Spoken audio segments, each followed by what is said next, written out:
The story begins in the emergency room with a voice calling for the doctor saying that a patient is having difficulty breathing and that he should be given the ventilator. The patient's name is Jin Lashan, and he is also a mechanical engineer. Due to overwork, his heart suffered a heart attack, and now he is on the verge of losing his life. Shortly after he was born, his parents died in a car accident, and he became an orphan. After graduating, he spent 20 years at the company, living a nightmare with an extremely low salary. He was single all his life and never held a girl's hand. The protagonist wonders what the point of it all is when someone approaches him, asking if he can hear them and calling him again. They are the nurses, telling him to use the defibrillator immediately. Jin thinks he feels so tired and decides to sleep for now. The next day, someone is lying in bed, wondering if this is a hospital and how much a luxurious room like this would cost, until he notices a system message welcoming him to the magical continent of Eldera. The protagonist, confused, asks what this is. He's still somewhat dazed. He looks to the side and widens his eyes when he sees his reflection in the mirror, wondering what is happening and why his appearance has changed. A week later, the protagonist is sitting in his chair when someone enters. It is his subordinate, calling him Master Rhine and saying that his tea is ready.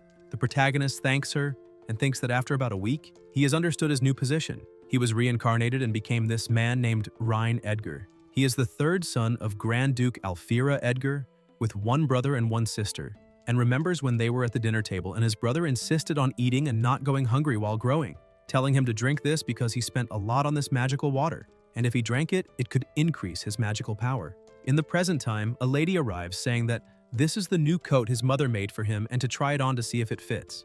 Rain is the youngest son of the family and therefore loved by everyone. He smiles and wonders if this is some sort of remedy for his terrible past life. This continent is called Eldria, a world where all facilities depend on magic to function. The Caradorial Empire is the largest human empire on this continent. On the continent, there are not only human nations, but also other races, such as elves and dwarves. The Edgar family is a noble family with a territory of about 300,000 square kilometers and approximately 1 million subjects. Someone serves him water. As a noble, the young master not only has expensive clothes, but also a personal maid to serve him. He thinks that living such a happy life must be the result of the hard work of his past life. The subordinate says that the Lord has something to discuss with him and asks him to follow her. In another room, the subordinate approaches the door and says, "The boy has arrived." The Lord tells her to let him in. The protagonist says he is there. Aldarian asks if he knows why he called him. This is his father and also the Lord of this land. Rain replies that he does not know. The Lord says that he has reached the age to manage his own territory and asks if he has decided where he would like to go. The young master asks about inheriting a territory and his father replies, of course. He walks to the map and says that the territory he will take over in the future is in the northwest. Although it is relatively safe due to the shortage of mages, the problem of food production has been difficult to solve. And although the land is safe for now, the future of the Caradorial Empire is not so optimistic. The protagonist thinks that, indeed, what his father said is very true. The royal family of the Caradorial Empire is in decline and political corruption is rampant. Open and hidden conflicts among the various lords of the empire are countless. In this world, after his reincarnation, he has experienced care and attention like never before, and will never lose the people who care about him. Aldarian wonders if he is putting too much pressure on him, and says he does not need to feel pressured, as his older brother, older sister, and himself. Rain interrupts, asking if solving the food problem will improve the territory's security. His father replies that food issues cannot be solved with enthusiasm alone, and it needs to be done gradually, thinking that, as expected, he is still just a child thinking the problem is too simple. The young master thinks he is not relying only on passion, but on centuries of human industrial revolution wisdom, and says to leave the food problem to him. City of Iceling, the westernmost land of Grand Duke Aldarian's territory, bordering to the north the lands of the enemy Grand Duke Sorin, to the west the territory of the elves, and to the south the vast ocean. Due to its location at the intersection of three nations, the city of Iceling is often engulfed in the flames of war. Frequent wars turned what was once fertile land into barren soil and the population decreased, with people barely surviving. Elsewhere, a carriage is passing by and the protagonist is inside with his maid. He's looking over some papers and thinks that the prerequisite for an industrial revolution is a sufficient labor force, so he needs to find a way to increase the population. One surprising thing is that it seems he has acquired some kind of skill. The system notifies the host to use the scanning skill on a person, and with this skill, he can clearly observe the statistics of the scanned individual. Rain thinks that by testing it on his family, he gained a rough understanding of the people in this world, and it seems his priority upon arriving in the territory is to recruit talented individuals. The maid recalls being told by the Lord to personally keep an eye on him and make sure he doesn't cause trouble in the territory, to which she had replied that she understood. In the present, the subordinate thinks that he had better not cause trouble. In the city of Iceling, at the mansion of the city lord, a young man says he heard that the youngest son of the Grand Duke will be arriving in the city today and asks if they should act first. The Lord replies that there are rumors that Grand Duke Aldarion not only spoils this youngest son extremely, but the young man adds that even his brother and sister dote on him. The Lord says to wait for the master's next instructions before taking any action. The young man asks about him discovering their tax and financial fraud. The Lord says that a spoiled young master like him wouldn't understand fiscal and financial records. So, as soon as he arrives, they should show him some random accounts to confuse him. Based on the time, he should be arriving soon, and they should go greet him. The young man agrees, and the Lord thinks it's time for Aldarion to pay for his crimes. Meanwhile, the two get out of the carriage, and the protagonist thinks that, as he imagined, due to the lack of population, land that was once cultivable has become desolate and asks her to give him the map of this area. Leah hands it over, and Rain thinks that if they could divert the river to the west and build a canal connecting it to the southern port, until he hears someone telling their father to stop gambling. He looks to the side and sees a girl kneeling on the ground, telling her father to stop betting because the money is for her mother's treatment. Her father, very irritated, orders her to give him the money, saying he has to win this time, insisting she hand it over because he is sure to win. His daughter refuses, saying it is for her mother's treatment. He threatens that if she doesn't give the money, he will hit her. At that moment, someone clenches their fist.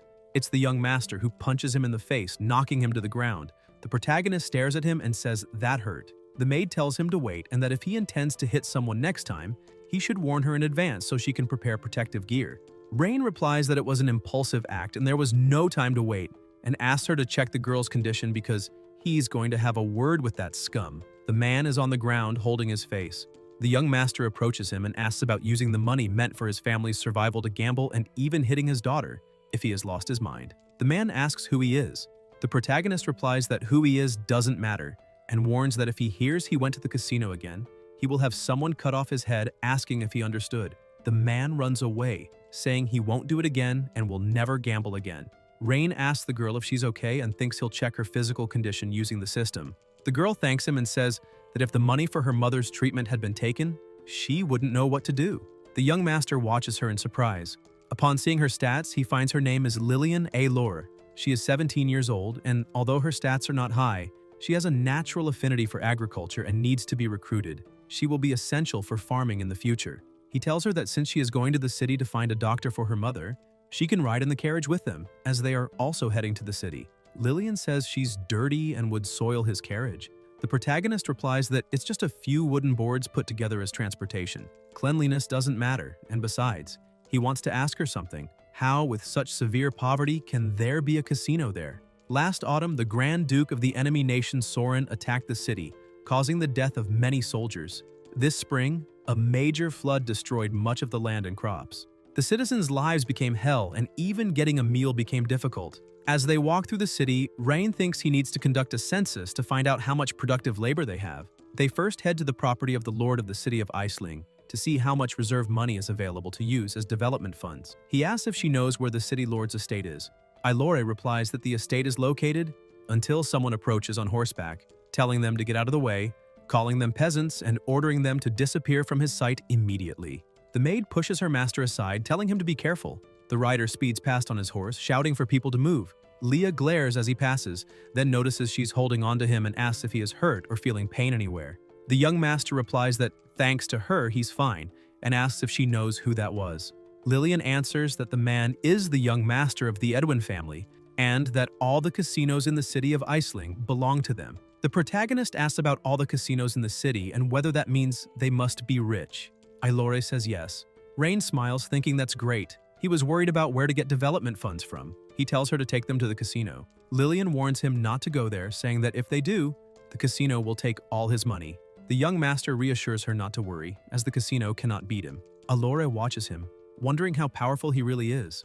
Elsewhere, they approach a door guarded by two men, and the protagonist thinks to himself to wait until they're defeated by his industrialized production line. He enters the casino, where there are many people, one of whom is asking for 10 gold coins, saying he'll win it back and promising to repay. Another boy says he's won. People are calling red. Rain looks around, thinking that as long as casinos exist, people will never truly work. The maid says soldiers have already surrounded the casino and asks if he wants to act now. The young master tells her to wait for the big fish first. A staff member asks what he would like to play. The protagonist says he doesn't know, that he's just fooling around, and asks if there's something easy. The staff member tells him to follow. He leads him to two men playing and tells him to place his bets. The staff member hands him two chips, saying they're on the house and maybe he'll get lucky. Rain tosses them onto the table. The two men smile and call out, 4, 6, 1, 6, it's high. The staff member says it's a shame, he almost won. The young master asks if that's it, saying this is no fun at all and that he's hungry. The staff member tells him to wait, saying he can only leave after paying what he owes. The protagonist asks since when he owes them anything. The staff member says he loaned him those two chips, and he needs to pay for them before leaving. Rain points out that he just said they were on the house. The staff member says he was joking and nothing there is free. Each chip is worth 100 gold coins, but including service fees and interest, he owes 250 gold coins. And if he didn't bring enough money today, he can leave his maid as payment. A voice cuts in, telling him to stop talking nonsense because he's a cheater. It's Lillian, telling them not to believe him, and that each chip is worth only 1 silver coin. He's blatantly lying. The staff member gets angry, wanting to know where this wretch came from, how she dares ruin his plans, and orders someone to beat her up. Without thinking twice, the young master punches him, sending him flying into some tables and knocking everything over. The protagonist asks who gave him permission to speak. The gamblers mutter that everything's his, while another tells the others to get out of the way and leave some for themselves. Rain thinks these people are hopeless. Someone approaches, asking who dares cause trouble in his casino. It's the rider from earlier. The young master thinks the big fish has arrived. The people in the casino look frightened. The warrior orders his guards to beat them and make them learn their place. The people beg him to stop, saying they've learned their lesson and to spare them, but the guards hit them anyway. The others in the place watch in fear. The writer says everyone should behave or this will be their fate. Lillian blames herself, thinking that if she hadn't brought them to a place like this, they wouldn't have been deceived. She remembers when they went to the hospital and the young master told the doctor to save her mother, saying he would pay. She thinks she has to return the favor to her big brother. Ailora steps forward, saying she won't allow them to deceive Big Brother. People wonder who this child is, thinking it's the end for her. No one in Aisling who angered Vercello ever met a good end. The writer asks if she has something to say. Lillian says his casino has cheated everyone and destroyed countless families, and she won't let him intimidate her big brother. They're good people.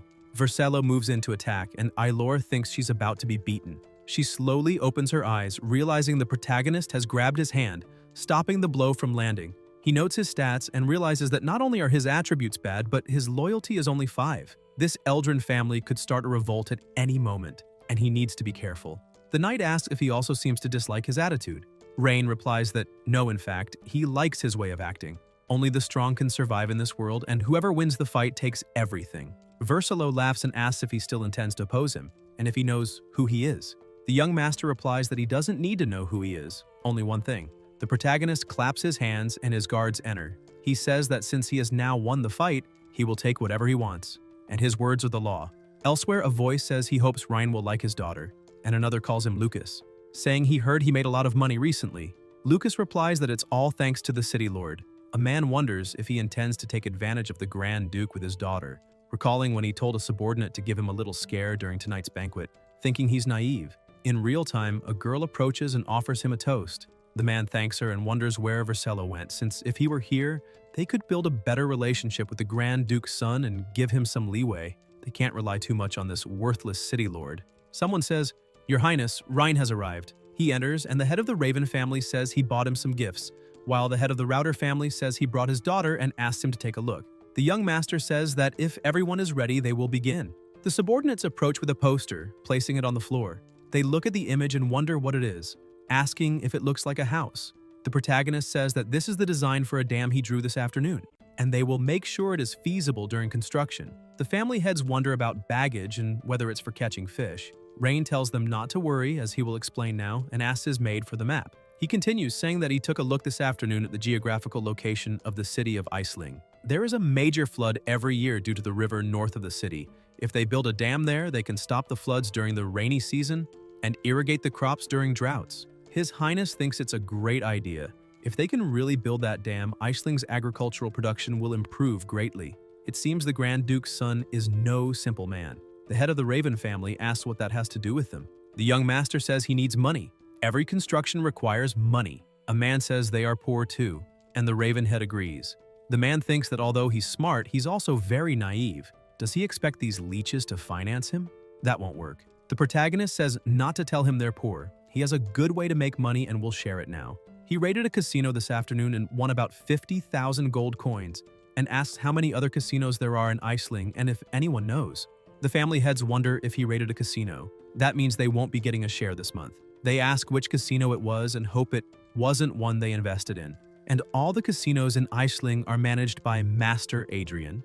This young man is going to cause trouble. The man calls him an idiot in his thoughts. If he had just stayed quiet, he probably wouldn't have done anything to him, but since he picked a fight, he'll destroy him.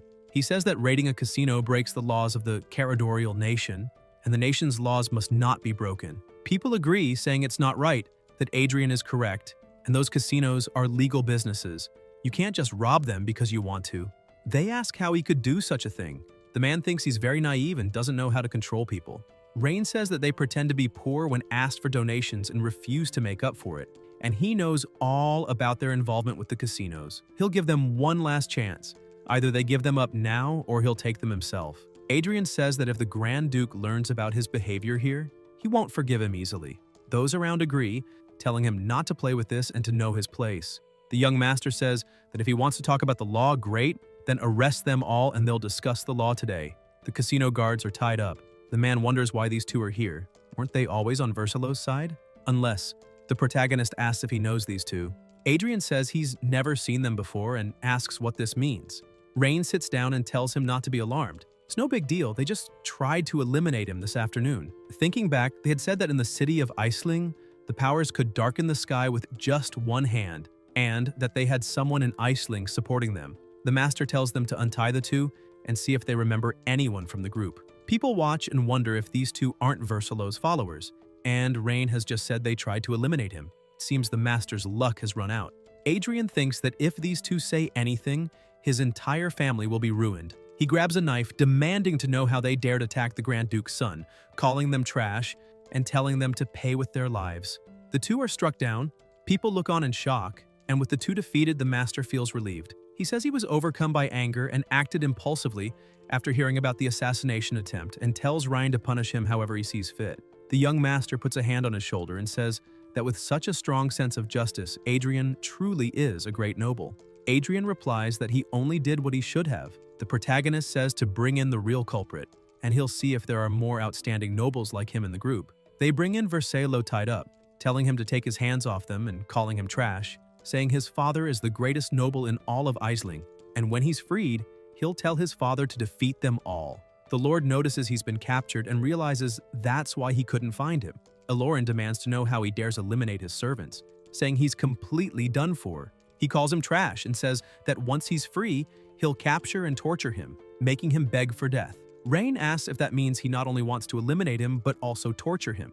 Versilo answers exactly, saying that no one in Iceland can oppose him, and that Rhine is finished. The young master says that's splendid. This is the first time he's met someone so bold, and asks Adrian if he doesn't agree. Aloran realizes he's his father and laughs, calling him a piece of shit and saying his days are numbered, asking if he doesn't know who he is. His father cuts him off, ordering him to shut up, calling him an ungrateful child and telling him to kneel now. Versilo asks what's going on. The Lord shoves his son to the ground and says he's a naive youth, begging Rain for forgiveness and saying he's willing to give anything. Aloran remembers his father telling him that the Grand Duke's son would arrive the next day to take over the territory and to make sure to get close to him, and asks if Rain is the Grand Duke's son. The protagonist asks what other reason there would be for him to have so many soldiers. Versilo bows his head to the floor, begging for forgiveness, admitting he made a terrible mistake and won't do it again. Adrian says to give his family a chance to redeem themselves, and he kneels too, saying their family swears on their lives. Rain says to give up everything they have gained illegally over the years, and he'll guarantee their safety. The Lord thanks him, thinking he's safe now, and that regarding this man, he needs to warn the master about him. He says he has something to report. The city lord Eldrick has contacted foreign forces in an attempt to betray the Grand Duke. A young man wonders if the city lord wants a rebellion. Someone calls him a bastard. It's the young master, saying he was going to let him go, but he's still here slandering the Lord and questioning his loyalty, so they can execute these fools for speaking nonsense immediately. The man widens his eyes, thinking that, just as the master said, this youth isn't only stupid but also impulsive. He says his insight and attitude are greatly appreciated, and that he is completely loyal to him and the Grand Duke, never even considering rebellion. The protagonist says not to worry as he's sure he would never betray him. Rain checks his stats. Elsewhere, the young master is observing something, thinking that these nobles hand over more than 100,000 gold coins, about 2 years' worth of taxes that Aisling collects. Leah approaches with his full tea service. The protagonist asks if she knows exactly how rich these nobles are. The maid asks what he plans to do about what Adrian said, pointing out that if the city lord is really planning a rebellion, he'll be in danger. Rain tells her to calm down, saying he understands her concern, but there's no need to rush. He's certain Eldrick is planning a rebellion, but he can't just reveal his plans right now. Leah asks why. The young master replies that it's because he still doesn't know who's working for Eldrick and Aisling, and he's still exposed while his enemies are in the shadows. If he acts rashly, everything will turn into chaos. It's better for Eldrick to think he's just a naive and ignorant rich boy before he investigates thoroughly. Elsewhere, a mage says it's absurd and nonsense, but Eldrick tells Guildmaster Malcolm to calm down, as Master Rhine is young and eager to prove himself as a Grand Duke. The old man says that the city doesn't need to take his side. Even the Grand Duke has to show respect to them, the mages, when they speak. Calgar thinks to himself that he had been wondering how he would bribe the Mage Guild. He looks at the Water Conservation Project, the recruitment notice, and thinks that Rain brought this to him. Guildmaster Malcolm says that Rhine is insolent and that he's going to have a word with him, but Eldrick tells him to wait, thinking that Rhine has offended the Mage Guild and from now on, he'll be on his own in Aisling. Later elsewhere, the protagonist thinks that he's back to the days of drawing engineering designs and nothing else. The maid enters and says that Guildmaster Malcolm would like to see him. Rain wonders who that is.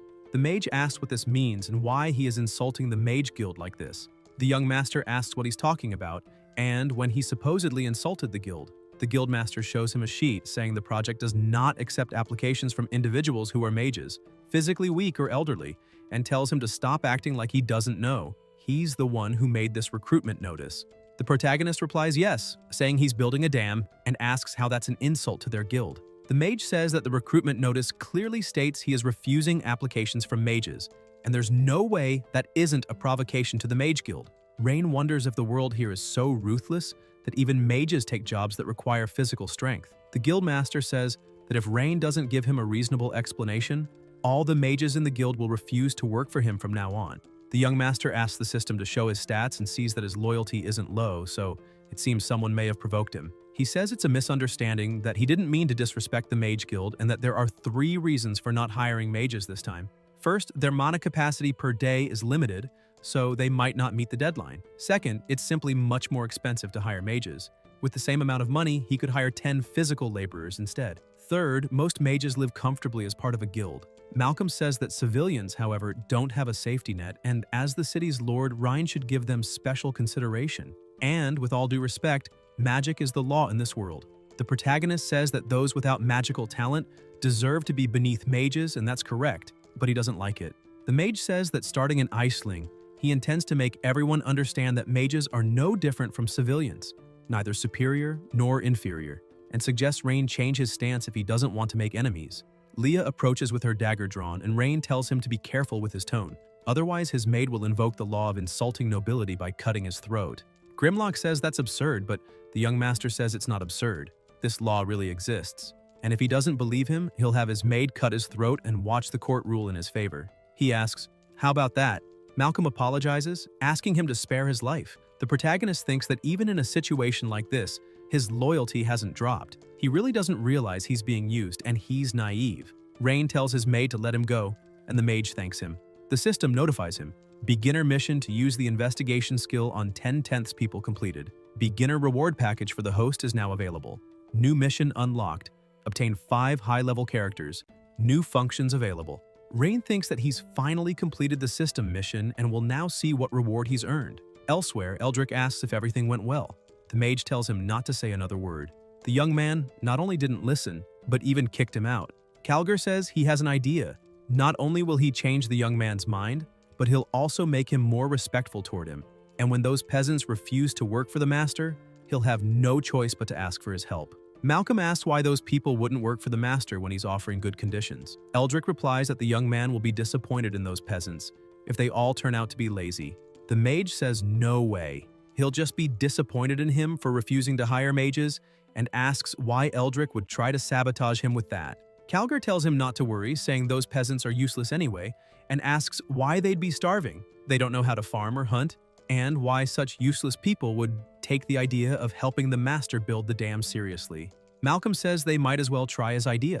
Then voices ask what the talk is about, saying they heard that the new lord is hiring people to build something, and they also heard it's an unmissable offer. 3 meals a day will be provided, and the pay will be 10 copper coins. 2 young men ask if the new lord is really that kind, and if they'll accept the job, but one says it must be a trap, asking if these nobles haven't already deceived them many times. He says he definitely won't do it, or he'll probably be killed without even knowing it.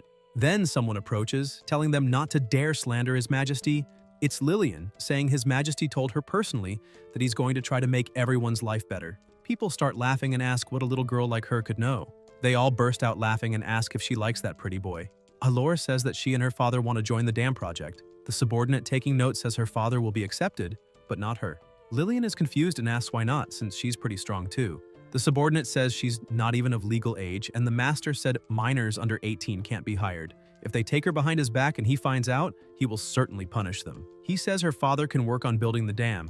It's 8 hours a day with 3 meals provided, 10 copper coins paid at the end of each day. And if they have no more questions, they need to sign with their fingerprint there and present it at the construction site the next day.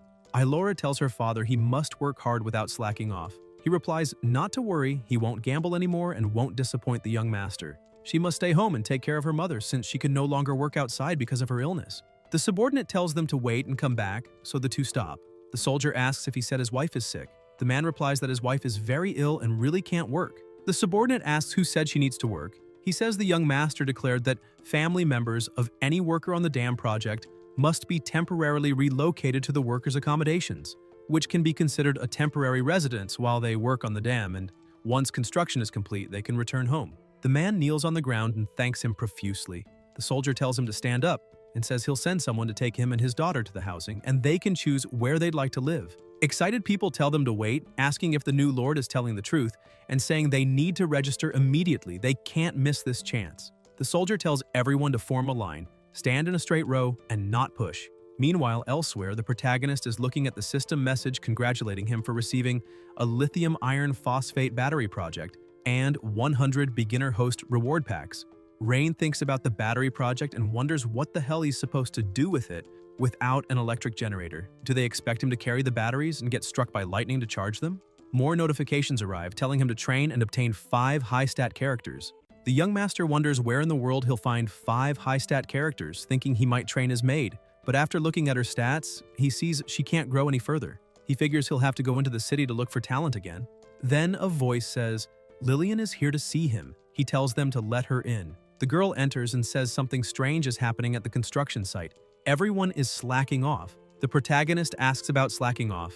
Elsewhere, Alore asks why her father took another break. He says he promises he's not slacking, but he's felt tired since waking up this morning, and no one else there has any energy either. Lillian calls for everyone's attention, saying they received an amazing offer from His Majesty, and asks why they're slacking off. A man yawns, saying they're trying, but they've been feeling like this since the morning, and maybe it's been so long since they last worked that they've all come down with the instant work exhaustion disease, and will probably feel better if they rest for a day. There's always tomorrow. Alora tells them to stop with this nonsense, saying they're all probably just lazy, that there's no way such a disease exists, and that they should listen to the master, telling him to tell them to work hard and stop slacking. Rain walks over to her father, checks his stats, and notices an anomaly, curse. He says they're not sick, they're cursed.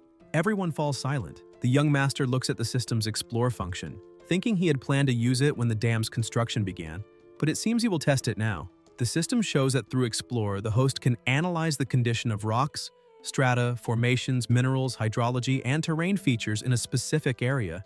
The protagonist asks the system to analyze the geological condition of this area, and the system begins analyzing within a radius of 10 kilometers, telling him to wait. Rain thinks there's no oil or metals down there, a shame, until he notices something and wonders what it is. He asks if they can dig deeper there, as he suspects something is buried. Rock replies that, of course, it's nothing, even if they are tired. Later, still in the same place, after digging, they come across something shining. Leah wonders if the young master is truly a genius in magic, thinking the magic from it is so faint that even she couldn't sense it, and becomes curious about how he did it. The protagonist tells them to unearth this crystal and put it in the box.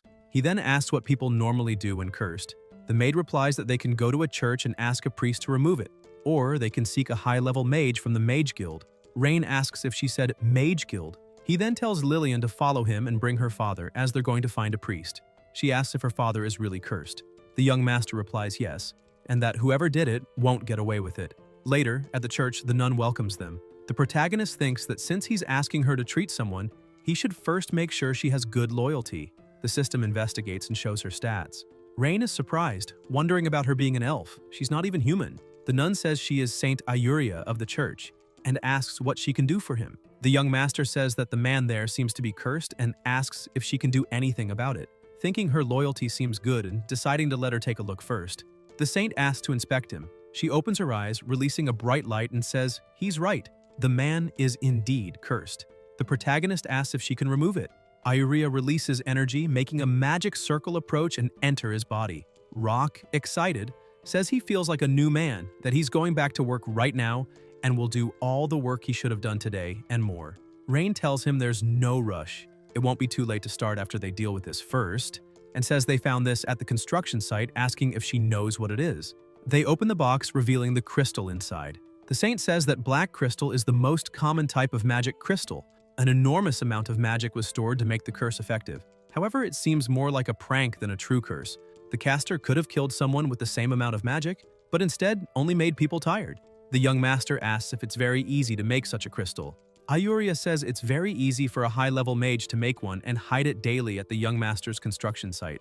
The protagonist asks if she knows about his project. The saint replies that the project will greatly benefit the civilians here, and why wouldn't she know? Thanks to the project helping so many people, the pressure on the church has also eased. Rain thinks it looks like he's going to have to teach that old man a lesson. He asks if there's a way to remove the curse from the entire construction site. Ayuria replies that it will be a bit difficult. He was lucky to find the crystal today, but might not be so lucky next time. Plus, if everyone focuses on digging up crystals, who will focus on the actual construction? The young master thinks it seems he will still have to confront Malcolm about this. The saint says she knows someone who could solve his problem, but she's a bit eccentric and asks if he'd like to try anyway. Elsewhere, the protagonist approaches with his card, thinking this is the house of Lady Selena, the former president of the Mage Guild. He knocks on the door, thinking that one way or another, he'll persuade her to help. The maid notices something, pushes her master aside, and warns him to be careful. An explosion occurs. Rain wonders about this explosion and what's happening. A voice complains about another failure. Selena says she can't accept it and won't stop until she succeeds in creating it, even if she has to level the entire city of Iceling. She refuses, saying she's busy researching a new magic device and has no time for him. The young master asks about magic devices, like wands. Selena tells him not to insult her with such a low level of understanding. Leah, surrounded by a powerful aura, says Selena should mind her tone when speaking to the young master. Selena replies that Leah has great magic and suggests she stay there as her assistant. When she succeeds, she'll help her little master and asks what she thinks. The maid says that if Selena doesn't know how to be polite, maybe she should teach her. The two glare at each other. The protagonist tells her to calm down, as they're here to ask for help, not cause trouble. He asks if Selena made everything on this table and if she's creating a magic item. Selena answers that at least he recognizes all those failures. Unfortunately, she releases energy into her hand and says she's trying to create a device that can store powerful electrical magic within itself. Rain wonders about storing electrical magic and asks if it's a magic device for storing electricity. The mage replies yes, and that when it works, an explosion like the earlier one happens, and that he can go now since she needs to rest before resuming her research. The young master stares at her and asks if, hypothetically, he told her there's a way to create a device that can store electricity. Would she help him deal with the Mage Guild? Selena says she already told him. She has no time for nonsense. The protagonist insists he's serious, asking if helping her create a device that stores electricity would earn her help in resolving the problem with the Mage Guild. The mage agrees, saying that if he can create the magical device she needs, she'll not only deal with that idiot Malcolm, but make the entire Mage Guild listen to him. But if he fails, she won't be responsible for his safety. Later, elsewhere, Rain is looking over the lithium iron phosphate battery schematics, thinking he was trying to figure out where in the world he could get electricity, and supposing that these mages could serve as human power generators before the hydro generators are built. He says it was built exactly like she built hers.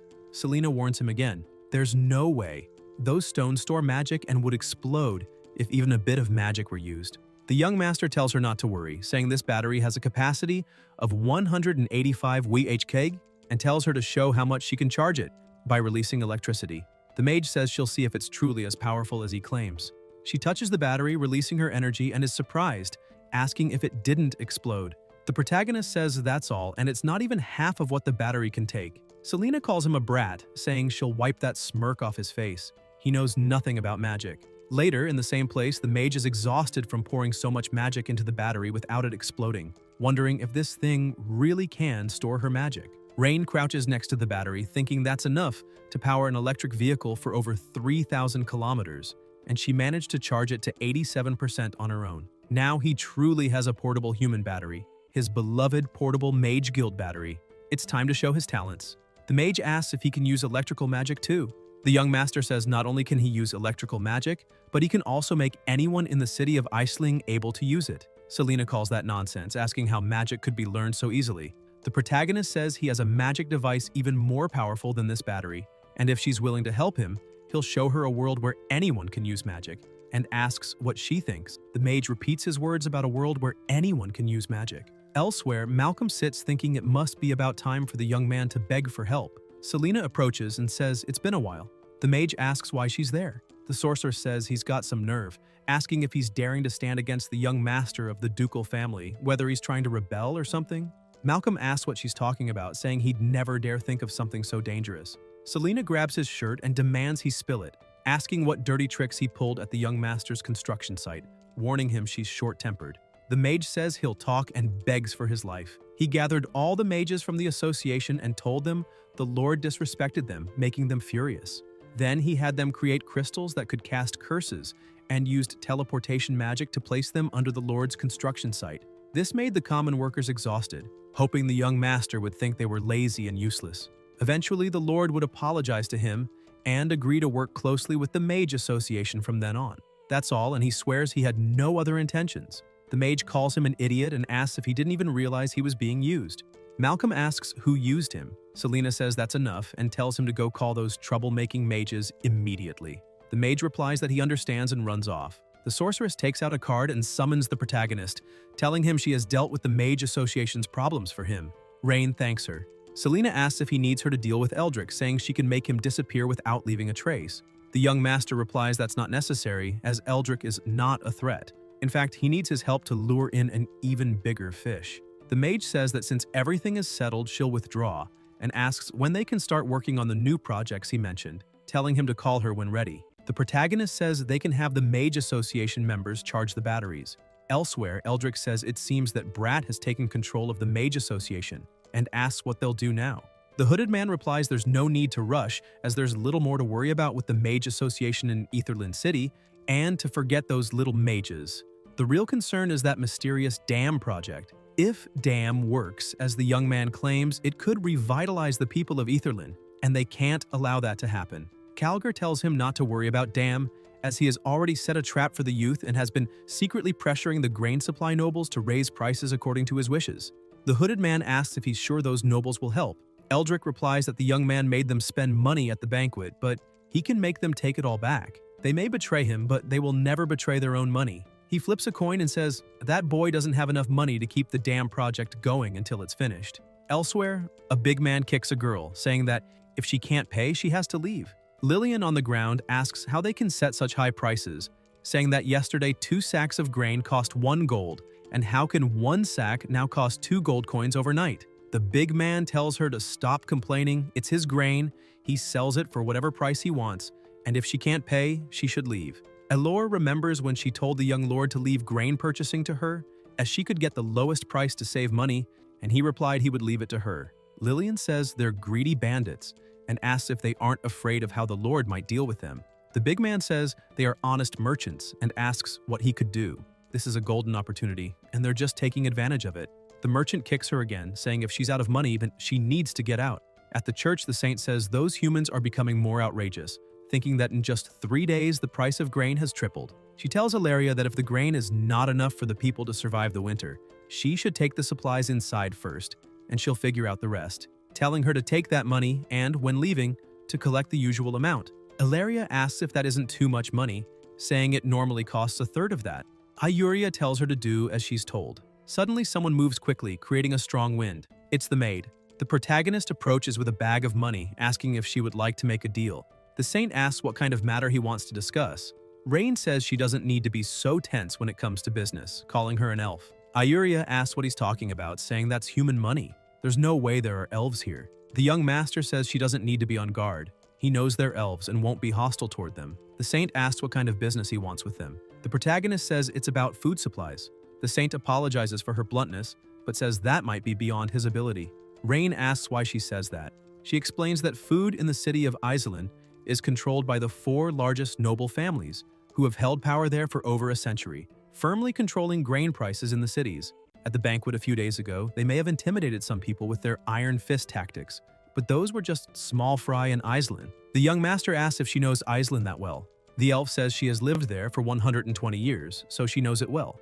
If at that banquet the young master had not acted against the Eldwin family, there might still have been room for negotiations. But now, she fears that due to war and natural disasters, food was already scarce this year. If the price of grain had remained stable, her people would barely have survived the winter. But now, the protagonist promises her that in less than a month, grain prices in Iselin will be cheaper than before.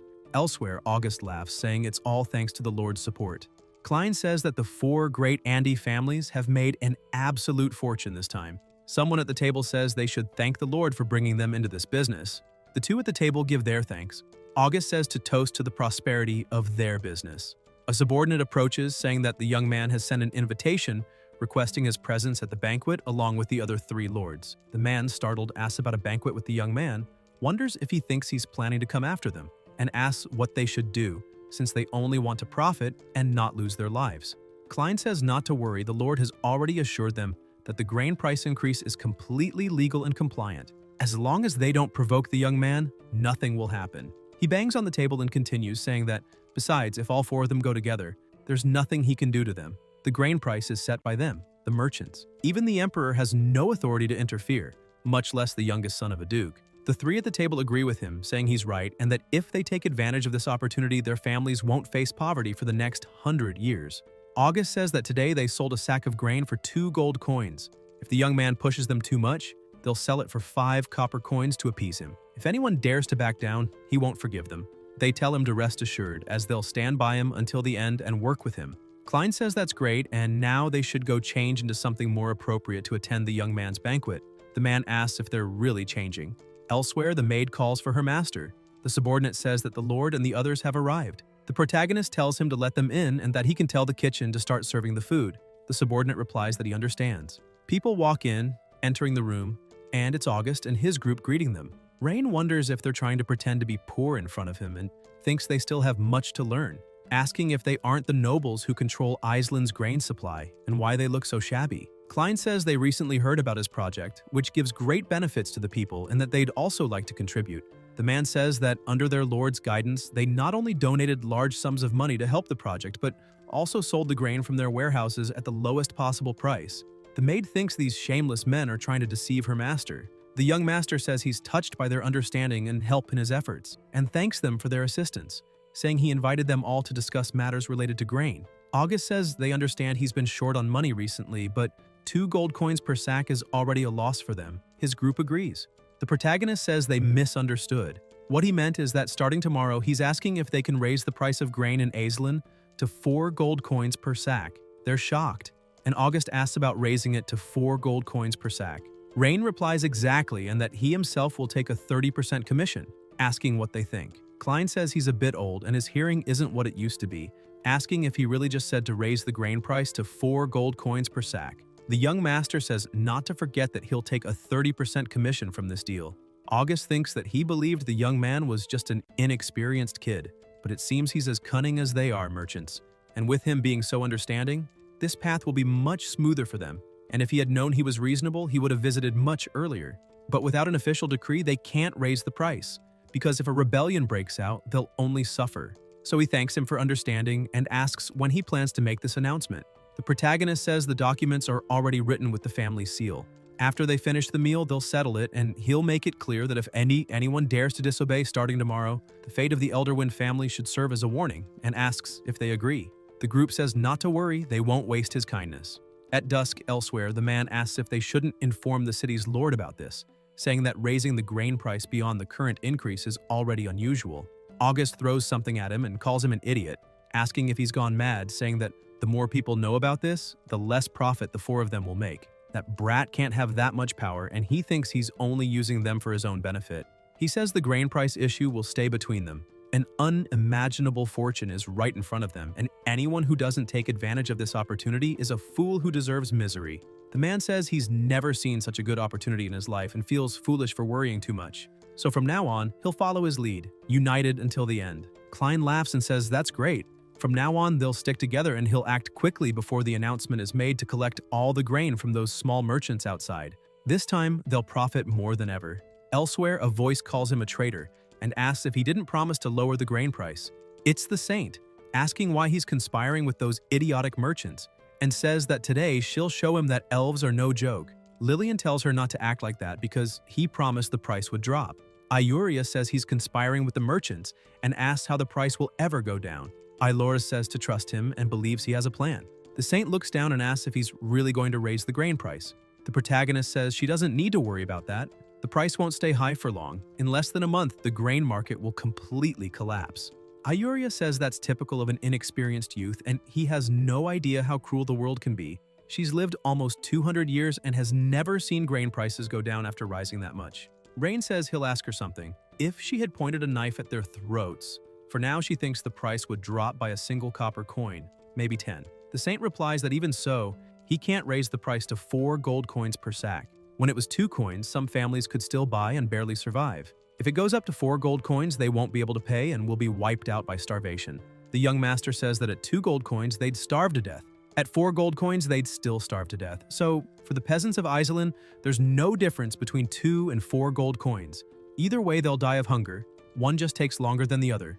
Iuria stares at him. The protagonist says that what he aims for isn't to make the merchants lower just a few copper coins.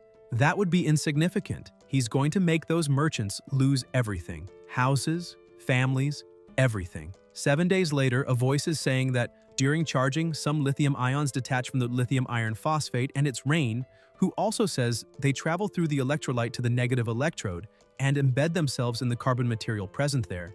At the same time, electrons are released from the positive electrode and travel through an external circuit to the negative electrode, maintaining the balance of the chemical reaction. During discharge, the lithium ions leave the negative electrode, travel through the electrolyte, and reach the positive electrode. Simultaneously, electrons are released from the negative electrode and reach the positive electrode through the external circuit, supplying energy to the outside. Selena says, so that's how it works. Such a complex magical system. The young master says, that's today's lesson. The maid says the young lady is here again. The protagonist asks if she has nothing better to do. The maid says, it's still about the grain price increase. The price per sack in the city is approaching 7 gold coins. The Saint asks if he didn't say the prices would go down and says that now, throughout Iselin, even the minor nobles are struggling to buy grain, let alone the peasants, and asks if he knows the current grain price. Rain asks since when prices started rising. The maid replies 7 days ago. The young master says that in that case, it's time to put those merchants in their place. Iuria tells him to stop with the cryptic remarks and to explain everything to her right now, or else her elven clan will absolutely cut all ties with him. The protagonist says the reason he didn't tell her earlier was to make sure the performance didn't look fake and arouse the noble's suspicions. Now he'll finally reveal the truth to her. The news is that grain is at least 4 gold coins per sack, and he asks what she thinks is the thing most lacking in Iselin right now. The Saint says he's not saying anything, and Rain says it's a merchant selling grain. Iryu widens her eyes and looks a bit confused. The young master asks if she finally understands and says, that's right. In this city of Iselin, the one thing not lacking is food and merchants selling it. Ambition is the easiest human trait to control. No one can resist their desires. The price in Iselin rose to 4 gold coins per sack. This news reached merchants from neighboring cities, and they immediately showed up with ambitious eyes, bringing grain and rushing to Iselin. Merchants from other cities brought huge quantities of grain to the city, certain that they would be bought at high prices by those 4 fools, further feeding the merchants' greed.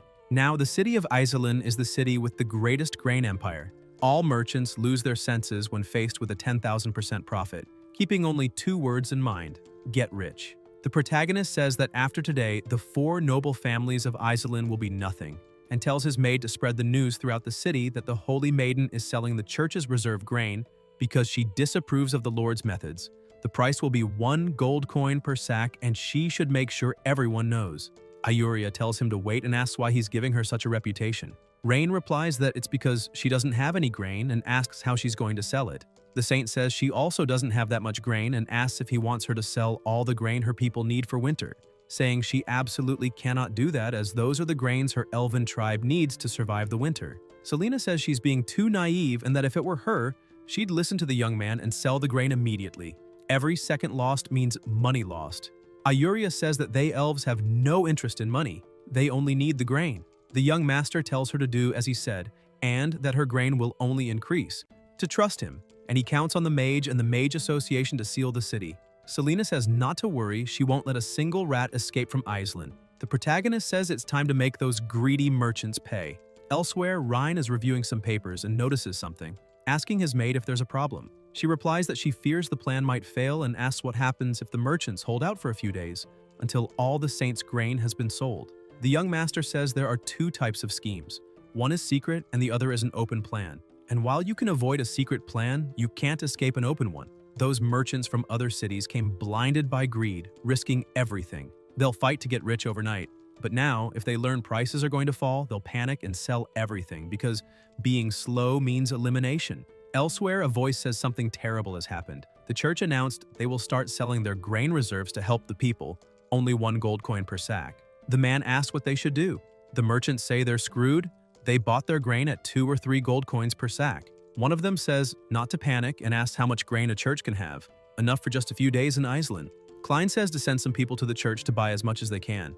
At the church, several people are saying they want 5 sacks of grain. The saint tells them not to push, as there's enough grain for everyone. The Pope sent 10,000 sacks because people were struggling. People say they don't believe it and to hurry and buy everything before it's gone. Ayuria says not to push and to line up, but they tell her to move, as they want to buy. The protagonist steps forward telling everyone to calm down. This is grain provided by the Pope, and it's only the first shipment. More will arrive in Iceland tomorrow. The saint says she understands and thinks he won't get her into trouble again, as she wouldn't be able to handle it, wondering what to say if the Pope finds out. Many people there say they have grain and are saved. They will have food. One merchant thinks it's over. His business is ruined. The church has ruined everything. He bought his stock for 60 silver coins. Transport costs about 10 silver coins and adding recent expenses. That's 90 silver coins per sack of grain, but he can still make a profit of 10 silver coins, so he needs to sell immediately and can't wait any longer. He starts shouting that he's selling New Year's grain for 95 silver coins per sack. People start approaching him, wanting to buy. The other merchants watch and think he's a bastard playing dirty. And if one falls, they all fall, so they start selling for 88 silver coins per sack. Leah says her master is amazing, and it's happening exactly as he planned. Some merchants are selling for as low as 79 silver coins per sack. The protagonist says that's human nature. If you fall behind, you'll lose much more. Everyone is afraid of selling too late, so they're dropping prices like crazy. The maid says that this way, the price per sack will return to 50 silver coins, and then the water project can be completed on time. Rain asks about 50 silver and says she's underestimating those merchants. When people like August start selling, grain will become the cheapest thing in Iceland. Leah asks if he thinks August and his people will really sell like the outsiders, saying they paid at least 2 gold coins or more to buy the sacks on the market. And besides, August and his people stood united at the banquet. They wouldn't betray each other. The young master asks about united and says she's expecting too much from them. When it comes to profit, no one will want to be left behind. Prices in Iceland will no longer be a problem, and it's time to speak with the saint about the second part of the deal. Elsewhere, a subordinate approaches August and says that those merchants from outside the city are slashing their prices like crazy. Now a sack of grain is going for 75 silver coins. The man says that's impossible, it must be a joke, and asks if they didn't control all the grain trade in Iceland. Where is this grain from the outsiders coming from? The subordinate kneels on the ground and says it's true, and he wouldn't lie to him. Klein says foreign merchants, low prices, and now he understands. The young man is ruthless. Does he want to ruin the family completely? The sellers approach and ask what's going on. August thinks that the young man first spread news that the grain price in Iceland was sky high, which clearly attracted merchants from nearby cities to Iceland. Once the merchants flooded the city with grain, he used the church's name to lower prices, causing all the merchants who had just arrived to panic. In the end, those foreign merchants had to sell everything cheaply to avoid coming out worse. Roland says the young man used a very dirty trick. August says he has another plan that can help them turn the tables. They tell him to share it. Klein says this grain will only last in Iceland for a few months. If they hoard it until people are desperate, they can sell at sky-high prices. If they stick together and refuse to sell today, they will definitely see a return. But if any of them tries to sell, they're done for. Roland glares at him and says he's right, then says he's going home immediately to have all the grain stored, and thinks he doesn't care about that and will sell all the grain immediately because they won't be able to hold out if they move slower than the others. The merchants watch him and wonder why he's trying to run off. If that's the case, it's every man for himself. They say they also need to go prepare. Later, still in the same place, the subordinate is kneeling, saying he'll send people to store the grain and not sell a single sack. August kicks him, calls him an idiot, and asks if he doesn't sell, does he think those 3 idiots won't sell theirs? The subordinate asks what to do then. Klein replies to sell all the grain immediately and not leave a single sack behind. Elsewhere, the protagonist asks what she thinks of this and if it's enough grain for her people to make it through winter. The saint looks and asks why it seems like the more grain they sell, the more they have. Rain answers that it's because she's selling at the peak and buying at the lowest point. This is the strategy that can help them profit thousands in gold. Lillian arrives saying the grain price has dropped again, and now she can buy 3 sacks for 1 gold coin. The young master says he told her to wait a little longer, that it would drop even more, but she didn't believe him. And if she buys now, she'll be able to get 10 more sacks, then asks if they can talk about the deal now. The saint asks what kind of deal he wants to make with the elven tribe. The protagonist answers, everything. Ayuria asks, everything? Rain replies that they can handle all the elves' needs, from small things like grain to big things like land. Anything the tribe needs, they can make a deal for it. The saint says that's too big a decision to make right away. She needs to speak with the queen. The young master says that's fine. She can arrange a meeting for the 2 of them. Any time is fine, and asks her to deliver this letter to the queen. She leaves. The protagonist thinks that after the end of this grain crisis, the nobles of Iselin won't cause trouble for a while. The Mages Guild is already under his control, and it won't be long before the church is too.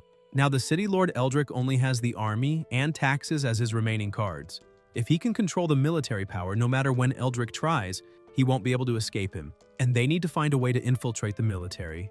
The best way would be, the maid approaches him and calls him, saying he should rest more and let her help him relax. Rain says he's not tired, it's just until he hears someone calling the soldiers bastards, accusing them of abusing their authority by using the Grand Duke's name, and asking if they can't just pray for the gods to strike them with lightning. The saint replies that the gods are merciful. The man, still very agitated, says he can handle some losses in Iselin, but asks if on the way home he's going to be robbed by thieves, and how he's supposed to do business like that.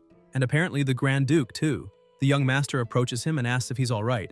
The man asks who he is. The protagonist replies that he's someone who wants to do business with him. A cart moves forward and a soldier orders it to stop, asking who she is and what's in the back. Lillian replies that she's a citizen of Iselin, and the cart is full of goods she bought in the city, which she's taking to the elven tribe to try to make some good deals. The soldier asks if she thinks she can just do business like that and tells them to check the cart. The soldiers go over and bang on the jars, cracking them. Ailora tells them not to do that, and now that the jars are all broken, asks how she's supposed to transport them. The soldier tells his superior there's nothing there and asks what to do. The chief says they'll charge a toll according to regulations, and tells her to pay the toll and she can go. Lillian asks if he broke her goods and now wants her to pay a toll. The chief says to pay or leave. Ailora gets irritated. Someone calls to her, telling her to pay them, and hands over a coin. The chief says the young man ordered him to increase the toll. Now it's 5 silver coins. Lillian gets angry, asking about 5 silver coins, saying all her goods are worth 3 and asking if he wants her to pay 5. The chief asks if she's going to pay or not, otherwise to get out of the way. Ailora, clearly furious, thinks about how they can use her older brother's name to deceive people and how he would never have ordered the toll to be raised. And when her plan is complete, she'll deal with all of them. The chief tells them to let her pass.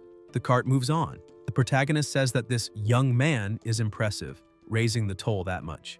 The man tells him to watch his words, as the young man is the savior of Iselin, and not to dare insult him. Rain says he's a strange merchant, since the soldier clearly said it was the young man who ordered the toll increase, and asks if he still blames the soldiers instead of the young man. The man says he must be new around here, and that the young man has a brilliant plan to lower grain prices in Iselin to help the people, even though he's lost money because of it. It's the first time he's seen the Lord care so much about the people, and if he ever has the chance to meet the young man, he'll serve him wholeheartedly. The young master says he heard that the son of the great Lord not only killed people at the banquet, but also forced citizens to dig up massive projects. The merchant says he must be talking about the Eldwin family and that they deserved it. The protagonist asks if he knows them. The merchant says he really must be a foreigner. Anyone doing business in Iceland knows the Eldwin family. Most people think the Eldwins made their fortune with casinos, but that's not true. Rain asks what he knows. The merchant looks around and says the Eldwin family's real business is human trafficking. The young master is surprised and asks what he just said, thinking that there aren't enough people as it is, and yet they dare mess with his workforce. They need to find a way to control the border guards. Otherwise, if there's internal chaos, it'll be hard to prevent other countries from taking advantage. Then he hears someone asking why they're charging a toll again. It's Lillian, saying they already paid the toll when they left Iceland. The soldier says Iceland's toll is Iceland's toll, and the border fort's toll is the border fort's toll. Ilor calls him a liar, saying they only had to pay one toll before. The soldier points his weapon at her and tells her to pay or leave. Lillian asks how much the toll is. The soldier smiles and says 1 gold coin. Ilore asks about 1 gold coin, calling it robbery. The people inside the carriage tell her to just pay it. The soldier asks if there are people inside and tells them all to get out. This is the border fort and all travelers must be inspected. The protagonist gets out and says that if he wants to inspect him, then go ahead. The soldier looks surprised and calls Trist a bastard, asking if he had the guts to come here. Rain asks if he's an acquaintance and the merchant says yes. And these people were bandits from the nearby mountains. Later, he cooperated with the Eldwin family and was put in charge of human trafficking, after which the Eldwin family brought him here. The soldier says that the last time he left the city, he didn't pay enough in fees, and he got chewed out because of him. The soldier strikes him in the face and says that if he doesn't pay the money, he won't be leaving today. Trist puts his hand to his face and says, this is madness, that he gave the amount he asked for last time. The soldier says that back then there was no shortage of money, but that doesn't mean there isn't now, and if it weren't for him, they would have let the cart pass for a few gold coins, but now that they've seen him, if he doesn't have 5 gold coins, he's not leaving. The protagonist says no, that those fees are far too high, and asks how the city of Iceland's revenue rate can be so low. The soldier asks where he's from until his eyes widen when he sees the maid, thinking there's such a beautiful girl in Iceland. The merchant asks if he wants 5 gold coins and says he'll give them now, and not to make things difficult for them. They're his business partners. The soldier says, as expected, and calls him an honest fellow, then says to take that with him. He extends his hand and asks the kitty where she lives. Rain grabs his arm and says that at first she wanted to see if they might be some kind of free labor force, but now it seems completely hopeless. The soldier says he's looking to lose his life. Plasma sprays as Leah slashes his throat without hesitation, her dagger dripping vital fluid as she stares at them coldly. His companions are terrified. The young master says to eliminate anyone who resists, then take over the escort and guard the area. The maid replies that she understands. The guards run off, shouting for someone to hurry because there's an eliminator here. They call for help. Leah immediately closes in and defeats them with a single strike, spraying plasma everywhere. The protagonist wonders if these people are really soldiers because the difference in numbers is so huge, and remembers his father saying that behind Iceland lies enemy territory, so he must be careful not to cause disputes between the two territories.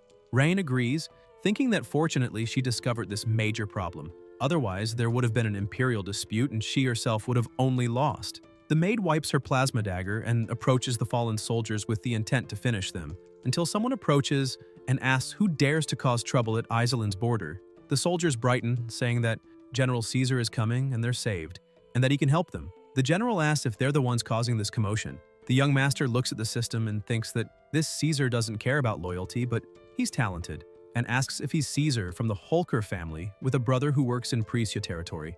The general asks who he is and how he knows his brother. The protagonist replies that it's because Prussia Edgar is his older sister. Caesar asks if he's the master, the youngest son of the Duke of Aldarian, and the startled soldiers ask if he's the son of the Grand Duke, saying they're screwed and have been insulting the wrong person. The general recalls his brother's letter which said the master would be coming to Iceland soon and must be protected at all costs. A month ago, Eldrick found him with a large sum of treasure and said that Iceland would need him in the future. Caesar thanked him for his generosity, and Eldrick said the Grand Duke sent him to this desolate place because he didn't take him seriously, and needless to say, the force deserved a higher status. In the present, the general stares at him and says he shouldn't waste his life in a place like this. And how dare he claim to be the master? Every soldier obeys orders. Caesar grips his sword and says to kill this false master, and he'll reward them all. The maid says he's bold, asking if he's planning to rebel. The soldiers tell him not to do this. It's a crime that will bring his family's destruction. The general asks if they've forgotten what he's done. They say he's blackmailed the son of the Grand Duke and broken the law. Caesar says they should know what the young man has done. The Eldwin family was destroyed by him, and the four lords were ruined as well. This is the far west of the Caradorial Empire, and it holds the wealth it has plundered over the years.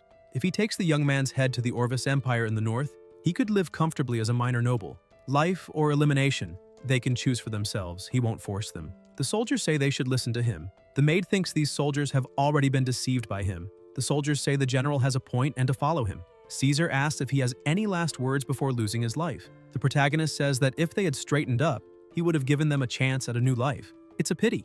The general orders them to follow his command, advance, and eliminate him. The maid says this skirt is getting in her way. She rips the skirt and moves quickly, rushing toward them, attacking and dodging blows.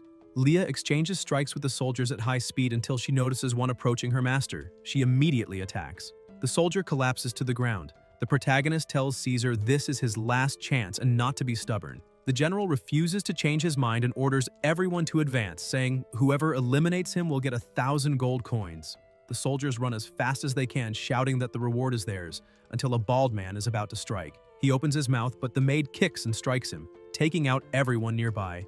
Caesar orders the mages to obey and take down the woman. They reply yes. One mage begins channeling magic, using ice arrow aimed at her. Leah blocks with her leg and growls when she sees her leg frozen, realizing she can't move. The general tells the troops to listen. This woman can't move anymore, so eliminate the young master now. The soldiers charge at him. Rain throws a hammer toward her and tells her to find a way to jump immediately. The maid grabs the hammer, smashes the ice off her legs, and escapes. The young master says it's just in time to test this little thing's power. He uses his battery, releasing energy to attack them, electrocuting everyone. The protagonist thinks that fortunately the ceramics worked. Other soldiers ask what's happening and if it's thunder magic. Rain says it would be great if they had a video recorder so they could film this scene as a workplace safety video. It would remind workers to be careful with electricity. The general asks why they stopped and orders them to keep advancing and eliminate him. The soldier next to him trembles, saying they can't. The young master must have used some kind of forbidden magic, and everyone who approaches him dies. Caesar kills him on the spot, saying anyone who rebels will be eliminated, and to advance immediately. He's just one man, he can't kill everyone. A soldier approaches, shaking all over, and asks what's going on. The maid asks why the soldiers weren't taken down by his magic. The protagonist replies he must have run out of energy and only brought one battery to test its full power. Leah says she'll get him out right away. Rain says not to worry, he's not getting away today. The general orders them to eliminate him immediately, saying his magic seems to have failed, until a massive magic spell is cast in the middle of the area, emitting a strong light. Caesar asks how this is possible and why the Mage Guild is here. Selena says he's a bold boy and asks if she arrived on time. The young master says perfectly, his battery just ran out of power. The mage asks if he used the battery and how the effects were. The protagonist replies that after they're captured, he'll explain in detail. Selena says understood, and orders all mages to obey, assist the young master, and destroy the rebels. The mages answer yes and cast intermediate lightning magic, Lightning Strike. A huge burst of power is unleashed. The soldiers scream for help and run, saying they were wrong and begging for mercy, that they don't want to fight anymore. The general mutters that even if he dies, he'll take the young master with him. He charges at him, leaping, sword aimed at him, using the sword technique, mountain crushing slash. The maid blocks with her dagger. Caesar thinks she got too close. Leah moves her leg and the general realizes this isn't good. Then he's hit with a kick and sent flying, causing a massive impact. Smoke disperses across the area. The maid, surrounded by a terrifying aura, stares him down. Later, elsewhere, Ryan is looking at a paper when he hears something and looks over to see Caesar tied up. He asks if he's awake and whether he and the border guards have been stealing for many years, and when he started working with Eldrick. The general looks surprised and asks how he knows. The young master says not to be surprised. He already knew Eldrick would betray them. He was just waiting for an opportunity, a chance to take him down in one move, and thanks to him, he can finally end this. Caesar asks what he thinks he can do against the Lord with so little evidence. The protagonist replies, no, he's mistaken. This doesn't represent a threat to him. All it tells him is the approximate annual tax revenue of the city from these records, and that will be a great reference for himself to transform the city in the future. The general asks about transforming the city of Iceland, and if he's dreaming, saying that to control the nobles in Iceland, they will never listen to him. Rain says she'll tell him something. Living people can be called nobles. Those eliminated cannot. Caesar asks about him, wondering if he intends to create a bloodbath among the nobles in the city. The young master replies that the nobles will have two choices. First, follow the same path to the end, elimination. Or second, follow obediently and do things for him in the future, and asks which he thinks they will choose. Later, elsewhere, the protagonist thinks that, judging by the time, autumn must be approaching and the Grand Duke will definitely send his troops this year. The city wall must be repaired quickly, otherwise it won't be able to stop the enemy in the event of war. He looks at the map and continues thinking that to the west is the elves' territory, belonging to the Saint and the others. As long as negotiations succeed, a war will not occur. There's no reason to worry about the Second Sister's territories to the east. The most problematic is the Grand Duke in the north. The maid says the money extorted by the border fort has been collected, about 350,000 gold. Rain says she will take the guards to handle the fort's defense first, give each person 100 gold coins, and put the rest in the carriage to take back to the city. He goes to the mage and thanks her for her help, and that of the Mage Guild, and for their hard work. Selena says it was easy and no problem, and asks if he can explain the principles of that battery discharge in detail, and how someone without magical abilities can use it. The young master says he will explain slowly on the way back. The mage says that's fine until the wizard approaches, calling her and saying it's not good. Selena says all right and asks what the hell is going on. Malcolm says Eldrick has taken control of the city and rebelled. The mage is surprised. The protagonist smiles, thinking he's finally lost his patience. Selena asks what they should do, saying that to suppress the border guards she brought all available mages from the guild, leaving no one in the city to act as a full agent. Rain says not to worry. At the moment Eldrick took control of the city to rebel, he had already lost. Elsewhere, the young master approaches on his horse and calls for Eldrick, asking if he's been forced into a difficult situation because of him. Calgar smiles and asks what he plans to do in Iceland today. The young master says he's curious to know why he betrayed him. Eldrick asks why, then says it's because he simply left him in this useless place. Back then, his father and Eldrick joined forces to establish an empire. After his father became the great leader, he not only failed to treat him as he deserved, but instead cast him and his family into this remote wasteland. He wrote to him many times, hoping to be transferred to a more prosperous place, but all requests were rejected, and it's all his father's fault. If he wants to blame someone, blame him for being cold and heartless. These are the people who conquered the world with his father at the time, but in the end did not receive the treatment they deserved. And they're not rebelling, they're just taking back what they conquered. The protagonist says he thought he would give a noble reason. In the end, it's just a dull dispute over interests, and he'll give him a chance. If he wants to survive, leave the city and surrender immediately. If he waits until he himself invades the city in 3 days, don't blame him for being ruthless. The people ask, in 3 days? Does he know how long it will take to invade Iceland? Calgar laughs, saying he's probably afraid. The people call him a fool, saying he talks too much and does nothing. Eldrick says he's so confident, and asks if he has the courage to bet with him. Rain asks what bet. Calgar asks if in 3 days, if he can't break through Iceland's city wall, how about surrendering obediently and letting him take over? The young master asks, break through? Eldrick laughs and says if he does break through, then he can do whatever he wants, asking what he thinks and if he dares to accept the bet. Selena says there's no need to listen to him. They can fight them slowly. The maid says she's already reported the rebellion to the Grand Duke. They just need to wait for the Grand Duke to send troops to destroy them. There's no need to make such a reckless bet. Calgar asks why he's so quiet. Did a cat get his tongue? He says he must be scared. Just now he was talking about invading the city in 3 days and calls him a coward, saying if he's got the skill, then accept the bet, and asks what he's afraid of. The protagonist says that if he wants to humiliate himself, then he'll oblige him and will accept the bet. He hopes he'll keep his word after 3 days. Eldrick says that's great. Everyone there will be witnesses today, and it's a deal. And by the way, he almost forgot to tell him something. The Orvis Empire army has received word of his rebellion, and their forces will probably arrive at the border fortress in 10 days, so he'd better not get captured by the enemy when that happens. Elsewhere, they are inside a tent, and Selena says that although Iceland's city walls look dilapidated, they're still difficult to break through by force alone. A soldier says they should let them escape south, and when the Grand Duke's army arrives, they can attack Iceland. The protagonist says not to worry. Iceland's city walls will be brought down in 3 days, and what worries him now is the Orvis army. He asks if his maid has gathered enough firewood and hay bales. Leah says everything is ready, and according to his request, they found a nearby lake. Rain says to do as he said. Have the mages use ice magic on the lake. The water temperature needs to be lowered, preferably to around 0 degrees. Selena wonders if these things will really break through Iceland's city wall. The young master replies not to worry. Iceland's city wall will only last at most 3 days. Later, at Iceland's city gate, the protagonist approaches on his horse and orders the attack. The soldiers rush in wearing armor, carrying firewood and shields. They shield themselves as they move. Eldrick watches in confusion, wondering if these people are attacking the city without weapons, why they're carrying firewood, and if they're just going to drop it and leave. He asks what's going on and if this has ever happened when he was defending the city. The guard says they've never seen this and asks if maybe he's planning to set the city wall on fire. Calgar hits him and asks about setting stones on fire, telling him to listen when he's speaking nonsense. The guard puts his hand on his face and says he really can't think of anything else. The man calls to him and says it really is burning. They really do plan to set the city wall on fire. Eldrick asks if they're really going to burn stone, calling the young man an idiot. The guard approaches and asks if he wants the mages to put out the fire or shoot the soldiers carrying firewood with arrows until they're eliminated. Calgar replies there's no need. The few mages they borrowed from the Orvis Empire can't be used until the most critical moment, and they can't waste magical power here, nor waste arrows on them. In 3 days, he'll humiliate him on the city wall.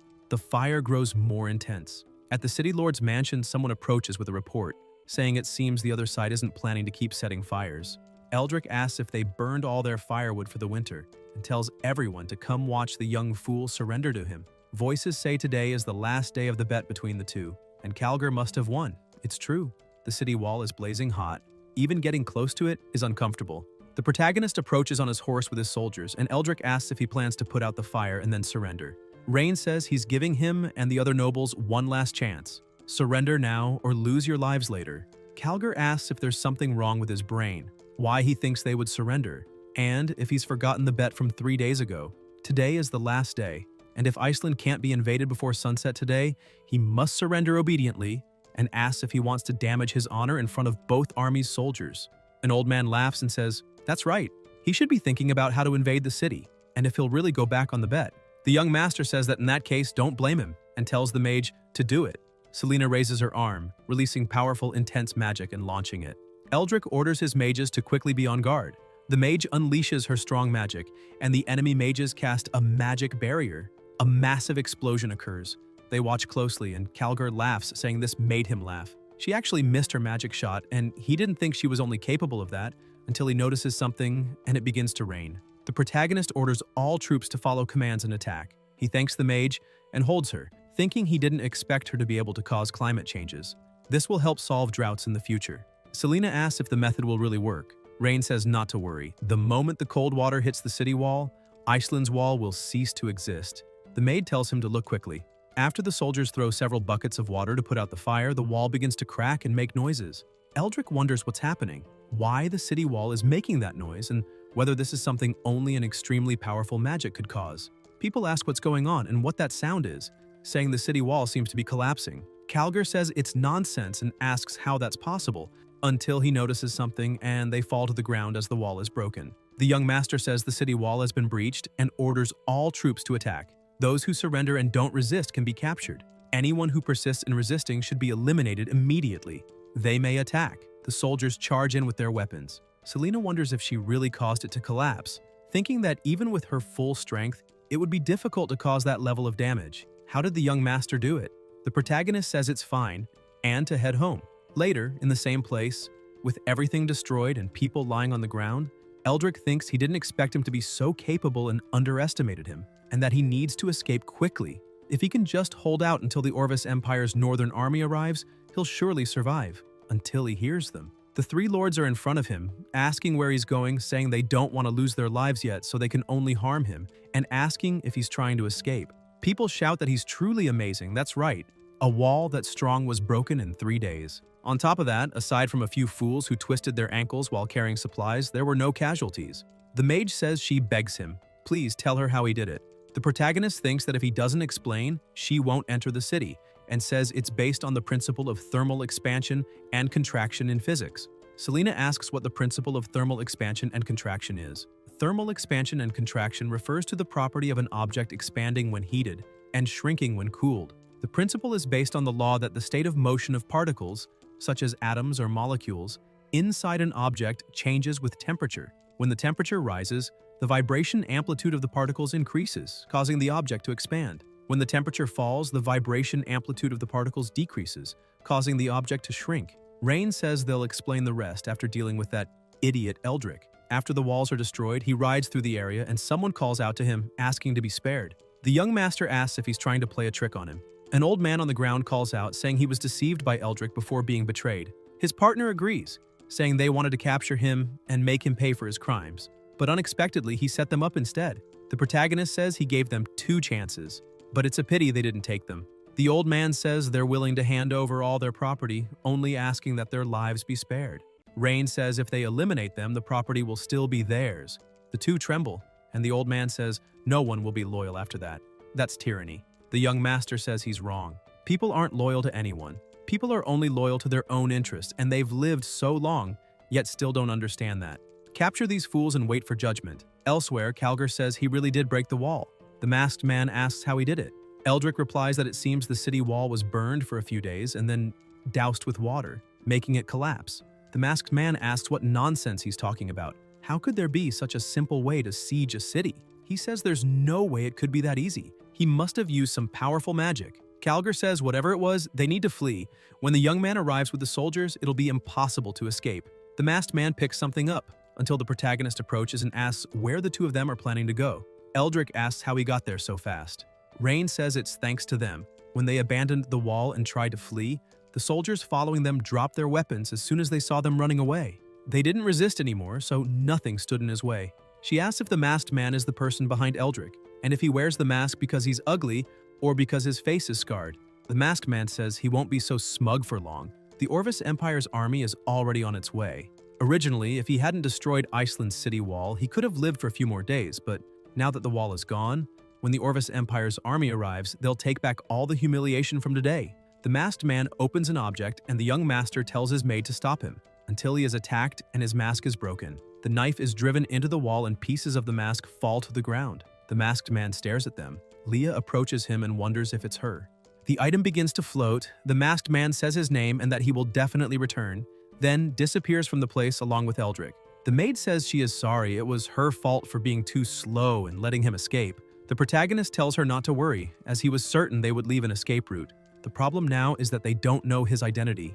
Leah says she knows this man, and Rain asks if she's serious and if he's well known. The maid replies, not that closely. The man's name was Ravenclaw Eldwin. He was once a subordinate of the Grand Duke, but later during the war he betrayed the Grand Duke and sided with Grand Duke Soren of the enemy nation. The young master asks if his name is Eldwin and whether he has any relation to Adrian, who was recently executed.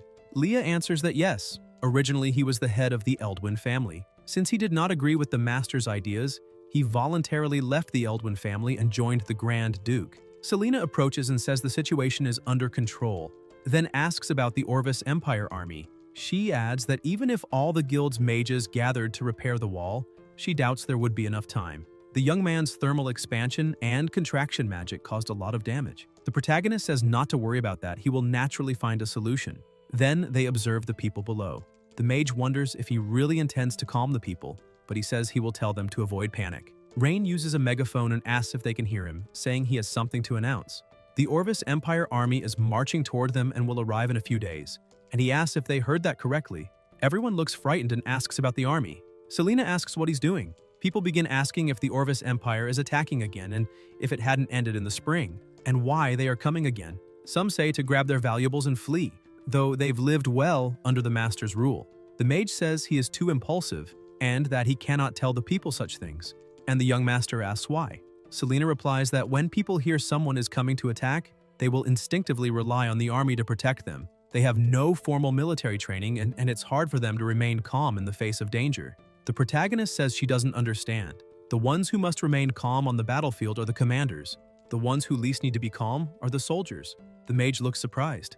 Rain shows a piece of paper and says this is the challenge letter sent to him by the Orvis Empire. It says the entire city of Eislinn is full of cowards and fools who would never dare defend their homes, that they would abandon them and flee. The people become furious, demanding to know how those bastards dare to say that, and vowing they won't allow them to come steal food again this year. They will fight even their descendants. The young master says it seems the Orvis Empire knows nothing about them, and asks if they are cowards or fools. They answer no, and that they will fight them, and they will make them understand they know nothing about them. The protagonist says that since everyone has the courage to fight, he swears to lead them to purge Orvis's scum from their lands.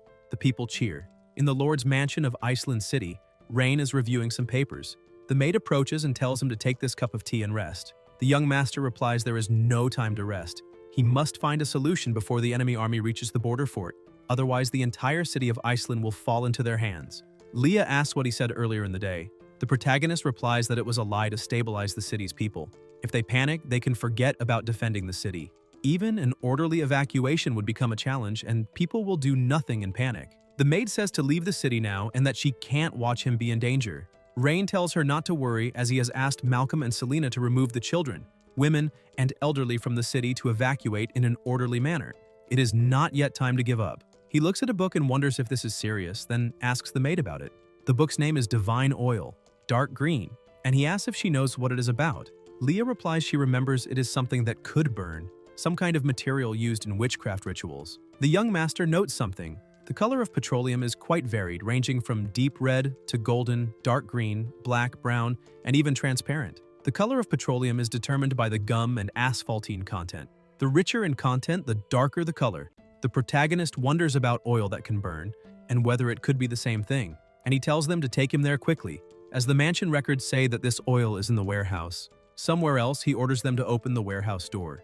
The door opens and Rain tells them to find this thing called Divine Oil, dark green, and reminds them not to use an open flame. If they're not sure, move it outside. It should still be in the barrel. He observes and thinks it's just as he imagined. The city's tax profits had been used for Eldrick's corruption for years.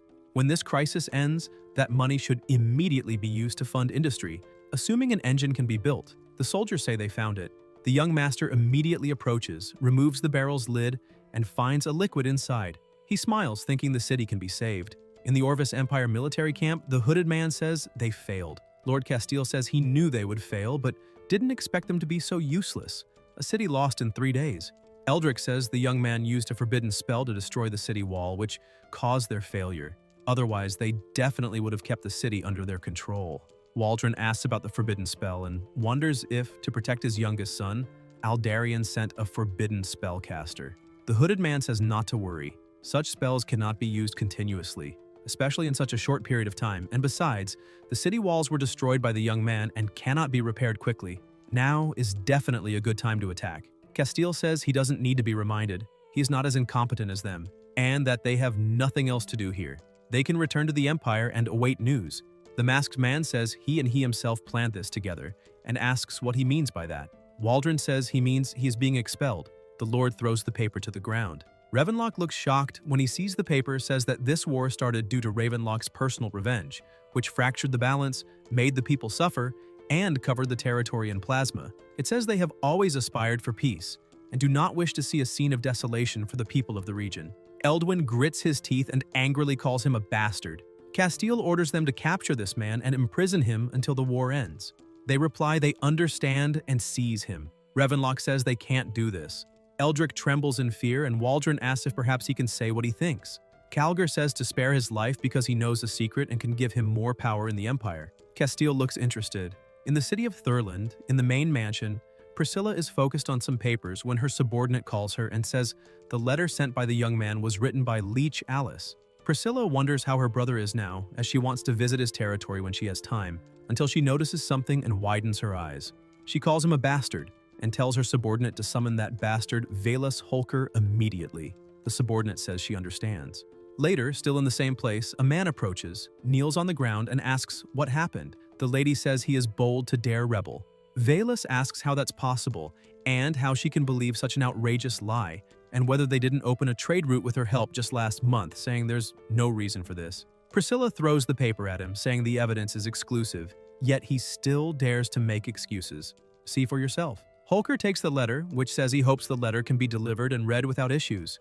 Due to the busy schedule since the young man arrived in the city, it hasn't been as peaceful as he imagined. Together with Grand Duke Castile of the Orvis Empire, they staged a rebellion and plotted with several nobles of the city.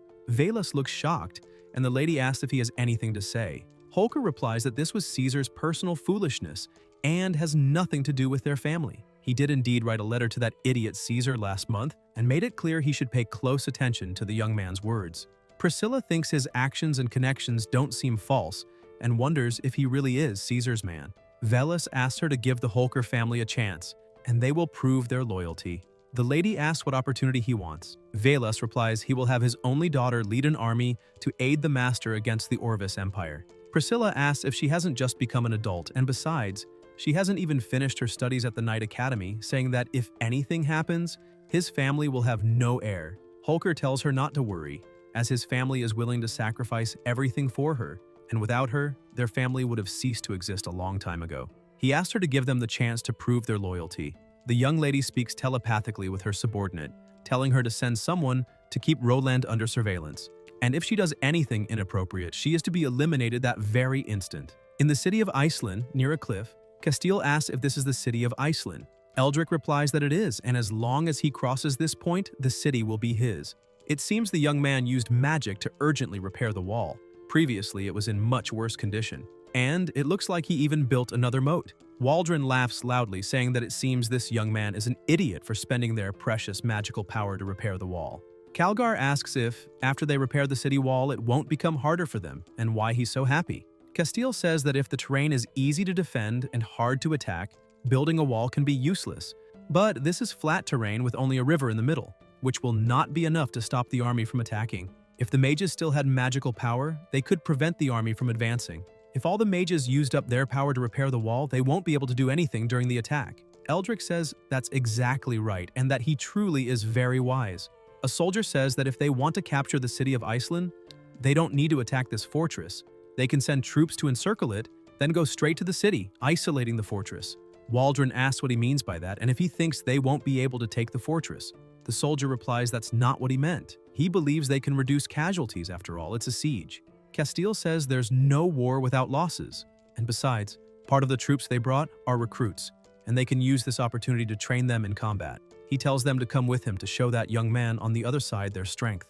Maybe he'll even surrender after seeing the Duke. The mage agrees. Elsewhere, the protagonist is sitting and looking at the system, which says to train 5 characters with high attributes. Rain says he has no time to find anyone now. This mission has been stuck for half a month, and he must find a solution quickly. The maid approaches and says that the Grand Duke of the Orvis Empire and his personal mage want to meet him on the city walls. The young master goes outside. Waldron says he'll give him a chance now. The protagonist asks if that idiot is the Grand Duke. Leah answers yes. That fool is the Grand Duke. Castile calls him a bastard and wants to know how he dares to disrespect him like that, saying even his father wouldn't dare disrespect him. Rain asks what the hell he wants there. Waldron replies that he's there to give him a chance to beg for mercy, promising that if he surrenders obediently now, he won't turn this place into a river of plasma. The young master says he'll give him a chance too. If he doesn't want to lose his life here, he should return with his army to his own territory immediately. Castile glares at him and says that clearly he doesn't understand the situation. He personally leads an army of 100,000 men, and if the young master doesn't want to lose his life, he must surrender immediately. The protagonist tells his maid to teach him a lesson. Leah lifts her skirt, pulls out a dagger, and attacks immediately. The mage releases his magic and warns to be careful. A barrier is formed, but the dagger pierces through it. Waldron dodges just in time, but his face is still cut. He starts trembling and muttering. Rain says this is a warning.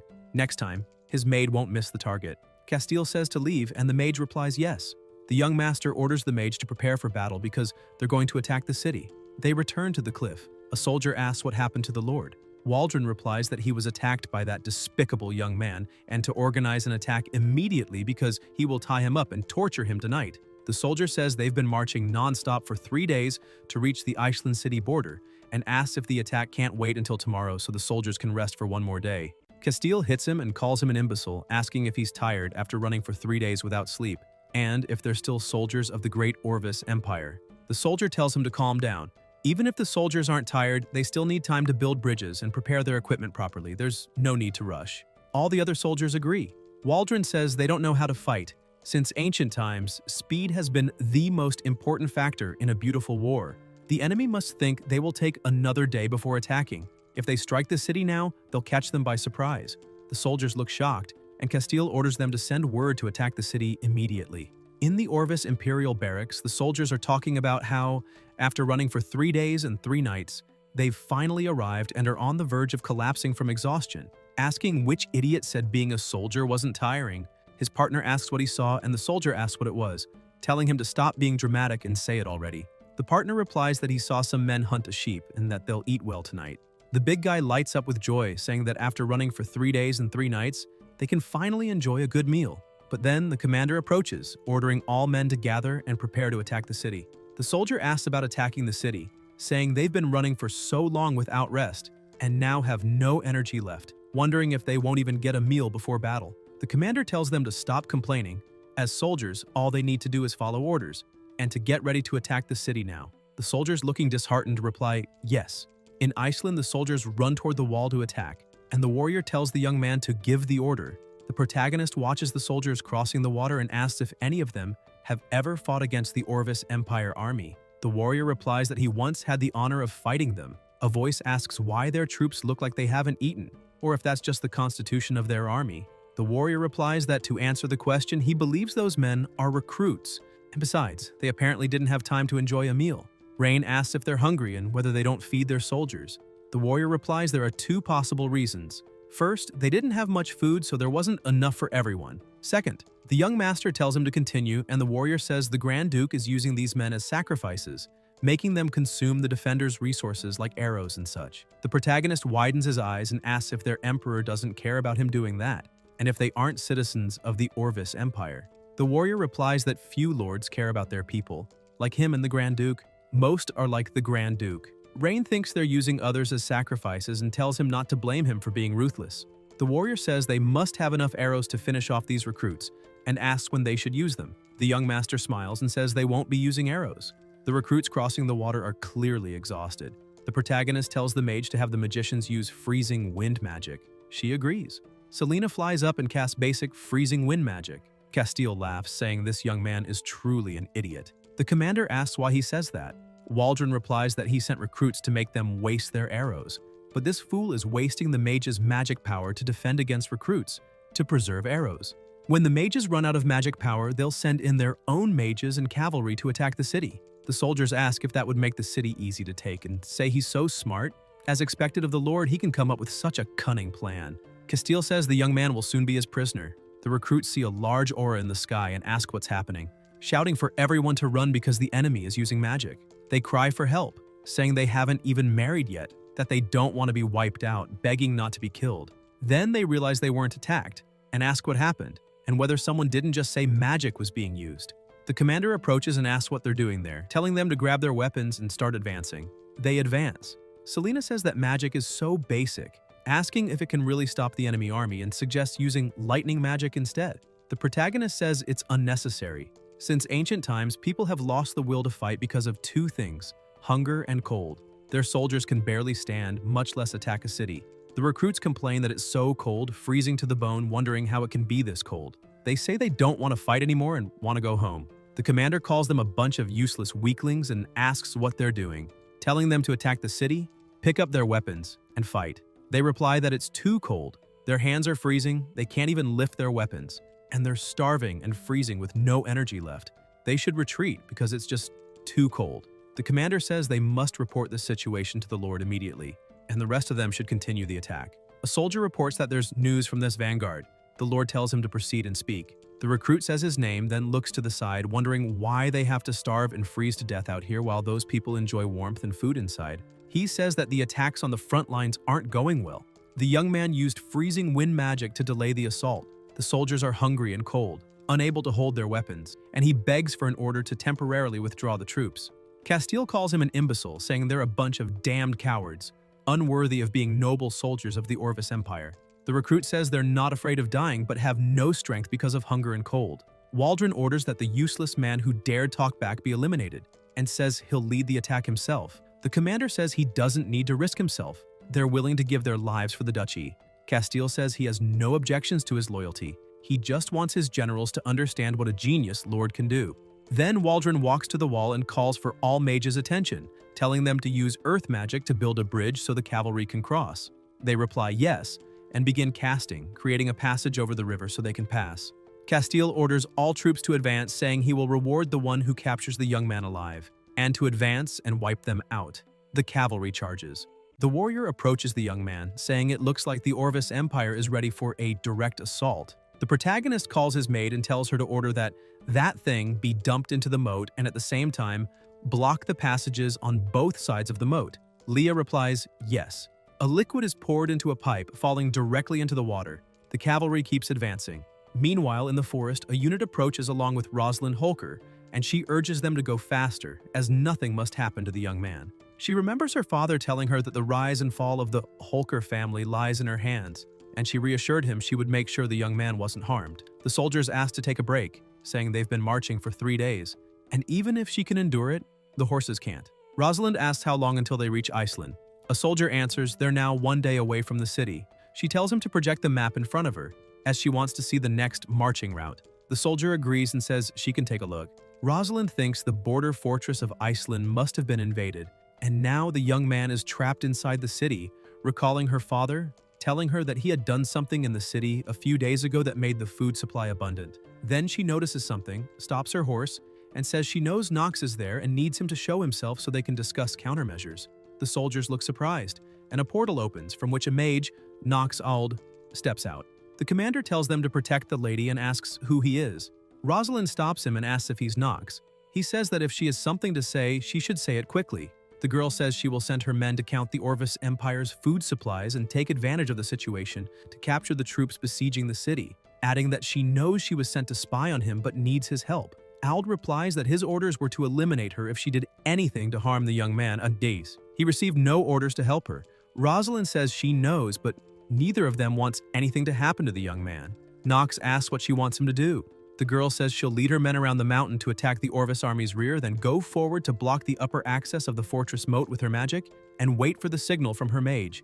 Then he will immediately release the water flow from the channel and drown those Imperial dogs. In Varshala, a voice says they hope to reach a consensus, to work together and gain a fortune. Someone looks at a letter. It's an elf, and asks what they think. Ilaria says humans are too greedy and cunning, with no credibility, and believes it's better not to get involved with them. Someone nearby says that being said, they can't feed all the elves on their own strength and have to buy food from humans every winter, so it would be inappropriate to refuse. The Majesty tells Ayuria that she may speak as well, as she's the only one there who has seen the new leader of Iceland. The Saint says she thinks the new city leader is evil and cunning, very arrogant, and she doesn't know how he did it, but he managed what he said. Not only do they have enough food to last the winter this year, they also saved a lot of money. An elf asks if there are interesting people among humans. Ilaria asks if he means intelligent and says she doesn't think so. The tribe's scouts discovered a few days ago that they are fighting again, and she doesn't understand why they wage war every autumn. The premise for them to secure a good deal is that the cute city lord must survive this war, otherwise there's no deal. Her Majesty tells her to calm down for a moment and let her speak her decision, saying that what Salian said makes sense.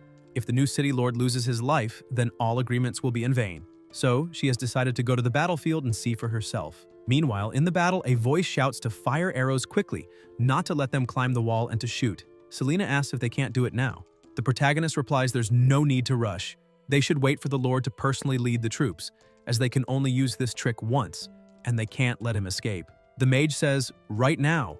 Soldiers leap onto the wall and one says they've breached it. Castile smiles, saying it's done, and to advance and capture the young man alive, repeating again to take him alive. Rain notices the lord crossing the bridge and orders the mage to proceed. They exchange blows. The warriors say to take them down quickly, as they can't let them get near the master. The young master calls the mage and orders her to throw a fireball into the well. Selena says she understands and casts a low-level fire spell, forming a ball of flames and throwing it. Waldron calls the mages, saying the enemy is firing fireballs and that this is their final counterattack, so they must protect him. The mages unleash their power, creating a barrier, and the soldiers comment that the enemy is draining the mages' magic power, wondering if they have a plan. Castile asks what plan and laughs, saying what kind of plan could they possibly have? All their magic power was spent on that freezing wind. These fireballs are probably the last scrap of magic they can use, and as long as they withstand this counterattack, victory will be theirs. The fireballs keep flying toward the river. Waldron watches and laughs, saying he told them the mages were at their limit and couldn't even properly control the most basic fire magic anymore. The soldiers praise him as a true military genius who will take the city, after which the rest of the Empire's men will surrender. Castile says he's known as one of the pillars of the Orvis Empire, and that boy could never manage it. An explosion erupts and the flames grow far more intense. They panic, asking how this is possible and what is happening. Waldron wonders how this can be and how such a forbidden magic could exist in this land. People cry out, asking what it is and why there's a wall of fire, calling for help. Castile grows nervous, wondering how this could happen since he has already sent all his men. If they're all trapped by the fire, they'll be consumed by the flames. He thinks this young man isn't human, but a demon, and wonders if he intends to burn 100,000 people alive. Soldiers urge him to order a retreat. Waldron orders a quick retreat and tells the mages to extinguish the flames immediately and end the fire. The mages say they have no reserves of magic power left, having spent what remained on the defensive barrier they just cast. The mage wonders if this level of power is on par with forbidden magic, and if such strength was achieved with just a few barrels of oil, without using a drop of magic power. They cry for help. The protagonist watches and thinks that to prevent his people from ending up like that, he must develop industry as fast as possible, then tells the mage he's leaving the rest to her. She replies that she understands and orders all mages to wipe out the soldiers of the Orvis Empire immediately.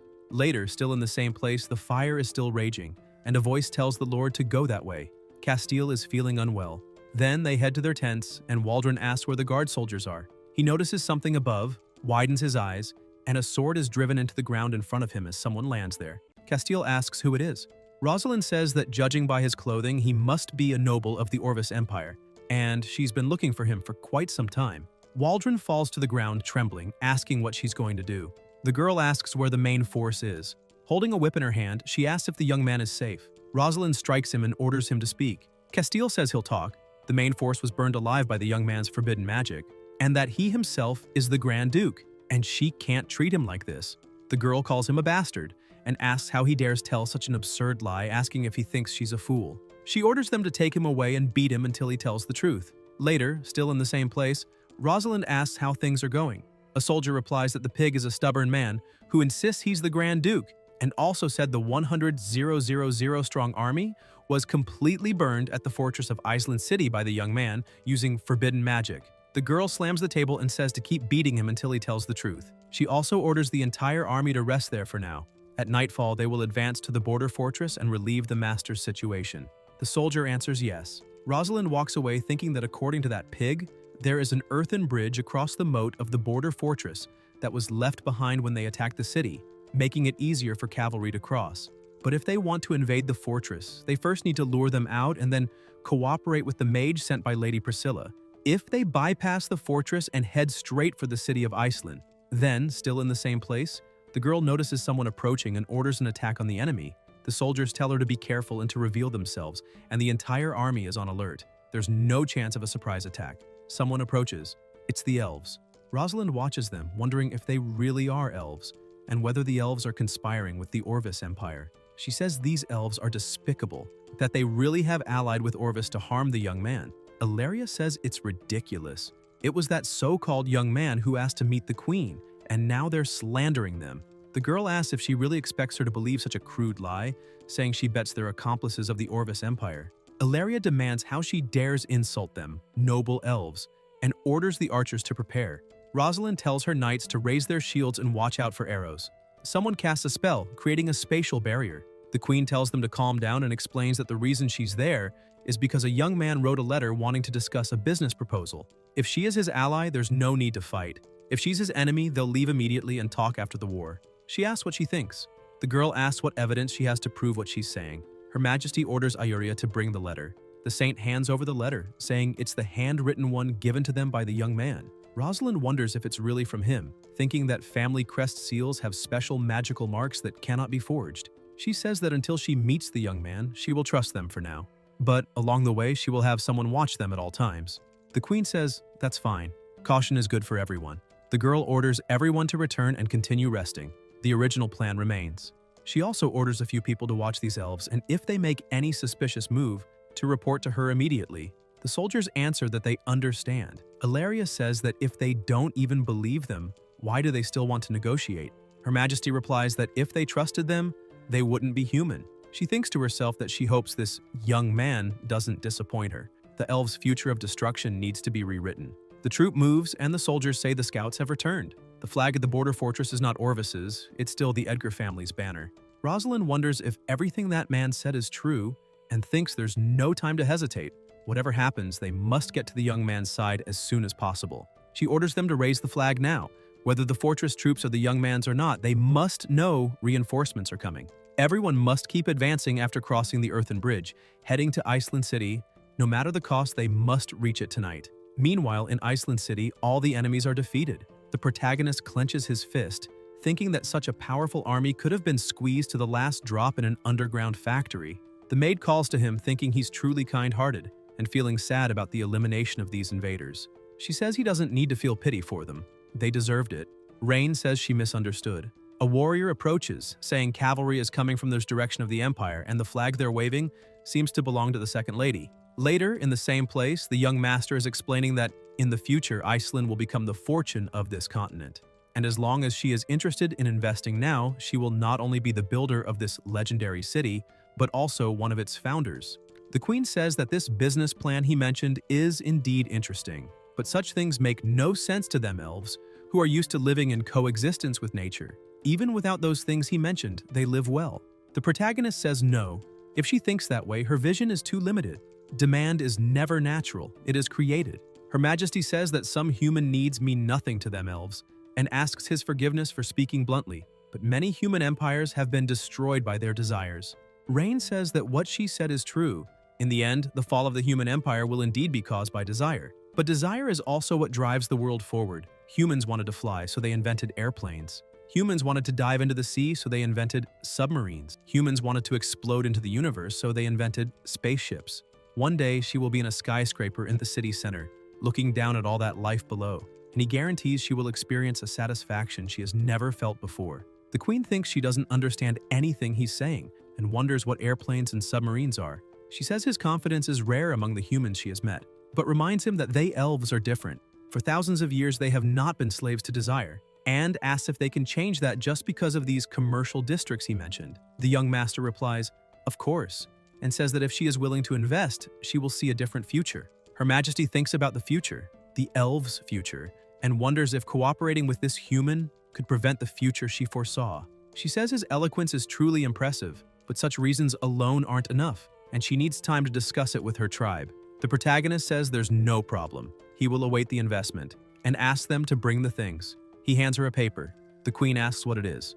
Rain replies it's an invitation to the completion ceremony of the Isline City Dam, a VIP seat, and insists she witness the first step of the city's industry. Meanwhile, elsewhere, the troops keep marching and say they have urgent news. The young man is safe and is now clearing the battlefield below the border fort. Rosalind wonders about them being safe and how that's possible, and whether the Orvis Empire didn't bring an army of 100,000 men. She wonders if what he said was true, and if there really is a master forbidden mage helping the young man, but then thinks to forget it. There's no time for that now. She needs to go help him as quickly as possible. Later, the troop approaches the wall quickly, but it's closed, so they stop their horses. The girl dismounts, and the guards say it's that way. Inside a room, she enters and says she is the knight sent by Lady Priscilla to help him, and that she failed to arrive when he needed her most and deserves punishment. The protagonist asks if her older sister asked her to come. Rosalind replies yes. Rain asks why she was coming from the direction of the Orvis Empire. The girl replies they received the rescue order 3 days ago, and she thought he had abandoned the border fortress and retreated to Isline. So she diverted the army there and blocked Orvis's retreat. The young master asks if it really took 3 days from her sister's territory, saying it's hundreds of kilometers, and asks how they got there since there are no railways yet. Rosalind asks what a railway is. The protagonist replies that it doesn't matter since they worked hard and tells them they may rise. The girl says it wasn't hard and that this is the least the Holker family should do, since her stupid uncle caused him trouble. Rain is surprised and asks if she's from the Holker family, realizing she's Caesar's niece. Rosalind says she begs him to give her family a chance, and that he can punish them however he wants. She won't complain. The young master watches her. The girl lowers her head, thinking the young man left her waiting all day. Even knowing it would be hard to earn his trust, she didn't even get to meet with him. She wonders where the future of herself and her family will go. The protagonist approaches and apologizes for the delay, telling her not to be nervous and that he came to discuss something with her. Rosalind agrees and thinks now he should give her a chance. Rain asks if she would become his ally. The girl looks surprised. The two stare at each other. The young master says he's impressed by her battlefield judgment, that her values are worth cultivating, and whether it's the courage to lead troops in a rear maneuver or a bold charge into battle, it makes him think she's a very talented person. Rosalind thanks him for the praise, saying that's what subordinates should do. The protagonist asks if she wants to be his. The girl says she understands, and if he wants to use her to make up for his dissatisfaction, then she'll give everything. Rain says to wait a moment, something is wrong with this conversation, and asks if there's been a misunderstanding, saying especially the word compensate is something he's never thought about before. Rosalind kneels and says that although her dream is to become a knight and serve at his side, if he needs to use her humble body to make up for the wounds her uncle caused him, she won't complain. The young master tells her to stop, saying it's a misunderstanding. He wants her to be his subordinate, nothing more. The girl asks what he means. The protagonist replies that he means whether or not she is willing to join his ranks, and that he will not hold her or her family accountable for Caesar's crimes. He coughs and asks if she will serve him as a knight. Rosalind's eyes widen as she realizes that being his knight doesn't mean being his plaything, but truly his knight, something that has always been her dream, and she says that becoming his knight would be her greatest honor. Later, Ryan is in a room writing to his sister, telling her that the crisis in Iceland City has been resolved, that the knight she sent is exceptional, and instructing his maid to send this letter to his second sister tomorrow, along with an invitation to the dam's completion ceremony. Leah replies that she understands. The young master thinks he must find talented people quickly. He notes that he has secured an apprentice. The maid asks what they should do with the Grand Duke of Castella, who was captured by the knight. The protagonist says he had completely forgotten about him and asks where he is now. Leah replies that he's in the dungeon of Iceland City. Later, in a prison, Ryan approaches and tells the Grand Duke that they meet again. Castile calls him a despicable brat and says he's finished. The young master asks what he means by that and whether he realizes he's the prisoner now. Waldron asks if his father told him and says it's clearly stated that spell mages from all countries are not allowed to participate in wars between ordinary people, yet yesterday on the battlefield he broke that rule. Soon all the forbidden spell mages on the continent will come to hunt the Edgar family. The protagonist asks about a forbidden spell mage, wondering if he means Selena. Castile replies that Selena is just a high-level mage. He's talking about the forbidden spell mage who unleashed destructive power on the battlefield. Rain asks if he's referring to the explosion caused by those barrels of oil, and says that if the forbidden spell he's talking about is an explosion, then it's just a misunderstanding, because he can make that kind of explosion as much as he wants. Waldron says that's impossible. Only a forbidden spell mage can wield that kind of power. Such world-destroying force is definitely not something a skinny noble like him could do. The young master says that whether it was a forbidden spell mage or destructive power, it's in the past now. The only reason he came here is to tell him something and asks who his superior is or what exactly he's planning. Castile says there's no superior behind this. Orvis Empire warriors don't need any reason to crusade against the cowards of his Caledorial Empire. The protagonist asks about a crusade, saying he makes him laugh, and explains that he's reviewed the records from Iceland City. Every spring they cross the border to provoke them, sparing no expense to seize cities and territories, but they never occupy them and never leave even a single soldier there. In autumn, they immediately withdraw their troops, as if they have a reason to leave. Rain asks if he thinks such actions can hide anything, saying that the Grand Duke of Castella, or Emperor Mallico himself, must have other purposes for this crusade. Waldron says it's because they don't care about occupying barren land like his. What the Orvis Empire needs is to declare strength to the world. The young master asks whether declaring strength means testing something unknown. Castile says he doesn't understand what he's talking about. The protagonist says he should think about it carefully in prison. As he walks out, he thinks that every year the invasion seems like a meaningless drama. Behind it, there must be a conspiracy yet to uncover. They must develop industry immediately. The feeling of being controlled is unpleasant. 10 days later, at the Port of Silver Waves, Priscilla looks over her third brother's letter and tells her subordinate to tell that fool Willas that her brother likes his daughter, so he can rest easy now. Gwen replies that she understands. The lady says this invitation letter mentions something about a dam completion ceremony and asks if she knows what a dam is. The subordinate replies no, saying her humble self is too ignorant and inexperienced to comprehend the young man's brilliant wisdom. Priscilla says in that case they will go to her brother's territory for a few days and see this dam. Gwen replies that she understands. The lady adds that, by the way, she wants her help in finding some girls of the same age. She wants to see what type her brother likes. In the imperial palace of the Orvis Empire, a voice says that the Grand Duke's capture will definitely shake the army's morale. And if he leaks his secret, it will cause even more trouble, asking who told him to act so recklessly just to end up in this situation. The emperor says that's enough, and asks what's the point at this stage of finding out who's more at fault, saying they need a solution, not an argument. The long-haired man suggests perhaps sending someone to Iceland City to try negotiating with them.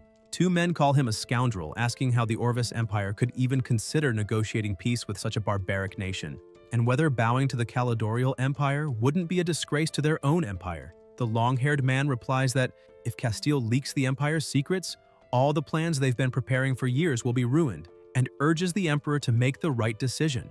The emperor says that peace negotiations can be arranged and asks if there are any suggestions for suitable candidates. Someone with enough status to represent the dignity of the Orvis Empire, but also with sufficient courage and wisdom. The long-haired man thinks there's something strange in the emperor's words. Something as simple as peace talks wouldn't be difficult as long as the minimum compensation is determined, and wonders if the Emperor might be thinking of something else. The Emperor, judging by Craven's expression, asks if he already has someone in mind. Craven says he would like to recommend someone, Lady Wilvina, the only daughter of Duke Richard. Voices shout that he's crazy, reminding everyone that her father was recently imprisoned for offending the Emperor. The Emperor thinks Craven is very clever and always knows what he's aiming for and asks why he would recommend the daughter of a criminal. Craven says he has 3 reasons. First, she is the only daughter of Duke Richard and her noble status would show sincerity. Second, he's heard that although she only recently came of age, she is eloquent and decisive. Third, and most importantly, Wilvina could use this opportunity to atone for her father's crimes and prove herself so that His Majesty might pardon Duke Richard. The others present say that what he says makes sense. The Emperor says he'll put Craven in charge of the matter and to ensure the Duke's only daughter is safe during the trip. Craven replies that he understands. Elsewhere, in another room, the Emperor asks if they know what to do on the return journey with Wilvina and Castile. A masked man replies to rest assured. They will certainly lose their lives in the territory of the despicable Caledorial Empire. The Emperor says that the Orvis envoy being eliminated by the Caledorial Mafia will now give them one more reason to declare war. Elsewhere, merchants are selling fresh fruit, calling for civilians to take a look. They also have fresh fish. They spot the young man walking by and ask if he's come to buy something. The protagonist says yes, that he's just strolling through the city to see if they need anything. The merchants say that thanks to him, their lives are much better. Before they lived worse than animals, but now they've finally turned things around. Then a voice calls him a brat, saying if he can't speak properly, he should keep quiet. Rain says they seem quite busy. They bid farewell to the young master. The protagonist watches people walking on the street and analyzes their data, thinking it seems very hard to find high attribute talents among common people. He's been wandering through various places in Iceland City these past few days and hasn't found even one suitable talent. He checks the system again, seeing he needs to cultivate 5 characters with high attributes, and he has only 1, wondering if he should ask his second sister and older brother for talent. Then he decides no. Their territories have their own difficulties, and he should rely only on himself. Besides, his second sister already gave him Rosalind, so it would be wrong to ask for more. Rain closes his eyes. The maid holds him, saying he's been very tired these past 3 days and should rest a bit, and that she's sent people to post multiple notices around the city, asking those who think they have talent to come see him. The young master thinks that those who recommend themselves are undoubtedly talented, excellent workers for his factory, but the problem is, his factory can't open yet. The investment situation with the elves has made no progress, and the dam will take another 15 days to finish construction. Making mages study chemistry is a crime against nature. He recalls the mages and the mage herself saying he was their god and thinks that this dam system has also given him an extremely difficult task. It's hard as hell. Then he hears someone calling another person a liar, asking how they dare show their face in the city again, until the protagonist notices someone beside him.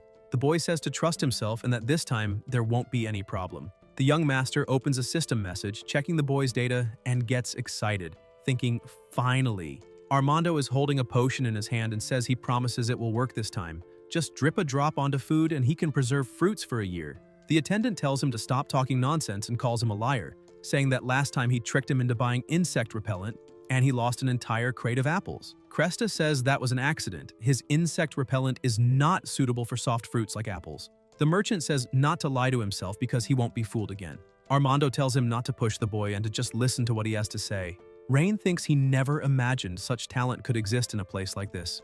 Leah wonders if that alchemist who only talks nonsense has caught the young master's favor because she can't allow him to be deceived by that kind of person. Cresta squats down on the ground, dejected. Thinking there's no fat cows today, he's starving. The protagonist extends his hand and says he's very interested in his potion, asking if he could introduce it to him.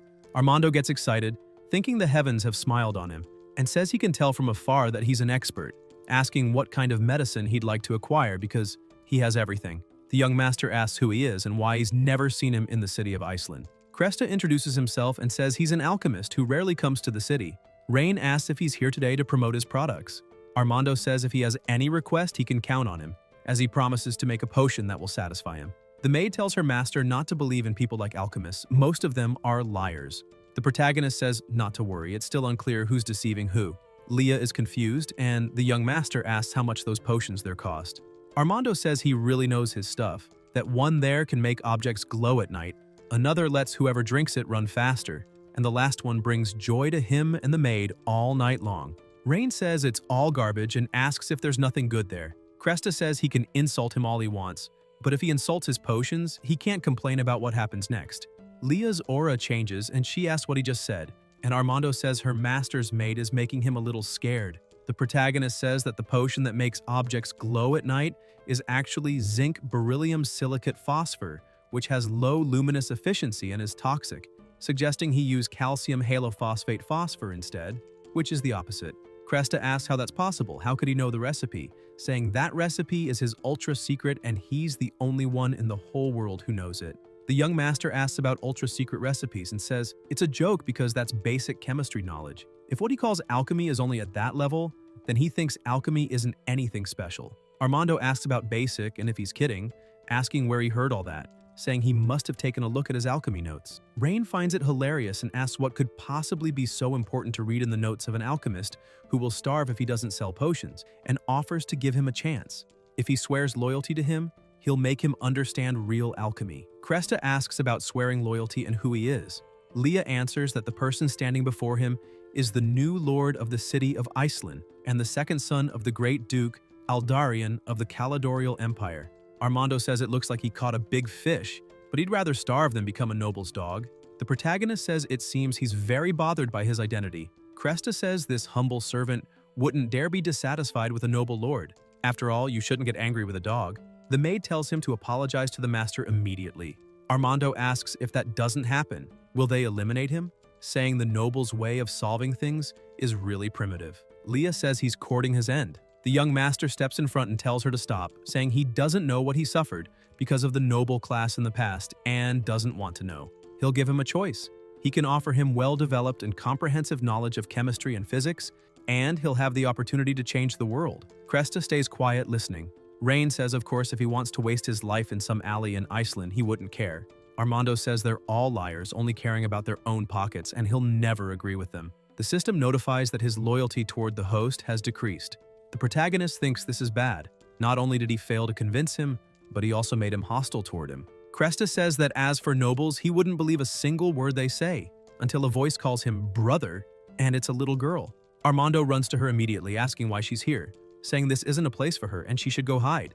Yelena asks why, and Cresta answers that this man is an evil noble who will hurt her. The little girl recognizes the master, and the young master asks if she knows him. Yelena replies that her mother said they can live well thanks to him. Rain asks if her father worked on the dam. She says Irina and her mother praise her father every day for having worked hard for him. Armando says he's really a noble with a filthy heart, exploiting the people of Iceland. The protagonist asks where he got that from.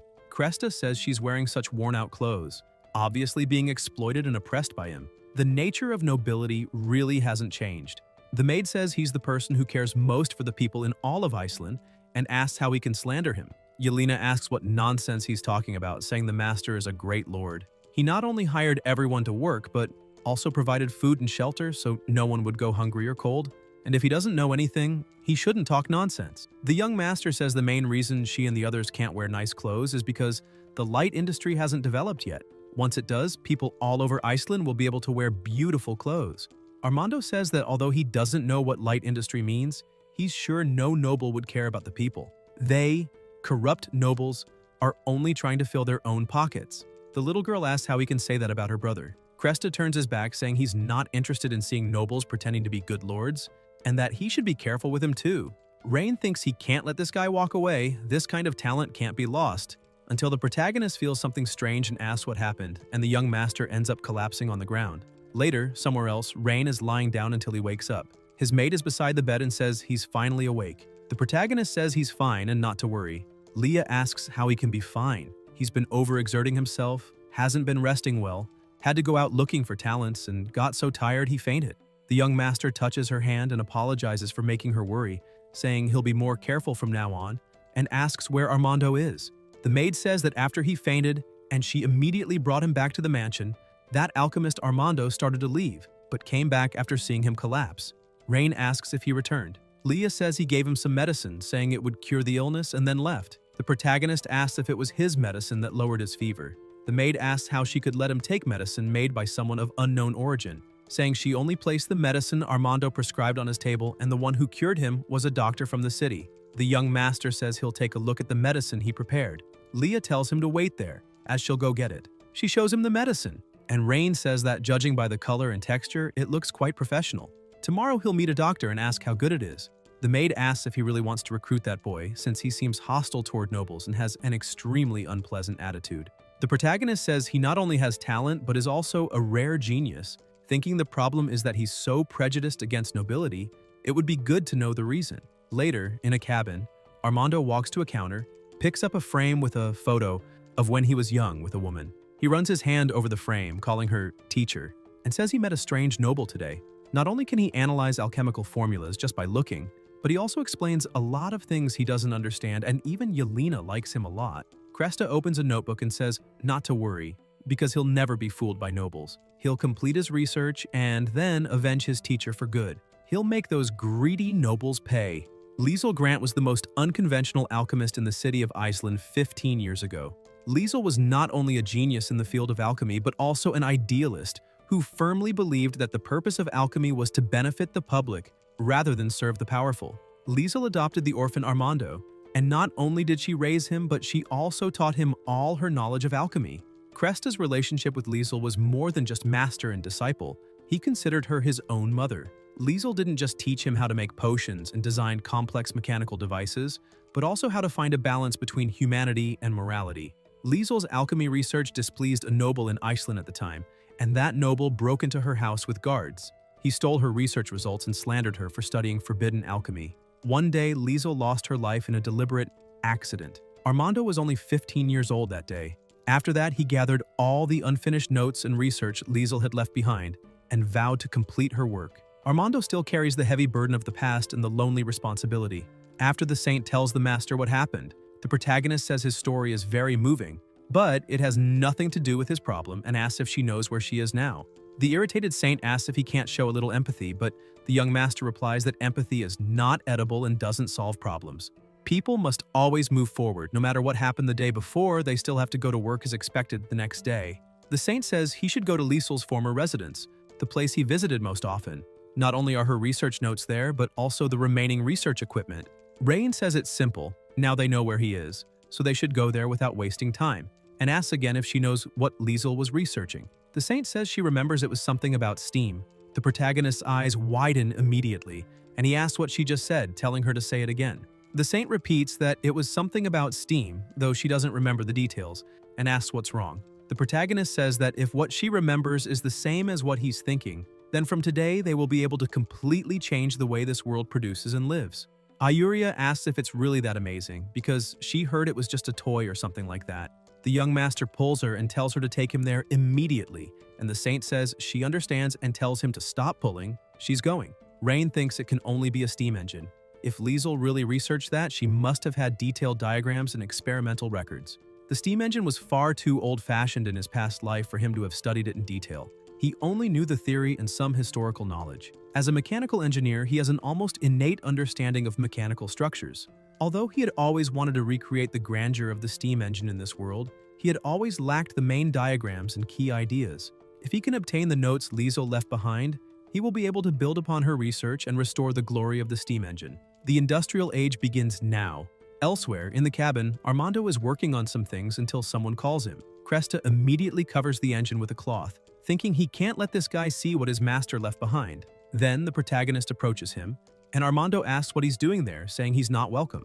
The young master asks where the notes his master left behind are, because he wants to see what she was researching. Cresta says that although he doesn't know where he got the information about the notes, he advises him to give up that idea. He will never hand over his master's notes.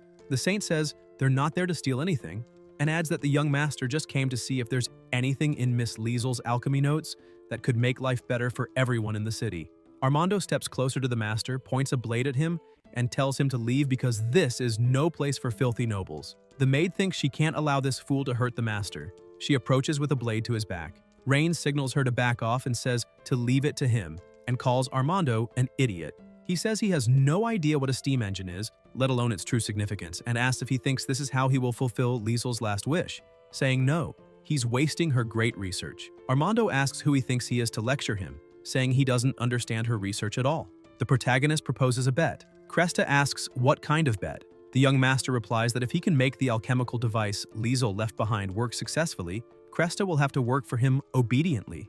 If he fails, he will leave Iceland immediately and never set foot there again, and asks what he thinks. Armando laughs, asking if he's joking, saying it's making him laugh, that a young noble master like him, who can't even recognize all alchemical containers, dares to claim he can make his teacher's legacy work. Rain asks if, based on what he just said, that means he agrees to the bet. Cresta replies that he accepts, but that's not enough. If he loses, not only must he leave Iceland, but he must also kneel and apologize in front of his teacher's grave, and asks if he dares agree.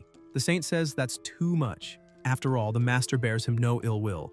Armando ignores her and only asks if he dares to accept. The protagonist says he has no problem with that and accepts the conditions. If he loses, he will personally apologize to Liesel. Now he says, let him take a look at the steam engine she left behind. He thinks that once he fixes it, Armando will obediently feed the boiler, and he'll see how ruthless he can be in exploiting him. Cresta pulls the cloth off the machine and says this is what teacher Liesel left behind, telling him to be careful not to break it. Leah wonders if the master is really that interested in alchemy and if this thing is so strange, asking what it's for. The young master looks at it and realizes it really is a steam engine, shouting genius, and that Liesel truly was a genius. The maid asks if Liesel's inventions are really that amazing. Rain says yes, no matter the world, anyone who can invent this can only be considered a genius.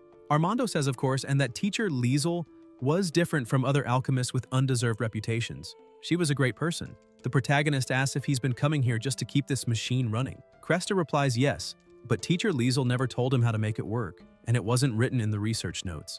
The young master says he'll dismantle it to check the internal structure and see if there's a mechanical problem. Armando asks if he's crazy, saying if it can't be reassembled, his teacher's research will be ruined. Rain asks if he knows who he's talking to, saying there's no machine in this world he can't fix, and tells him to go get a screwdriver or something like that. Cresta asks what a screwdriver is.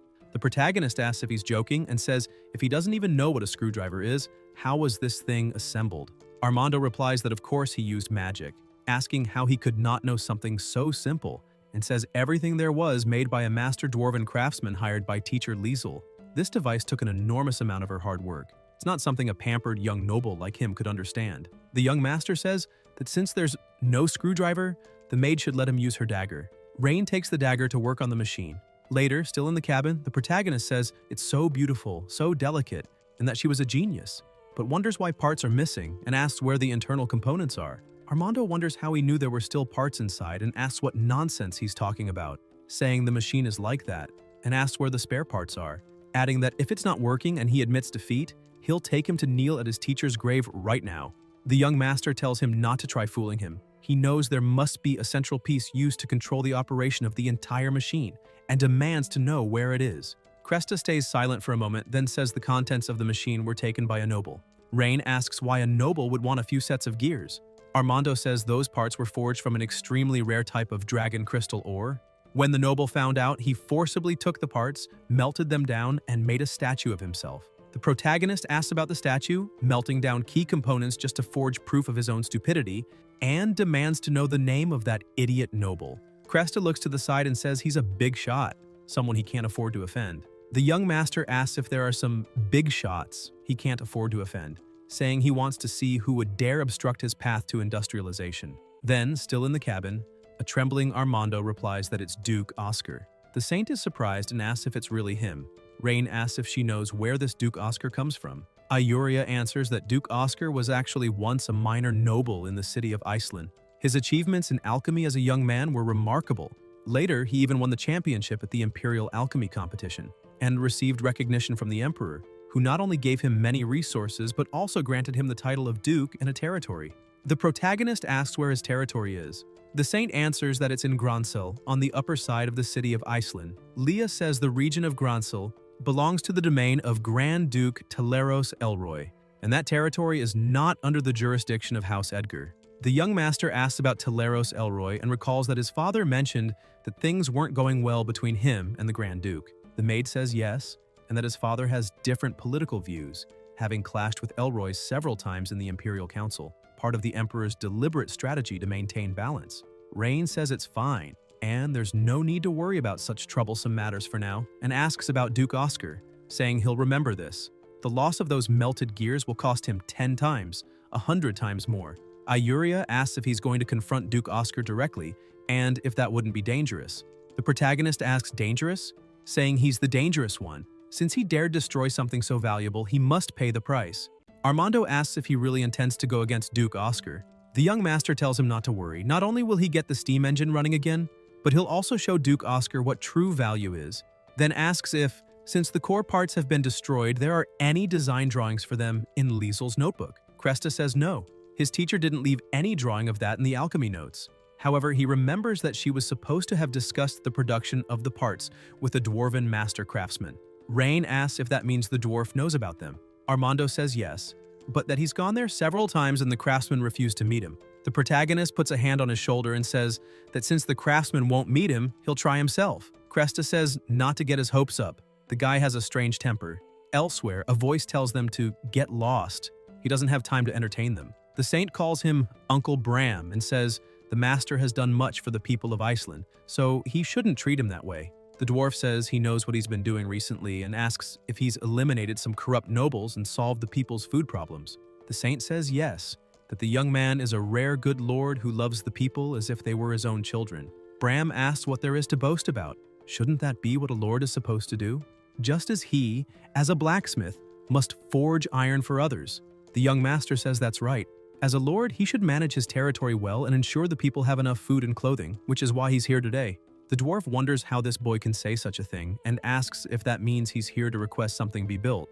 Rain says yes, he needs the design for the gear Liesel made for the steam engine, and even better if the dwarf could forge it himself. Bram's eyes widen and he tells them to leave immediately. He's not making that damned thing. The protagonist asks why. The dwarf answers that it was those gears that got her killed. If he hadn't insisted she use dragon crystal ore for safety, she wouldn't have gotten into trouble and ended up finished off by that bastard noble. He won't make anything like that for anyone again. Armando tells him to wait and asks if he didn't just say a blacksmith's job is to forge iron for people, calling him a double-standard mutt. Bram tells him to shut up. He said you shouldn't fight, and that's final. Even with dragon crystal ore, it wouldn't work. The young master says to wait. He keeps talking about dragon crystal ore and asks if it means only gears forged with dragon crystal ore can keep Liesel's machine running. The dwarf asks what he's getting at. Rain says what he means is that it's unlikely one can rely solely on that material, and asks if it's truly impossible to forge the necessary gears from common iron ore.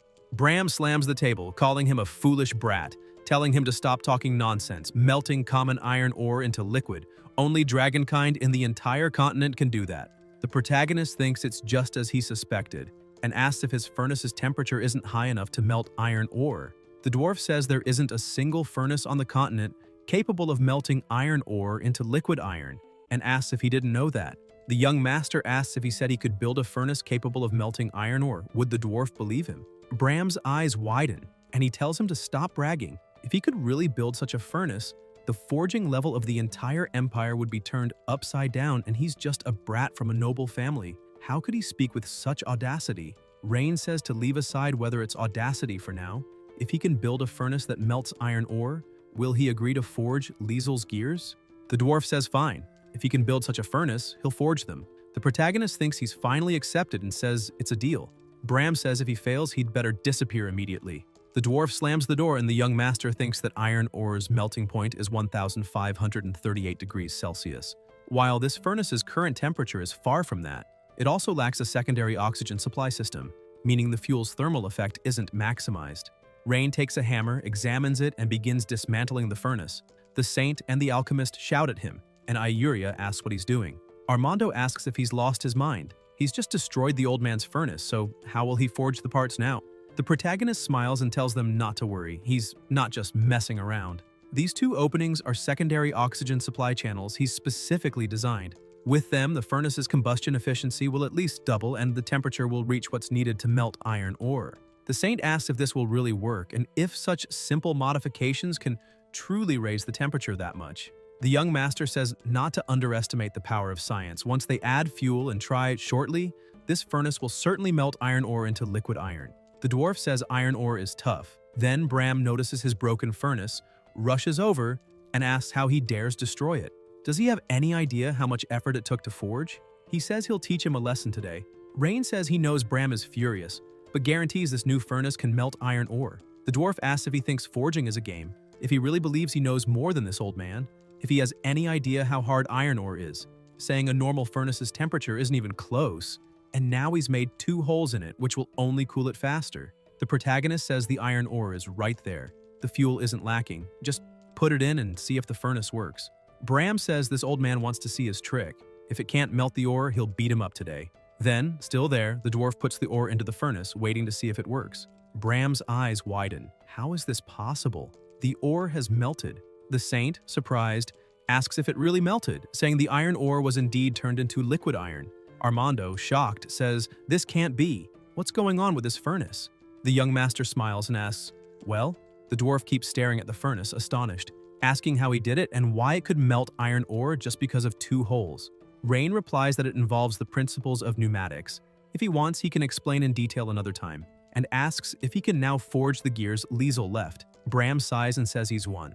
Now that the furnace is working, this old man will forge those gears again, but he warns that if that noble comes to cause trouble again, the protagonist cuts him off, saying not to worry. Even if that noble doesn't come after him, he'll be the one going after the noble. Then they head back to the cabin, walking up to the machine. The young master holds the part in his hand, thinking that this is the central component of the steam engine, and welcomes the arrival of the industrial age. Leah asks if, although this gear looks quite sturdy, it can really withstand the operation of a steam engine, and if it breaks, could something happen to injure him? Ayuria agrees and asks if he should ask members of her clan whether they have dragon crystal ore.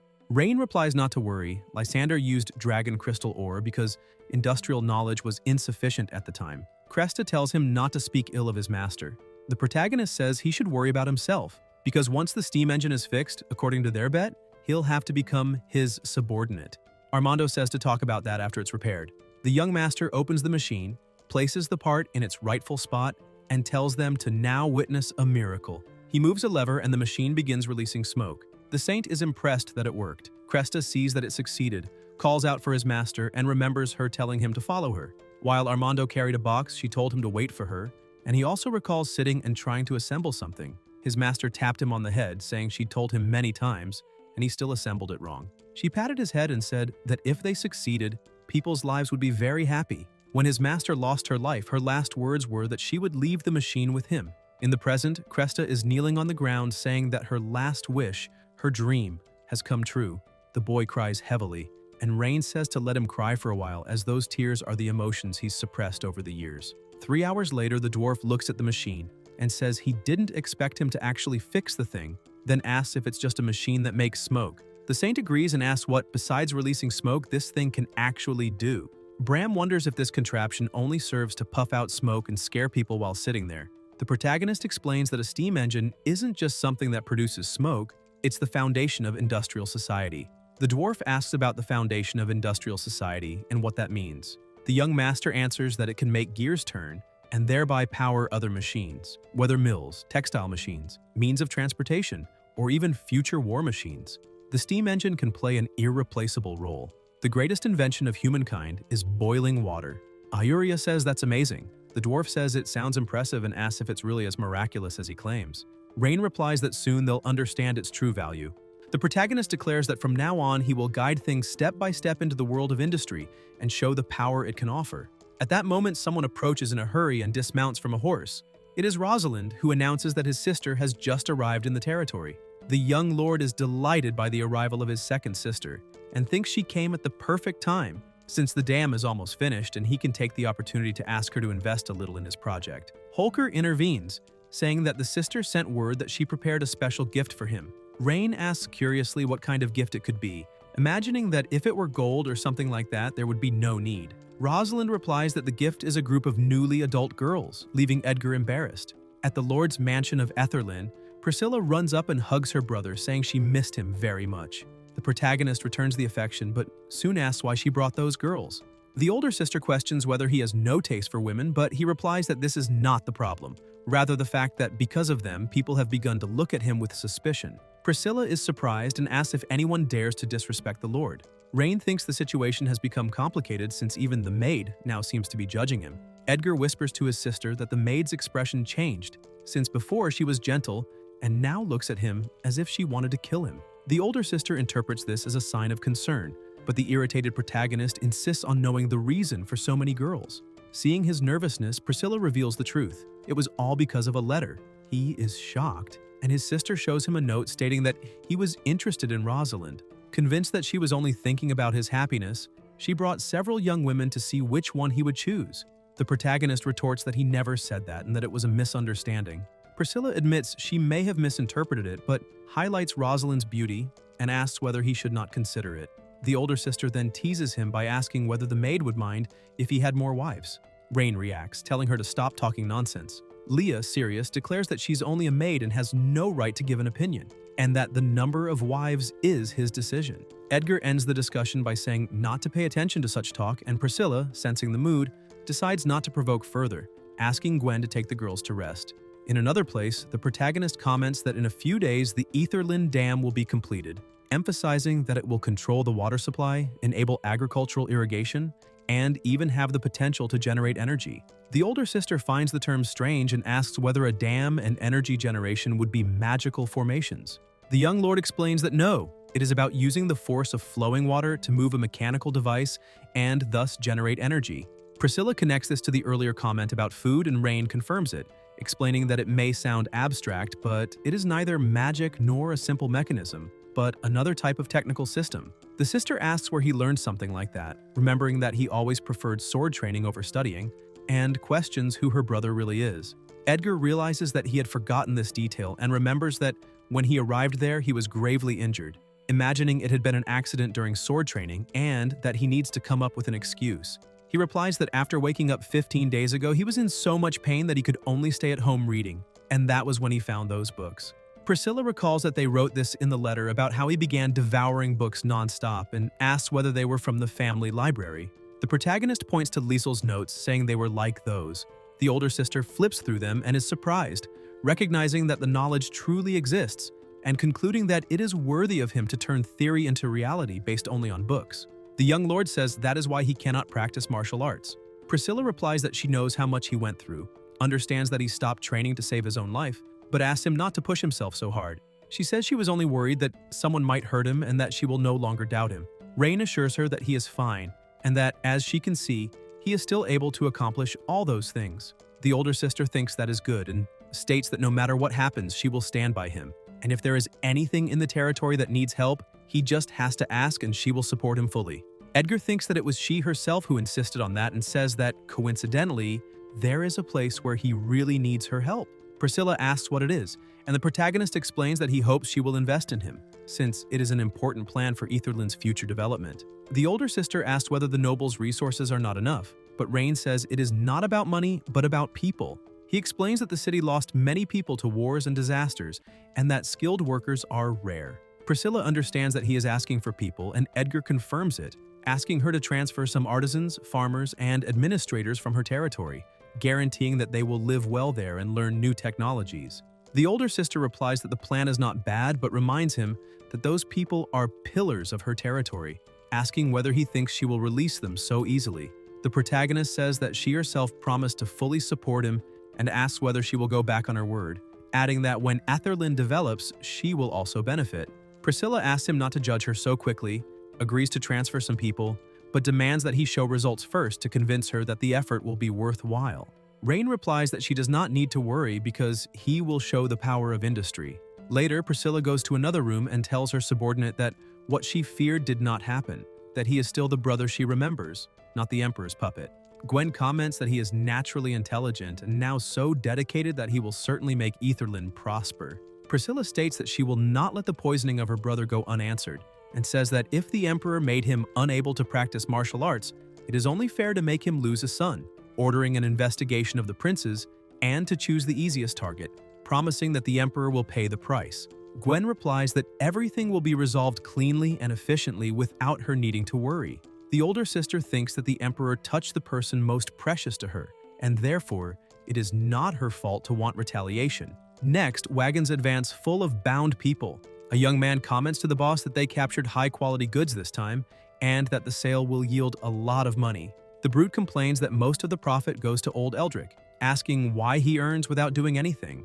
The long-haired man agrees, saying they risk being caught while Eldrick only reaps the benefits, making the business less and less appealing. The boss tells the men to shut up, asks what they know, and states that no matter how greedy Eldrick is, he is still their backer. He asks whether they think they could have gone in and out of Etherland's territory freely all these years without someone covering for them, and adds that if they do not want to do the job, they can leave and he will do it himself. At that moment, a hooded young man approaches on horseback and announces that there is a problem. The Lord of Etherland has changed. The boss demands an explanation, and the young man says that when he arrived at the gate, he did not recognize any of the guards on duty. He tried to bribe them, but they not only refused, but also interrogated him about what he was doing there and why he arrived so late. He made up a story about visiting relatives and managed to get away, but discovered that the city lord is no longer Eldrick. One of the lackeys asks whether they should not go back, but the boss retorts, asking where they would go back to. He explains that those women were ordered by Duke Eskar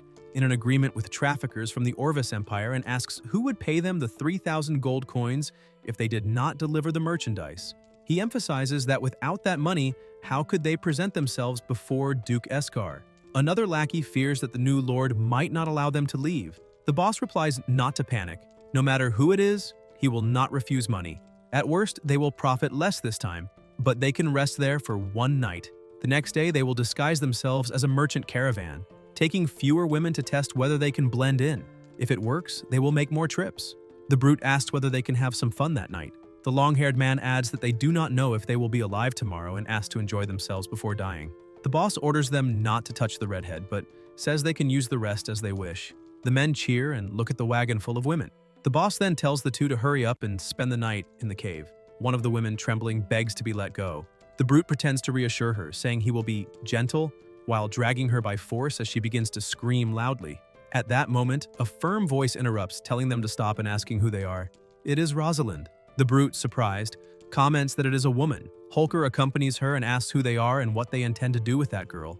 The brute fixes his eyes on her legs, impressed. The long-haired man mocks them, saying they were just having fun, and suggests she join them, guaranteeing she will have fun too. Everyone bursts into laughter, but Rosalind stares at them coldly, advances, and delivers the first blow against the long-haired man, electrocuting him and knocking him to the ground. Holker, wielding his spear, attacks next and hurls the brute far away. The lackeys, frightened by their fallen companions, ask what is happening and, seeing Rosalind in front with lethal intent, panic and flee, shouting for help. Inside the cave, the boss is confused, not understanding the situation until one of the accomplices falls with a spear pierced through his body. The bald man begs them to stop. The remaining lackeys run to the boss asking for help, and he tries to justify himself, saying he does not know how he offended them. Holker directly asks whether he kidnapped the girl. The bald man replies that there was a misunderstanding. He claims they are merely slave traders of Duke Eskar, and that they were there to deliver the slaves to the new masters on behalf of the Duke, showing documents he calls legal. Rosalind, upon hearing the name Duke Eskar, remembers Reen's words that during the patrols over the next few days, she should pay attention to anyone coming from the Duke's territory. Holker confirms this and asks whether there is anything specific to watch for. The young lord tells her to look for trouble. At that moment, the boss holds something shining in his hand and suggests that, since it was a misunderstanding, they should pretend nothing happened. Rosalind, although she does not know exactly what he meant by looking for trouble, decides that it is the only possible course of action and questions how Duke Eskar dares to cause trouble in the young lord's territory.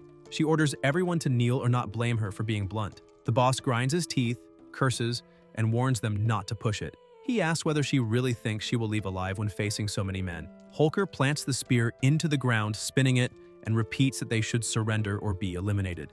The boss leaps with his sword and says she is courting death. As he closes in, Rosalind grabs the spear, attacks, shoves, and strikes the man, knocking him down. Holker steps toward the fallen man and orders that if they do not want to lose their lives, everyone must kneel, just as knights arrive and ask whether she is all right. Rosalind orders that all those men be arrested, thrown into the dungeon, and held to await the young lord's judgment. Later, Holker knocks on the door of the young lord's room and brings an important report. She enters and says she captured a caravan coming from Duke Eskar's territory.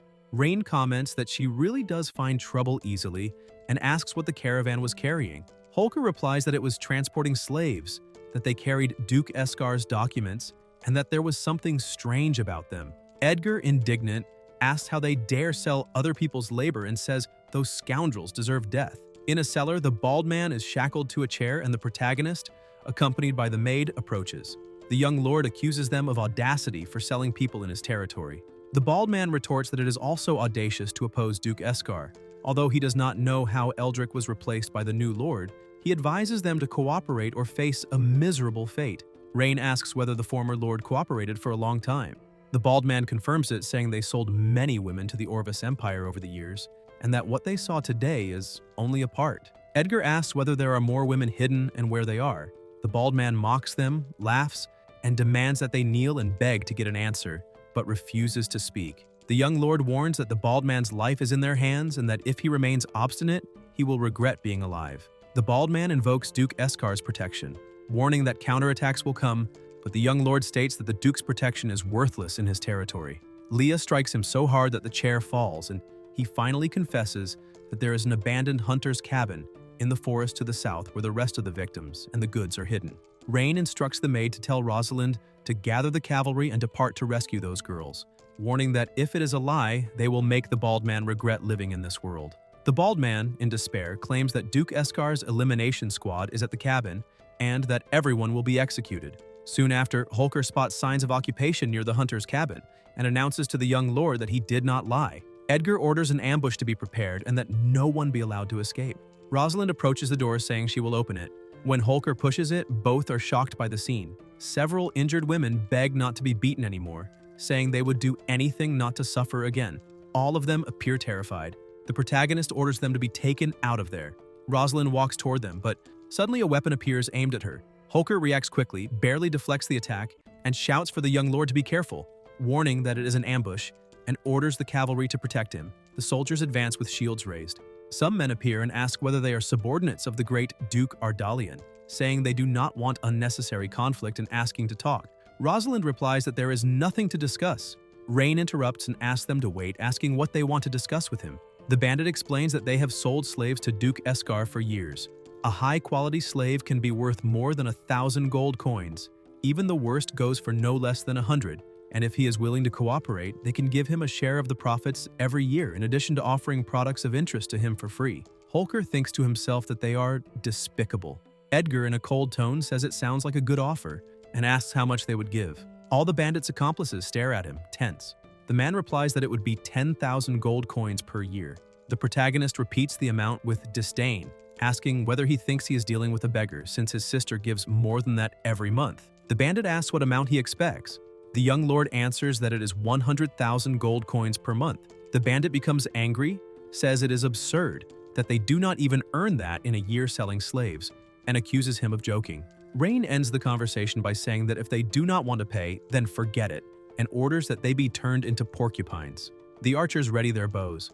The bandit asks them to wait, says he cannot decide on that much money alone, and asks whether he can go back to report to Duke Escar. He thinks to himself that if he escapes, he will have Escar send troops, confident that they could wipe out that small group. To show sincerity, he offers to leave 10,000 gold coins behind and asks whether that is acceptable. Edgar replies that it is not and orders them to do what must be done. The men panic and flee toward the rear mountain. Rosalind orders the archers to advance and fire without letting anyone escape. The arrows fly, but the bandit activates an elemental water shield, creating a barrier. Holker charges him and says all his men have already been dealt with, ordering him to accept his fate obediently. The bandit looks around, sees his subordinates being defeated, and realizes that everyone will die if this continues. He focuses on the young lord and concludes there is only one chance. He shouts for his men to cover him, saying he will capture the boy.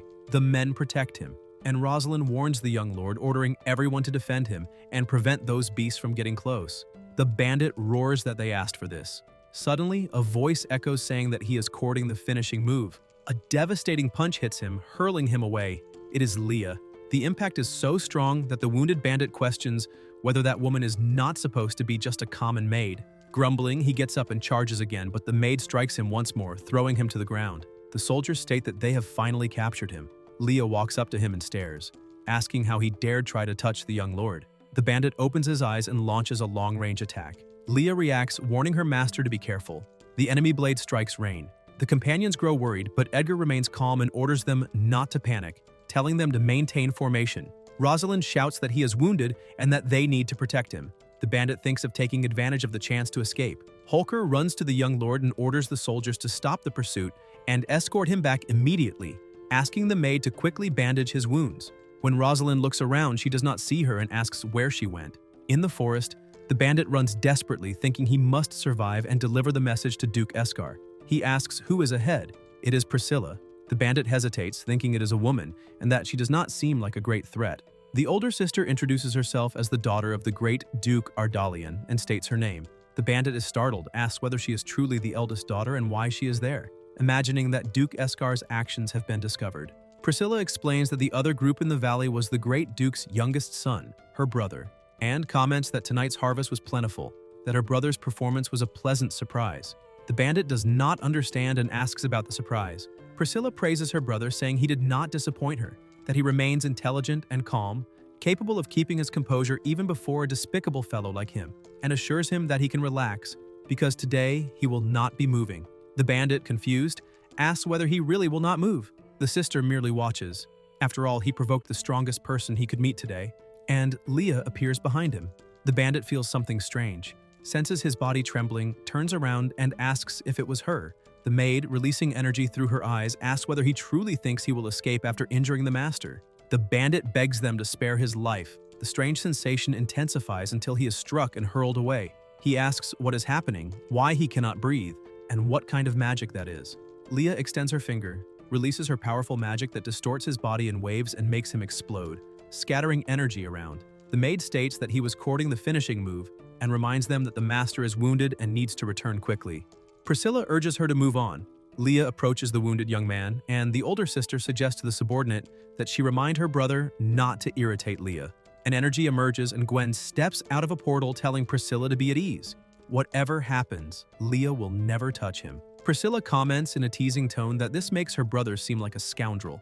Gwen apologizes and denies such thoughts, and Priscilla jokes that perhaps she should marry her brother. Gwen asks her not to take it seriously. Finally, Priscilla orders that someone be sent to Duke Eskar to remind him that daring so much in their territory is dangerous, that he should be made to understand that the consequences of offending the Edgar family exceed what he can endure. Gwen replies that she understands, and the older sister says to hurry back, because they cannot let her brother discover that she slipped away. Elsewhere, the maid asks the master whether it hurts. The protagonist replies that it was nothing, just a scratch. Leah scolds him, telling him not to move and stating that until the wound heals, he is absolutely forbidden to go out. The young lord insists that it is just a scratch and nothing to worry about. The maid retorts that absolutely not, that as soon as the bandaging is finished, he must rest immediately. At that moment, Priscilla suddenly opens the door, saying she heard he was injured and asks to see it, anxiously wondering whether it will affect his life in the future. Rain replies that it is nothing serious, just a superficial cut. Leah, however, reinforces that he should be more careful, reminding him that if the dagger had missed by a fraction, it could have been fatal. The older sister agrees, saying he cannot toy with his own life, and asks what happened. Edgar explains that Rosalind captured a group of bandits trafficking women, and after interrogating them, they discovered slaves hidden in the valley. He took people there and found women being held captive, but when negotiations failed, a clash broke out. Because it was dark, he did not notice the thrown dagger and ended up wounded in the shoulder. Priscilla is outraged when she hears about the trafficking of women, asking where those bandits found the nerve and whether they do not know that slavery is forbidden in enemy territory of the family. The maid comments that, according to the men in black, they are subordinates of Duke Eskar. The older sister asks how that coward dares act like that on her property. The protagonist replies that perhaps it is because Eldrick was indulgent. From their tone, it seems they made a lot of money over the years. Priscilla admits that this caused many problems and asks, now that everything is resolved, what he will do with the girls. The young lord says he will evaluate them tomorrow. He is short on manpower, and if they have nowhere to go, they can remain in Iceland City. He will provide basic education and jobs in the city. The older sister approves, saying that will not only help the girls, but also strengthen the local workforce, praising him for becoming more and more sensible. Rain asks them not to exaggerate, saying he only wants to fulfill his role for the family. Priscilla says she will not bother him anymore, but asks him to be careful because she worries about him. Edgar replies that he understands. She states that her brother's safety is in the maid's hands in every respect. Leah guarantees that she does not need to worry because she will never allow him to get hurt again. Priscilla laughs and her subordinate asks whether the young man is all right. The sister replies that they are only light wounds, not enough to concern her, and adds that perhaps she can help with something else. A portal opens and a mage appears, asking for instructions. Priscilla orders him to go to the dungeon to interrogate the bandit leader to find out what else they know, but reminds him he must keep the man alive, because he still needs to answer the next day. The mage confirms. Elsewhere, a boy says he accepts defeat and is willing to serve him. The protagonist provokes him, commenting that Armando prefers to serve the nobility, that he is a young man with beliefs and ideas, but would starve to death in the end. The young lord complains that his shoulder still hurts. Armando, in his thoughts, recognizes that this man deserves his loyalty, even if he seems foolish. The system notifies that Armando's loyalty increased. Rain is pleased, thinking it is great. Now Armando is impressed by steam machine technology and will work obediently in the factory, reforming himself. Armando admits he was wrong, asks him not to lecture him, and asks what he can do for him. Edgar asks directly one last time whether Armando is willing to be a subordinate. Armando replies yes, that he will serve loyally from now on. His loyalty rises even more, and the protagonist smiles, saying that is great, and that he can start immediately as the first workshop director of Iceland City. Armando, confused, asks what a workshop director is for and whether that means being an alchemist. The young lord hands him a scroll and tells him to keep it safe, protect it, and study it carefully, explaining that after the dam is completed, they will gradually begin to promote the city's industrialization process. He thinks to himself that even if Professor Liesel never explained these projects, perhaps he himself can prove even more perceptive than Liesel. Armando studies the scroll closely. Suddenly, Rosalind comes in calling for the master and Ryan asks what happened. Holker explains that there is an emergency during the night. The bandit leader imprisoned in the dungeon was eliminated. Edgar is surprised. In the jail, they find the bald man dead on the floor and the protagonist asks when they discovered it. Rosalind answers that it was about half an hour earlier when the guard found him while bringing water. A voice then asks whether anyone knows what the symbol carved nearby means. The mage releases her magic over the area and reveals that traces of black energy still remain in the dungeon. Holker asks if it is the work of a dark mage. The young lord comments that indeed, the city of Aetherland seems to attract many shadowy talents. Leah warns him to leave immediately, reminding him that dark mages are vile parasites and that magical residue can make him sick. Rain replies that there is no need to worry so much, that the dungeon is well ventilated and dry, which greatly reduces the risk. The mage, however, agrees that it is better for them to withdraw. She explains that dark mages usually hide in the shadows, act in silence, but are extremely deadly. Their magic is powerful enough to unleash plagues and large-scale disasters. Edgar wonders whether they really could cause plagues, and if so, whether people study bacteria. The mage says they still do not know why the dark mage killed the bandits. If it was only to silence them, so much the better. But if they are targeting him, they need to prepare in advance. At the Aetherland orphanage, the protagonist introduces himself to the children and says that the day before he rescued them from the bandits. He explains that they now have two choices. They can say where their home is, so he can arrange a carriage to take them back, or if they have nowhere to go, they can stay there, receive food, shelter, and work, becoming part of his people. He asks if anyone remembers where their home is, but everyone lowers their head in silence. The young lord asks whether none of them remember. The saint explains that most were abandoned very early, grew up hearing lies and threats, and may not even believe that someone truly wants to help them. Winning their trust will take time. Rain, however, says that will not be a problem because winning over children is his specialty. He orders desserts brought from the kitchen, especially the tastiest cookies in the entire city, and asks them to bring plenty because everyone must be hungry. The children look curiously at the cookies, and Edgar points to the girl in front, saying she can try first, guaranteeing that if she does not like it, no one will force her. The little girl takes a cookie, tries it, and says it is delicious. Encouraged, the other children also begin to eat and approve. The protagonist then announces that they will play a game called Truth and Dare. A child asks what game that is. The young lord explains that it is simple. Each person, on their turn, draws a question card. Whoever draws must answer sincerely or complete a small dare. If they do, they earn a cookie. He asks what they think and everyone agrees. A few hours later, one of the children introduces herself as Mia and says her home is east of the city, in a small village called Glen. Rain praises her courage and thanks her for trusting him, assuring her she does not need to worry. He will send an escort so she returns safely, and the next day he will arrange escorts for all who can go back. The saint confirms it. Edgar thinks he will need to find someone to take care of the remaining children for now and considers checking whether there is any talent among them. If there is, he can recruit them. An ordinary child draws his attention until he notices something unexpected. In the records, a girl isolated in the corner, Elia Ferrano, 17 years old, appears with surprisingly high attributes, leaving him impressed. Elsewhere, Priscilla summons the mage and asks why the bandit leader lost his life. Knox replies that he did not kill him, only tortured him lightly with dark magic. The older sister insists on knowing whether he revealed anything. Ald answers that no, his position was too low to have relevant information. Priscilla asks why, then, someone would silence him. Knox suggests that the elimination was not because of what he knew, but because it was necessary as a requirement for a curse. In dark magic, certain plagues require a corpse as a catalyst. The sister orders him to ensure her brother's safety and asks whether he understood. Auld confirms, and Priscilla reflects that perhaps her presence there truly did come at the right time. In Duke Escar's bedroom, he entertains himself with women when a night approaches, apologizing for the interruption and saying a visitor has arrived. Escar, intrigued, asks who dares bother him at that hour. The knight replies that it is Lord Eldrick of Aetherlyn, saying he has urgent matters to discuss. Escar is surprised, remembers Eldrick, and wonders if he brought another gift, ordering them to take him to the office because he will go immediately. He thinks that the women Eldrick sent before were all as beautiful as flowers, and hopes that this time he brought another irresistible treasure. In the office, Escar comments that it has been a long time since he saw him and that, to come so late, he must have obtained something extraordinary. Eldrick apologizes for interrupting his pleasurable night, but says that this time he did not bring a woman, but news. Escar asks what news, and Eldrick reveals that the third son of Grand Duke Ardalian expelled him from the city of Aetherlyn, and that from now on he will no longer be able to send him beauties from across the region. Escar, shocked, asks whether he was abandoned by Ardalian and how he dares do that after so many years of service, feeling discarded. Eldrick explains that the new city lord is young and far too confident, believing he has everything under control, and that last night he entered Aetherlyn and personally dealt with the bandit leader responsible for delivering slaves to Escar.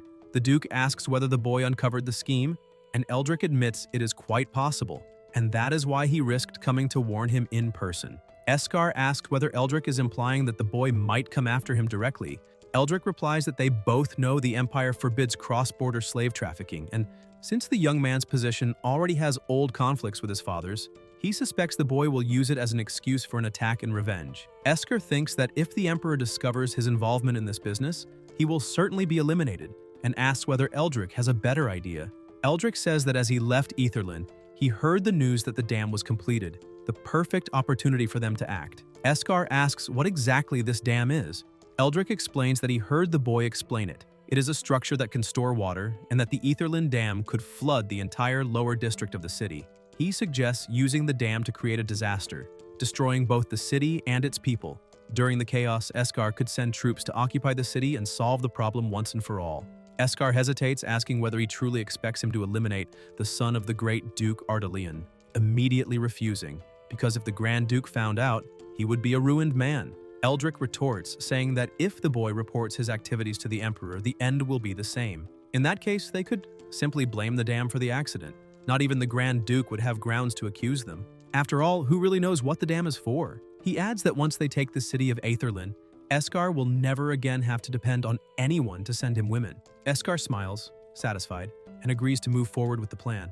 Meanwhile, elsewhere, Elia is in the master's room. After bathing, she eats in silence. The protagonist thinks that 3 days have already passed without the girl saying a single word and asks how the cookies are. Elia stops eating, lowers her gaze, and Rain wonders what kind of trauma she suffered, whether she was abused by the bandits so badly that she became that withdrawn. A subordinate approaches to report that the dam has been completed. Rain looks at some papers and remarks that, finally, after so many days, they have good news. He orders the elves and the nobles of Aetherlyn to be summoned quickly, because he wants everyone to witness this moment. The city is entering a new era. He says they will hold a great celebration, with plenty of food and drink and many children her age, inviting Elia to go. The girl, however, remains silent, looking down. Edgar then decides to leave 2 maids to take care of her, and assures her that if she changes her mind, she only needs to say so. At the dam, the elf asks whether it can really withstand such a great volume of water, recalling that even elves can do nothing against mountain floods. The protagonist replies that there is no reason to worry. The design was optimized according to the laws of nature and the principles of engineering. Every detail was personally reviewed, and that on that day, they would witness its true power. The mage approaches and confirms that all instructions were followed. She explains that at the spillway, they installed 3 thick stone slabs to withstand the impact of the flow, and that beneath them, they placed iron gears to regulate discharge and prevent the dam from suddenly losing control. The young lord praises the work, saying it is excellent, and announces that, with honor, he invites everyone to witness the first release of water since the dam's completion. Together, they witness how this great feat of engineering will bring new vitality and hope to the city of Aetherlyn. The elf observes anxiously that the water on the other side has already built up too much. If anything fails, the farmlands below could be devastated. Priscilla echoes the concern, reminding them that the structure is enormous and questioning whether releasing water is truly safe because they cannot gamble with human lives. Rain guarantees there is no cause for worry. That amount of water poses no threat. The dam has undergone rigorous tests and inspections, and he personally vouches for the safety of every detail. He states that today the water will flow smoothly downstream, irrigating the farmlands and transforming Etherland's future, becoming a true miracle they will all witness together. The elf then agrees that it is time to witness the moment. They approach the lever and place a hand on it, but someone appears, interrupting them. It is Eldrick, saying it has been a very long time. The elf asks who he is, and the older sister explains that he was Etherland's former lord, purged not long ago by her brother. The protagonist remarks that he believed Eldrick had died in the last war and did not expect to find him in such good condition, asking why he came now.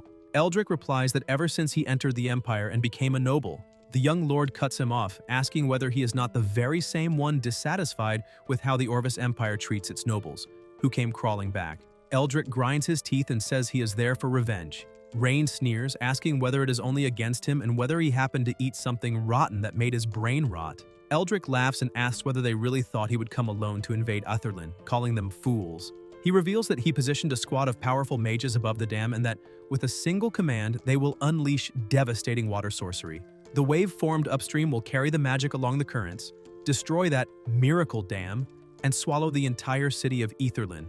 The elf is alarmed at this. Priscilla, firm, declares that if he dares do such a thing, in the name of House Edgar, she swears that no matter where he flees, she will hunt him down and drag him back. Eldrick cackles, saying her powerless fury amuses him. Then he raises a magical sphere and throws it, triggering an explosion. The waters begin to churn violently. The elf warns that they must leave because the place is dangerous. The protagonist tells them not to panic, guaranteeing that no matter how much water they unleash, the dam will not collapse. The elf asks whether he is sure. The young lord says yes, that he calculated every safety measure. Every stone slab and every gear was designed with precision, and no force, however powerful, would be able to bring down that stone fortress. The waters rise violently, the dam reaches maximum capacity. Rain pulls the lever and a powerful torrent pours out, carrying along some stones. Eldrick smiles and shouts that his dam is useless. The elf panics, saying the structure will not hold, and that they must flee before they are swallowed. Priscilla urges her brother to run. Edgar, however, remains calm and states there is no reason to fear. That amount of water is not enough to destroy his dam, asking whether this is truly all of Eldrick's flood power. More water continues to be released, and Eldrick asks whether he still dares be stubborn, claiming the dam is already clogging, and that if he is so eager to lose his life, he will grant that wish. The current increases. Parts of the structure begin to crack and some pieces break. The elf asks whether there's a problem, and Priscilla warns that they truly cannot stay there. The protagonist, however, remains calm and says it is still not time to worry, asking them to wait a little longer. Eldrick shouts that the dam must be destroyed along with his stupidity. He keeps pouring on power, releasing more water, and more pieces break loose. The women watch in shock, and Priscilla asks how this is possible, noticing that the third section has already been swept away. The young lord replies that this is exactly when everything begins. The dam's gears start moving, and Eldrick, watching, realizes that on the other side the water begins to leak toward the land, changing the flow. The older sister asks if the flow is being redirected to the farmlands. Rain thanks his opponent ironically, saying that if not for him, he would have wasted his own mage's magic irrigating the fields. Eldrick, furious, asks whether he truly used his magic against him. Edgar replies that the dam was never only meant to block water, but to transform the power of the flow into irrigation of the land. The greater the flood, the more complete the nourishment of those agricultural areas would be, and he thanks him again. Eldrick, irritated, repeats that it is impossible. The protagonist says it seems the great plan failed and asks whether they should resume the unfinished discussion from last time. Eldrick, enraged, says he was only lucky and that they will meet again soon. The young lord rebukes him, saying he cannot simply come and go from his city as if it were an amusement park, and orders the mage to capture that idiot. Selena conjures powerful lightning magic and hurls it at Eldrick, striking him head-on. Rain then comments that they still need to discuss the business investment plan that was not settled. Elsewhere, the elf says the dam truly impressed her. Priscilla agrees and asks how they can cooperate in the investment he mentioned. Edgar explains that the dam solved the flooding problem that plagued the city, but to make it prosper, they need to stimulate the economy. The elf asks whether he plans to create merchant caravans. The protagonist replies no, that his plan is to make money precisely from them. The older sister asks whether he intends to raise toll fees, reminding him that could generate resentment and that he himself already eliminated Caesar and his group for charging arbitrary rates. The young lord denies it and explains that his idea is to build a community that serves traveling merchants, encouraging them to spend there everything they earn. They move elsewhere, and Rain notes that this is the only road linking Aslan to the border fortress.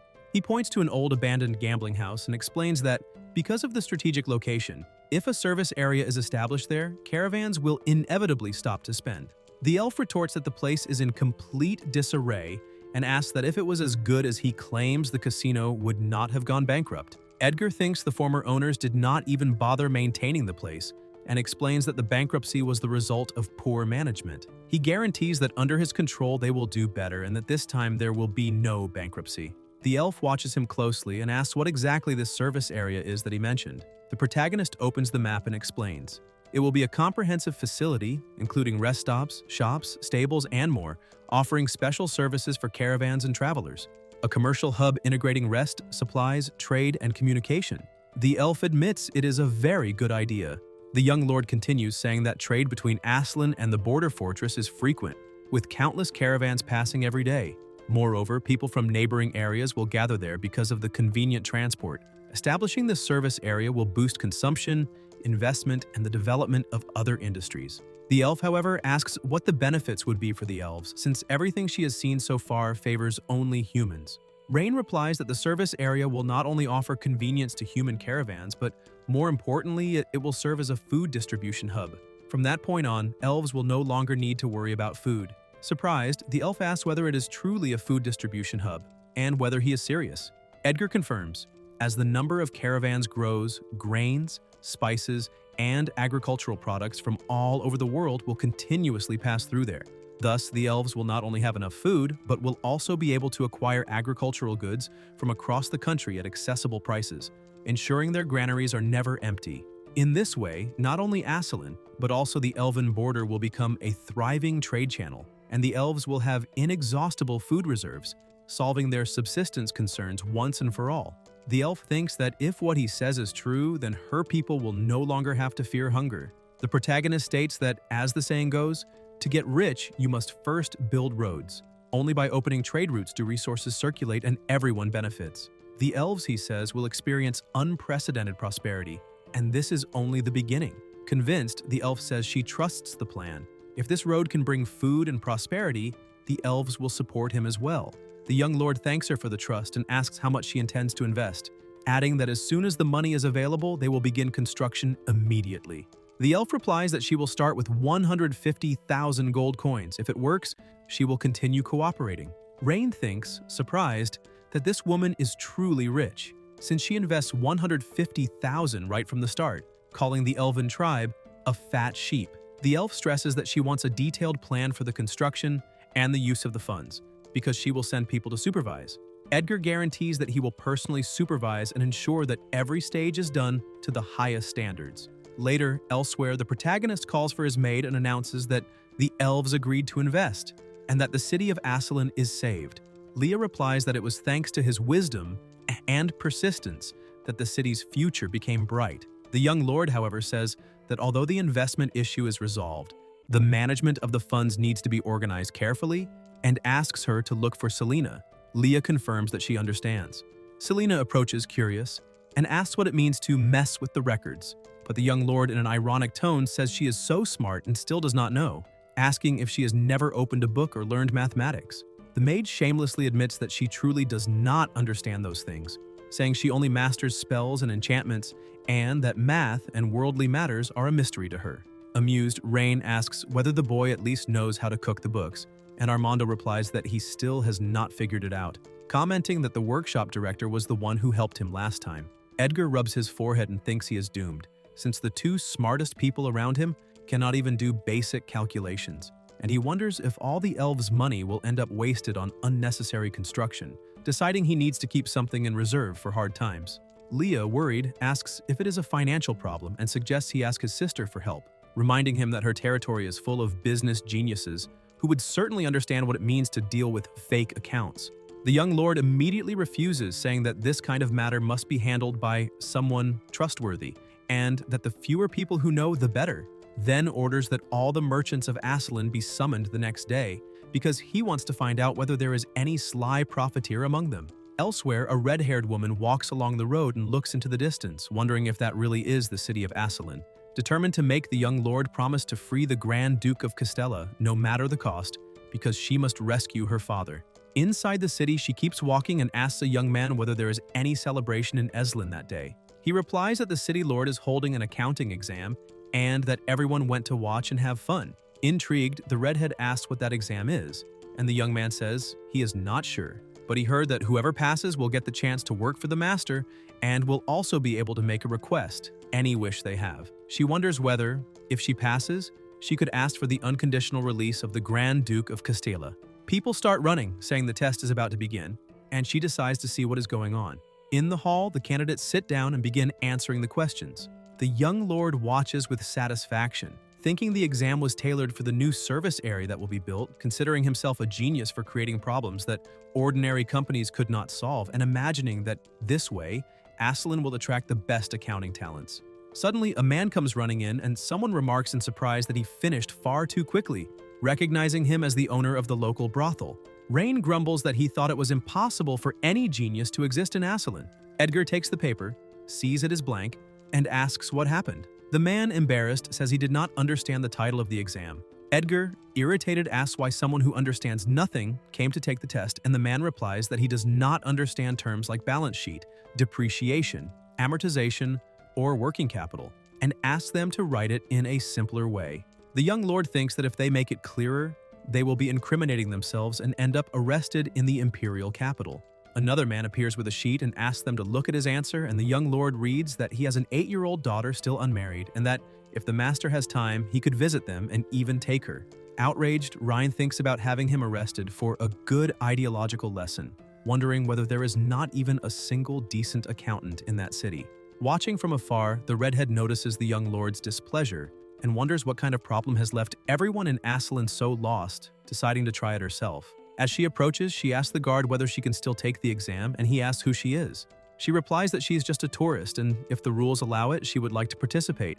The guard says the master only forbade elves from taking the test so she can try, but warns her that no one managed to get more than 2 questions right that day. The red-haired woman takes the test, sits down, and observes in silence, trying to understand what lies before her.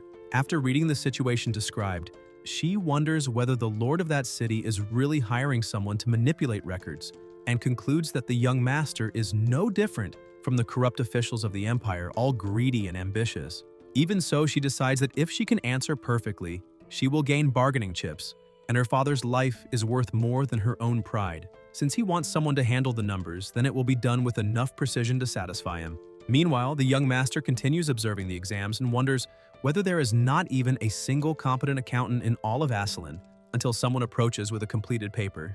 Rain's eyes widen when he sees all the answers filled in, and Edgar, astonished, wonders whether she is a genius who exceeded every expectation, someone who masters the art of manipulating records like no one else. Seeing the name Wilvina at the bottom of the page, he finds it strange, not recalling ever having heard it before, and asks where she came from. The redhead replies that she's from the Orvis Empire and belongs to the nobility. Those present murmur about enemies and ask what a noble of Orvis is doing there, saying she should be expelled. The young master tells everyone to be quiet and asks her directly the reason for her visit. Wilvina calmly replies that she came to negotiate. Intrigued, he says that is interesting and invites her to talk elsewhere. Rain comments that her answers were impeccable and asks whether she happens to be a financial consultant of the Orvis Empire. The redhead smiles and says he is exaggerating, that she merely understands a bit about finance. Edgar, analyzing the answers, thinks that what she did is even more perfect than the accounting system he himself had devised. The young master opens the system and reviews the information. Wilvina Kale, 18 years old, high attributes, and an exceptional profile, concluding that she is exactly the kind of talent he needs. He then asks what the Orvis Empire wants to negotiate. The redhead replies that she came on behalf of Grand Duke Castella, saying the Empire wants his release and is willing to pay generous compensation in return. Rain comments that money is not what they need right now. Wilvina watches him, trying to understand what he truly wants, and asks what his terms are, whether he wants territory or power. Edgar then points a finger and says that he wants her to become his servant. Kale is stunned and asks whether she heard that correctly.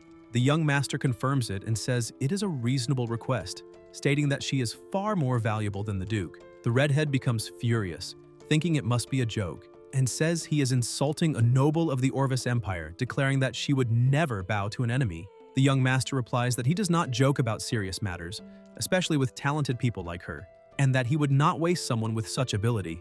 Wilvina stares at him, trying to understand whether he is serious or merely provoking her, but notices that his tone is firm. She wonders whether, if she refuses, he will still honor the promise made to the participants.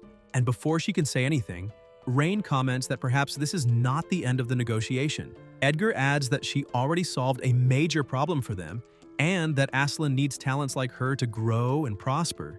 Wilvina sighs and says that, unfortunately, she cannot accept his terms. The young master asks whether it is because of imperial honor, and she replies that her father is imprisoned in Orvis, and that she must free the Grand Duke to exchange him for her father's freedom. Edgar thinks that winning her over will not be easy. Kale then recalls that whoever passed the exam would be entitled to a reasonable wish, and states that she has fulfilled her part, demanding that he keep his promise. Rain smiles and orders that the prisoner be brought, saying that if the young lady wishes to take him, so be it. She thanks him for his generosity, and Edgar comments that they will meet again, leaving her confused. Later, a carriage rolls down the road carrying the Duke back, and he, seething with anger, vows revenge, saying that that boy dared to humiliate him and that, upon returning to the Orvis Empire, he will have the Emperor raise an army to raise the city of Aslan. Kale watches the Duke and thinks he is an arrogant pig, wondering how someone who has already lost once can still talk about revenge. Costella complains about the carriage, calling it cursed and saying it is shameful to travel in such a miserable vehicle. The redhead replies that the road has always been rough and that even the finest carriage would feel the same there. The Duke insists, saying that as a Grand Duke of the Orvis Empire, he deserves the best treatment, threatening to complain to His Majesty as soon as he returns. Wilvina, irritated, merely wishes he would shut up, thinking that he seems unaware that he will be punished once he goes back. When the knight reports that there is a clean stream ahead and asks whether they should stop, she decides to rest there, stating that traveling at night is dangerous. Upon dismounting, the Duke sighs in relief, saying he can finally rest and complaining once more about the carriage. Wilvina ignores him, lost in thought, reflecting on whether anyone would truly accept her becoming a servant. At that moment, a subordinate approaches, and the Duke, with a lecherous look, remarks that she is pleasing to the eye far better than the vulgar women he has seen before. The girl tries to pull away and asks him to let her go, but he says he is not afraid and that being favored by him is an honor. The maid begs him to spare her, but he strikes her, saying she must accept the toast or drink the wine of punishment, repeating in drunken arrogance that he is the Grand Duke. Wilvina intervenes, ordering him to maintain proper etiquette, but he shouts that it is none of her business and threatens to drive her away. Before he can continue, a black blur emerges from the shadows, a ninja who darts forward and strikes him with a gleaming blade. A brilliant light explodes at the spot. The assassin withdraws the weapon from his body and Kale watches in shock. Soon after, in the silence of the night, the Duke's body lies on the ground, blood spreading, and the hooded assassin rises before it, coldly stating that the next target is her. Wilvina screams for everyone to run, warning that an eliminator is nearby. The guards mobilize, and the leader orders one of them to check what happened. Shaken, she says that the Grand Duke of Castella has been eliminated. One of the men does not believe it and asks who would dare attack a noble of the Orvis Empire. Soon, another soldier arrives, saying that the enemy gathered them all there, making his work easier. The guards surround the assassin and demand his surrender, but he laughs and replies that they are the ones surrounded. More soldiers appear, and Wilvina, stunned, realizes they are troops of the Orvis Empire itself. The old commander warns everyone to stay alert, and the captain of the local defenses demands to know how the enemy is controlling Imperial troops and orders him to reveal his identity. The Eliminator answers calmly, saying that since he is about to die, he may as well know the reason. His Majesty needs a war, and the Duke's death will be the spark that ignites it. Horrified, the redhead thinks this is impossible, but he continues, stating that these deaths will serve as justification for the Orvis Empire to attack Aslan. She denies it, saying the Emperor would never do such a thing, but the assassin retorts that whether she believes it or not, everyone there will die and orders the attack. The troops advance with swords raised, and Wilvina feels despair rise, thinking that her father would never forgive her, for she not only failed but became entangled in something far greater.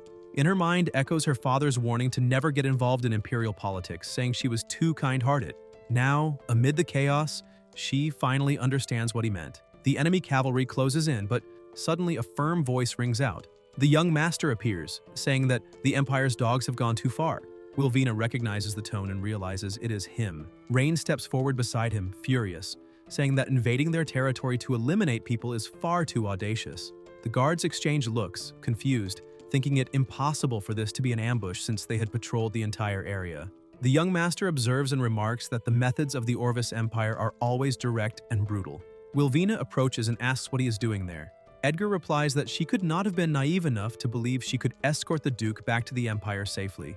The redhead asks what he means and whether he knew everything from the beginning, and he confirms it, saying it would have been impossible for her to return with the Duke alive. Shocked, she asks how he knew, and Ryan explains that the Emperor planned to use her death as an excuse to start a war, asking whether the young master is really so different after all. The Eliminator stares at Edgar and says that if the city of Iceland also wants to fight, then they will see who survives until the end. A voice among the guards shouts that if he is not eliminated, the city will fall into chaos, and that it is time to finish him once and for all. The young master, firm, orders Rosalind to end that trash who dared to invade his territory. Suddenly, Holker leaps forward, wielding his sharp weapon, and Rosalind advances right behind him, commanding the warriors to eliminate all the invaders. The field turns into chaos of steel and sparks, blows exchanged and pressure rising with every second. An arm flies through the air and Holker spins his weapon with brutal precision. The soldiers, terrified, ask whether she is even human, such is the strength she displays. The Eliminator tries to encourage them, saying she is only a woman and can be defeated, but Rosalind leaps forward, shouting that he will not leave there alive, striking him with rapid blows while Holker cuts guards in half without hesitation. An intense light explodes as the Eliminator tries to react, coughing blood and retreating. Rosalind stares at him and orders him to surrender before being finished. Even wounded, he laughs and asks whether she thinks he fears her. Holker points the spear at him, and the gleam of the blade makes the enemy's eyes widen as he realizes he has no chance. The guards fall back, calling her a monster and saying it is impossible to defeat her. The Eliminator, dazed, thinks that this woman's strength is far beyond what he imagined. Edgar watches and reflects that if she were equipped with a submachine gun and a bulletproof vest, she could defeat an army on her own. Holker shouts for the Imperial soldiers to drop their weapons, if they do not want to die. And in panic, they kneel, surrendering without hesitation. The Eliminator calls them cowards, telling them to fight, but it is useless. The swords are already on the ground. Rosalind reports that all enemy troops have been captured, and Ryan praises the work. Edgar, calm, orders that the leader be left alive. The Eliminator spits blood and taunts him, saying that if he wants to see him dead, he should do it now. But the young master replies that he does not intend to kill him. Confused, the enemy asks why, and Edgar explains that he needs him to deliver a message. The Eliminator asks to whom, and the young master smiles, saying it is for His Majesty, the Emperor of the Orvis Empire. The assassin stares at him in surprise, not understanding his intent, and Edgar continues, saying that the Emperor was only looking for an excuse to attack them, so he will give him one himself. The Lord of the City of Iceland betrayed the alliance and, along the way, eliminated the ambassador of the Orvis Empire, Wilvina Kale. He adds that the enemy can invent the first half, but must not forget the second. Every crime committed by the Empire will be repaid by his own hands. The Eliminator glares at him, furious, while Rain steps closer and tells Wilvina to return with them because it would be foolish to die there. The assassin begins to fade away and, before vanishing, snarls that he will regret this. Edgar merely smiles and tells him to get lost without losing his life on the way or he will be disappointed.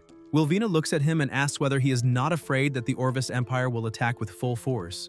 The young master replies that his only fear is that they will not come, because what he needs now is something only the Empire can provide. When she asks what that would be, he smiles and says it is the land of the Orvis Empire itself. Surprised, Wilvina can barely respond, while Ryan orders Rosalind to take the prisoners to labor reform, saying it is the perfect solution to the shortage of workers. Later, elsewhere, the redhead, back in the city, thinks about what will happen next, whether she will be arrested, judged, or used as a bargaining chip. When they stop in front of a large door, she sighs and comments that, as expected, she will end up in a dungeon. Edgar, laughing, asks who said that. When they enter, she's surprised to see a room full of books, with Selena sitting there holding her head and begging to be spared because she understands nothing. Rain tells her not to worry and that her savior has arrived, thanking Wilvina for handling the technical part. The redhead watches him and wonders how many false accounts he intends to create and who exactly he is trying to fool. Edgar then comments that the Elven clan chief will conduct an audit in 3 days and orders that everything be hidden carefully. Irritated, Wilvina glares at him and calls his name in a warning tone. At the mansion, Wilvina appears carrying a stack of heavy books, sweat running down her forehead as she sets them on the table and, exhausted, asks for a moment to rest. Rain watches her dedication and, with a faint smile, says he is satisfied with her work. Tired, she replies firmly that she is only trying to survive. He chuckles softly, saying there is no reason to be so nervous since he brought her back alive and has no intention of killing her. Then asks what she would like to receive as a reward for helping falsify the accounts. Wilvina replies that what she wants is something he cannot give. At that moment, Rain understands the true meaning behind her words, the desire to reunite with her missing father. Surprised, Wilvina stares at him in silence, wondering how he could know something she had never mentioned, and for a brief moment she wonders if he can read minds, the thought making her uneasy. With a calm smile, Rain explains that human emotions are easy to read and that, in her case, it is simple to understand what she feels since she cannot hide her reactions. She looks at him hesitantly and asks if he really could rescue her father. He crosses his arms and says he could do it, but it would require something in return. Silence settles heavily between them. Wilvina hesitates, torn between distrust and hope, questioning whether using the reward that way would be too much, and asking what else he wants. Rain snaps his fingers and says there is a way for her to get what she desires, asking her to continue handling the accounts and also become his subordinate. She stares at him, shocked, and asks if he is joking. He keeps a serious gaze, stating that this is the only way he can guarantee helping her. Still confused, she looks away, knowing that accepting means binding herself to him even more, while refusing could cost her the only chance to see her father again. Sensing the weight of the decision, Rain tries to ease the atmosphere and advises her to rest when her voice falters as she tries to respond, exhaustion evident in her eyes from sleepless nights and accumulated responsibility. Later, Rain calls Leah to inspect the works, and out in the field where construction advances, he observes the progress as a worker guides him respectfully, asking him to be careful. He studies the structure attentively and notices that the work is flowing better than expected, feeling a faint pride at the result, though he also notices the harshness of the supervisors toward the prisoners laboring there. Upon learning of one man's tragic past, he understands the origin of that hostility, realizing they were criminals who had taken lives.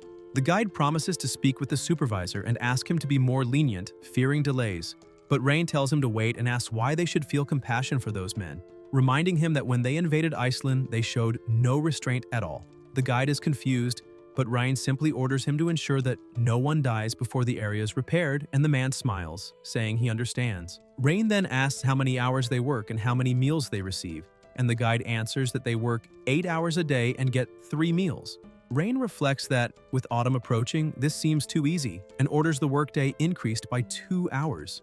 Later, at the elf's residence, he brings all the accounts for her to review, and she examines the numbers carefully until noticing something odd and asking if there is no mistake. Rain assures her that he checked everything and would never allow her money to be wasted. Still suspicious but convinced, she says she hopes not to be disappointed and orders a chest to be brought, which, when opened, reveals a trove of gold coins. She explains that there are 150,000 gold coins inside, exactly the agreed amount, and adds that she expects the service area to be completed as soon as possible.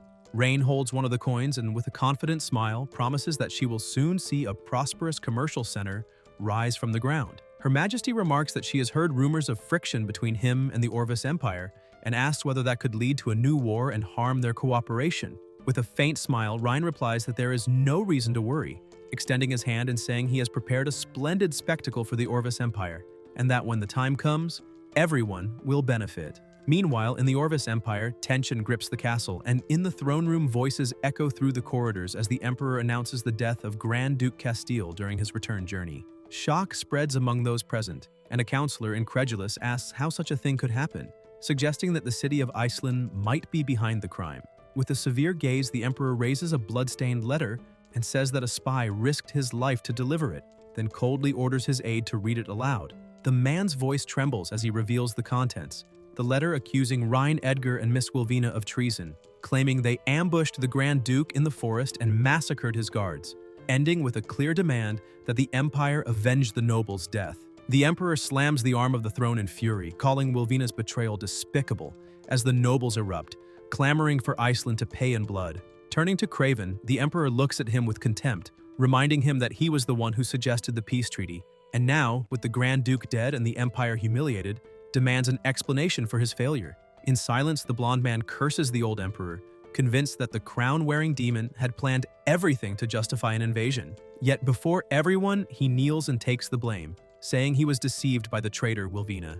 The Emperor rises from the throne and approaches slowly, dark aura looming, asking how he intends to atone for this guilt. Under pressure, Craven asks permission to personally lead the military offensive, promising to wash the Empire's honor with the blood of Rain and Wilvina. Satisfied with his submission, the Emperor grants approval and issues the order for legions, knights, and mages to assemble and destroy Iceland, while the nobles shout in unison, demanding vengeance and annihilation. Seated upon his throne, the Emperor smiles coldly, thinking that Rhine provided the perfect excuse for war and that he cannot be blamed for being merciless. Far away, Rain gazes out the window, completely unaware of the conspiracy taking shape, his mind focused on transforming Iceland, which is finally moving in the desired direction, as the first refugees from Orvis begin to arrive. He knows the war will push more and more people toward Iceland, solving the labor shortage.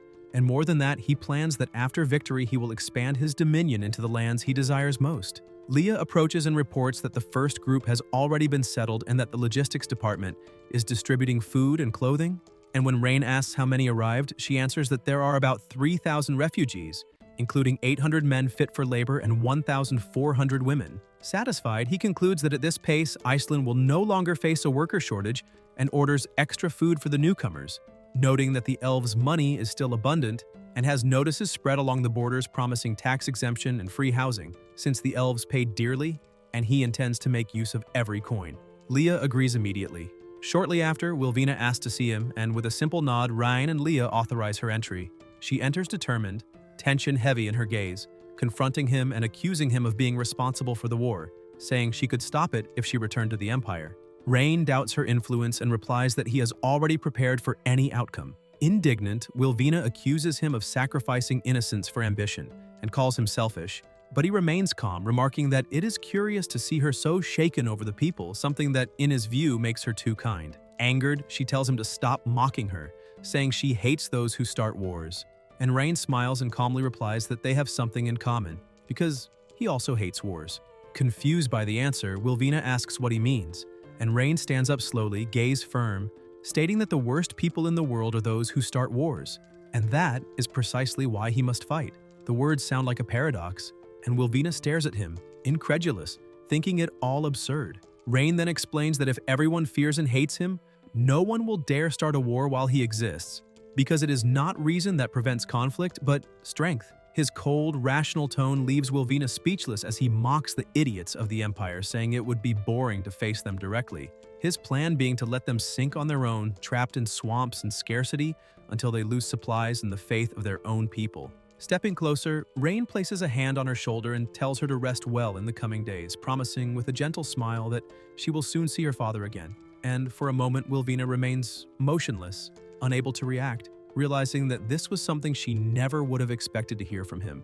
Elsewhere, Rosalind asks whether those pipelines should not be dug outside the moat and says that if they dig from the inside now, they will not be able to do it. The young master replies that there is no need to block them, because he only wants them to come in. Holker asks what he means, and the protagonist replies that she should remember that the Castellan claimed he had destroyed an army of 100,000 men with a forbidden spell. Rosalind says yes and asks whether that has anything to do with the oil barrel. Rain replies that that barrel of oil is the forbidden spell he was talking about. Holker is surprised and asks whether, as long as he has that barrel, he can cause forbidden-level magical damage, even without being a mage.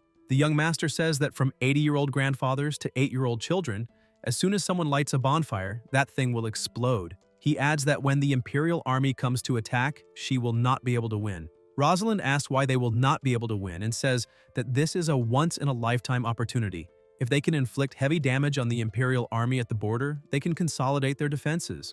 The protagonist asks about heavy damage and borders, saying that she is very naive. He explains that what he wants is not to deal a heavy blow, but to make them arrogant, to make them believe they have won, that they have reached the end of the race and can trample over the graves he himself has dug. Holker asks if he is saying that they should deliberately reveal a weakness, and Ryan confirms it. He says that in a few days, the vanguard of the Imperial army will arrive first, and that he will lead the army to face them, but he needs to lose, not win. He reminds them that he cannot win, but he also cannot lose in a humiliating way. He needs to give them the false impression that they are struggling to resist, gritting their teeth, refusing to yield, as if the battle continues, they will inevitably be defeated. Rosalind says that in that case, they should let them advance and pursue them to where the oil drums have been buried. The young master agrees, saying that he wants them to be proud, to have confidence, and to voluntarily throw themselves into the purgatory he has prepared. Holker says she understands and that she will lure them in. The protagonist places a hand on her shoulder and says he will leave this in her hands and go see how Armando is doing. He states that after this war, the rules of this world will be rewritten by them. Elsewhere, Armando asks what is wrong with the blacksmith, saying that every detail of the blueprints was calculated with precision and that they are following the master's design. The blacksmith replies by asking what a forger like Armando would understand, stating that the tube is too thin. Armando insists that it is the master's design, that it was calculated with precision and will produce greater firepower, asking them to simply follow the blueprint and not make changes without authorization. The blacksmith says he knows what Armando is talking about, but insists that the dimensions in the drawing are ridiculous and that the barrel will not withstand the pressure of the gunpowder, exploding before it even detonates. Armando asks him to listen. At that moment, the protagonist approaches and asks why the workshop director is arguing with the workers. Armando explains that he only wanted the blacksmith to follow the blueprint, but he insisted that the barrel was too thin and would explode. The blacksmith says that although the master helped the dwarves build a furnace capable of smelting iron, that does not mean all of his designs will be perfect. He says they have always prioritized practicality and cannot create weapons that are not functional, repeating that the barrel is too thin and will certainly explode in the end. Rain replies that there is no need to worry because that barrel can indeed explode under high pressure. The blacksmith says he already knew that, accusing humans of always being eager for quick success without understanding the limits of gunpowder and metal, and that the weapon simply would not withstand the pressure of the powder. The young master says that, however, as long as it is used according to certain rules, there will be no problem. The design of this weapon is the result of precise calculations and countless tests. In terms of gunpowder usage and firing range, if controlled correctly, it will not explode but will exert incredible force. The blacksmith says that considering the size of this tube, even if the explosion of the powder is indeed controlled, he asks how much force such a thin tube could possibly have. Rain replies, "At a distance of 50 meters, a powerful shot can penetrate a knight's chest." The dwarves laugh and say he is bragging, asking whether he is joking with them. How could such a small iron barrel have any killing power? They ask if he thinks they are stupid. The young master replies that in that case, they can make one according to the drawing and see whether it can do what he said. The blacksmith says he will try to see whether these drawings can really work and thinks that he wants to see whether the design can break common sense. He orders everyone to begin the work. Later, a weapon is completed. The protagonist picks it up and says that it is as expected of a dwarven craftsman. The weapon was made perfectly, and both the feel and the structure are strange. The blacksmith tells him to stop stalling and hurry up and show the power he was talking about, so as not to keep him waiting. Rain says to test it outside. Armando asks whether it is really safe, and what he thinks about doing it himself so as not to get hurt. The young master tells him not to worry. They go outside and the protagonist aims the weapon, thinking that everything is within the calculations, and believing that this will only be the beginning. The two watch closely. Rain pulls the trigger and the shot pierces the hanging armor. They are shocked that it actually pierced the armor and made a huge impact. The dwarves beside them, also shocked, ask whether it really broke through and how such a thin tube could have so much destructive power. The blacksmith thinks that this thing could truly pierce even the best knight's breastplate and wonders where this boy got all these ideas. He thinks that the appearance of this weapon is enough to change the entire war landscape of the continent and could even completely end the era of traditional knightly rule. The young master asks what he thinks of the power of this long, thin barrel, and the blacksmith replies that the dwarves will be forever loyal to him. His wisdom far surpasses theirs. They are willing to become his blacksmiths and forge the strongest weapons for him. The dwarves ask what the chief is doing, and when they ever said they would swear loyalty. The blacksmith tells them to shut up and asks whether they even know what they have just created, questioning whether they really think flesh and blood can withstand that. The dwarves are shocked, kneel down and say that they, the dwarves, are willing to swear loyalty and that he should not doubt himself in the future. The protagonist tells them not to be so nervous because he never needed them to swear loyalty. The blacksmith asks what he means by that, and Ryan replies that in this world, what is truly reliable is never promises, but benefits. The blacksmith says that the dwarves guarantee the blueprints will never be leaked and that they will never betray him. The young master replies that they can talk about that later. For now, he needs him to lead the dwarven craftsmen to produce as many firearms as possible to prepare for the approaching war. The blacksmith replies that he understands. Elsewhere, a voice orders the entire army to set up camp there and not to act rashly that night. A knight approaches and says that they are at the city gates, asking why they are stopping there and why they are not simply invading and taking that small city in one go. He says that the city of Iceland is just a remote and desolate place, without even a decent order of knights, and asks why they should be so cautious. Craven thinks they are idiots and asks whether they have forgotten how Grand Duke Castellan failed. He says the Duke sent a message before his demise stating that Rhine used a spell during the war. They should know that among all humans, a consensus regarding empires was reached long ago on the continent. It is forbidden to use forbidden spells in war. He asks what it would mean if there truly were a forbidden-level mage among men. The knight asks about a forbidden mage and whether he really believes the words of Grand Duke Castellan. He says that a poor place like Iceland does not even have a decent magic academy. So where would a forbidden-level mage come from? In his opinion, this is clearly a lie fabricated by the Duke to cover up his defeat. Craven thinks that the information provided by Grand Duke Castellan before his demise could not have been fabricated, and wonders whether there really is a forbidden-level mage in Iceland City. He tells them to stop talking nonsense. Tomorrow morning, they will have the soldiers set up camp and rest, and he will personally take the people from the Mages Guild to visit Rhine in Iceland. The knight asks about a visit and wonders whether he is thinking of making peace, and Craven replies that first, he wants to see Rhine to confirm whether there truly is a forbidden-level mage by his side, and that if that is the case, they must handle the situation with caution, otherwise no one knows how this battle will unfold. Second, they came here to suppress a rebellion, not to invade, and they need a legitimate reason to do so. It is better that they behave, or they should not blame him for having no mercy before his majesty.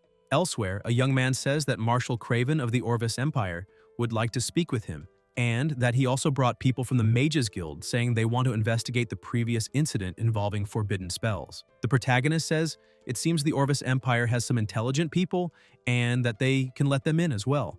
Later, still in the same place, Craven enters and introduces himself. Rain asks why the Marshal of the Orvis Empire arrived at the enemy's headquarters before the war even began. Craven says that Grand Duke Castile's battle report mentioned that he used a forbidden spell in battle against him. According to the agreement between the human empires, forbidden-level mages cannot participate in wars, so the Mages Guild hope to investigate this matter. The mage says he hopes Rain will cooperate with the investigation. Rosalind says this is audacious and asks how members of the Mages Guild dare be so disrespectful to the Lord, and whether they do not even know basic etiquette when meeting nobility. The mage replies that the rules of the Mages Guild are not bound by the elaborate formalities of human nobility, and says that if they want him to bow to Lord Rhine, then unless Rain can prove he is more intelligent than them, they will skip that requirement. Holker asks how the Lord is supposed to prove he is more intelligent than him, and the mage replies that it is very simple. He has a small toy he made on the spot.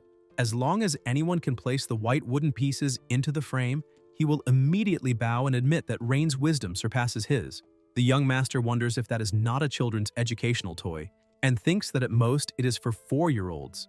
Is this really the level of intelligence a mage has? Selena asks if that is a test to advance to high-level mage, the legendary Tangram puzzle. The protagonist asks if she knows what that is, and the mage replies that it is a question from the advanced mage examination. There are countless possible arrangements, but only in very rare cases can the puzzle be perfectly reassembled into the frame. It tests a person's extraordinary spatial imagination and logical reasoning. The mage says that, indeed, even a typical high-level mage would take a considerable amount of time to solve the puzzle. He himself took an entire month to finally unravel the mystery. If Rain is truly as intelligent as the rumors say, then he should solve this mystery on his own. If he succeeds, the mage will immediately bow before him and acknowledge that his wisdom far surpasses his own. Rain remains silent for a moment, wondering whether it really took him a month to figure out a 4-year-old's educational game. Still in the same place, Selena says she will try and that she has already solved a similar Tangram puzzle. She starts putting the pieces together and moving them to see if she can fit them, but she fails and says she is incompetent and that one piece is still missing. The mage asks whether, with her level of comprehension, she thinks she can advance further on the path of a mage and states that it really seems there are no forbidden mages in Iceland City since everyone there is an idiot. The guards say he is audacious and ask how he dares show such contempt for the Lord. The mage asks what is wrong with despising a mere backwater noble and says that since none of them can solve the puzzle, there is no need for him to stay any longer. The young master tells them to stop and asks who said that no one in Iceland can solve a Tangram puzzle. The mage asks if he has other candidates in mind, and the protagonist replies that he does not need anyone else and can do it himself. The mage starts laughing and asks, "Him?" saying that when he was young, Rain was just a spoiled child who could not even pass the junior mage examination, so how could he possibly solve a problem meant for high-level mages? Rain replies that that was because the questions were too stupid and not worth his time. The mage says that is enough nonsense and tells him to stop trying to save face. If he is really capable, then he should solve it right now. The young master says they should make a bet, otherwise it will be very boring, and the mage asks what he wants to wager. The protagonist replies that if he can solve the tangram within 30 seconds, the mage must immediately kneel and apologize to her. Selena calls out to him and Rain tells her not to worry since she is his subordinate and no one but himself is allowed to intimidate her and asks the mage what he thinks. The mage replies that it is fine. If Rain fails to assemble it correctly, he must immediately kneel in front of him and apologize to the entire mages guild. The young master says he understands. Then the protagonist begins moving the pieces and quickly completes the puzzle. The mage is extremely shocked and wonders if it really only took 30 seconds, thinking it is impossible since he himself took an entire month to solve that tangram puzzle, and wonders how Rain managed it. The young master asks whether he should not fulfill the bet, and the mage says it was just luck. Even if he solved it, it means nothing, just a lucky guess by a local noble. Rain replies that whether it was luck or skill is irrelevant. The point is that it is already assembled, and now the mage has two choices: obediently kneel and apologize to his mage, or he will have Rosalind cut off his head. Someone strikes a sword against the ground and it is Holker. The protagonist asks what he will choose. Craven says that he made a public bet, and if he breaks his word, would that not damage the reputation of the Empire and the Mages Guild? The mage says he never expected anyone to actually solve that puzzle, and Craven asks whether he will honor the bet now, or intends to make Craven return and report his shameful behavior to the Mages Guild. The mage says he understands, then kneels and apologizes to the young lady, thinking that today's humiliation will be repaid 100-fold someday. Craven thinks that this lord is no ordinary young man and that he must be extremely careful with him. Rain approaches the mage and says that now that he has honored the bet, they should get to the point. The mage thanks him for the guidance and says that on behalf of the Mages Guild, he will investigate what was mentioned in the battle report left by Grand Duke Castellan before his demise and check all mages registered in the Iceland Guild. If necessary, he will not refrain from finding the apprentice, and asks if that is acceptable. The young master says it is not acceptable, and the mage asks if he is implying that he intends to oppose the Mages Guild. The protagonist clearly states that he never used a forbidden mage, and the mage replies that in that case, he should not be afraid of him thoroughly investigating the guild's mages. Rain says that since he did not use any forbidden mage, this investigation is unnecessary and that the mage has no right to deeply investigate his Mages Guild. The mage hesitates, and Craven says that the mission of the Mages Guild is also to uncover the truth and issue judgments. After all, if forbidden mages participate in wars between humans, it will cause massive casualties. The young master asks about causing massive casualties and says that is laughable. The Orvis Empire invades the border year after year, and the number of Iceland citizens they kill is greater than the number eliminated by a single forbidden spell. He asks whether the mage is saying that only the Orvis Empire is allowed to protect its people, while they themselves are not allowed to do so. And now he is talking about avoiding casualties, asking whether he is joking with himself. Craven says he understands Ryan's hatred toward the Empire, but that this time he does not intend to fight to the bitter end with Iceland City.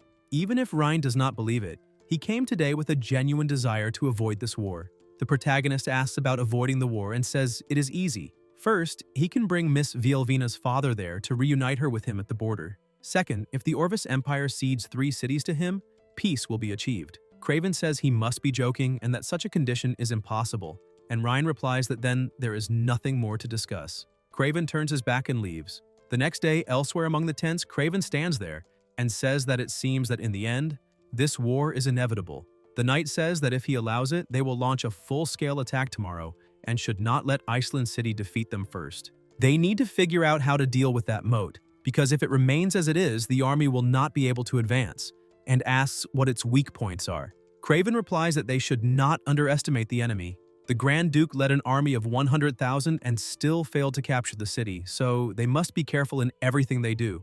The knights say that he knows absolutely nothing about warfare and that if they had come back then, Iceland would already have become part of the Orvis Empire. Craven thinks they are idiots, and that even if Castellan was incredibly foolish, he still had an army of 100,000. If they do not even know how he eliminated those 100,000, sending another million would be suicide. A voice asks if he seems troubled about how to capture Iceland, and Craven asks what brings him here. The mage replies that the guild suffered such a humiliating disgrace that if they do not retaliate, they will not be able to remain in the empire, and Craven asks what he intends to do. The mage replies that he can make the magical barrier around the city disappear for a while, and if during that period the Orvis Empire were to attack Iceland by chance. The knight says that is brilliant because without the barrier, the defenses would be vulnerable, and as expected, they still need the guild to intervene. Craven wonders if even their reason has begun to be consumed by anger and greed, then says it is fine. Since he has decided, he will cooperate with the plan. The mage says he is wise, and Craven thinks that in this game, no one will emerge unscathed. If they steal the magic crystal from the city's circle, the barrier will disappear. The mage leaves smiling, saying he will begin tomorrow, and that the Lord will pay for the humiliation. A guild mage always comes at a price. Later, elsewhere, the protagonist is sitting and looking at Elia lying down and says it is time to sleep, that children should not stay up late, when he receives a system message saying that her loyalty is at 74. Rain thinks that by feeding her cookies, cakes, and all kinds of delicious sweets, he finally raised her affection from 50 to 74 and wonders why she does not say a word, whether she is mute, and comments that he seems very bad at putting children to sleep. He asks how about a story and begins saying that once there was a princess named Snow White, until he suddenly startles and asks what happened, immediately going to the window.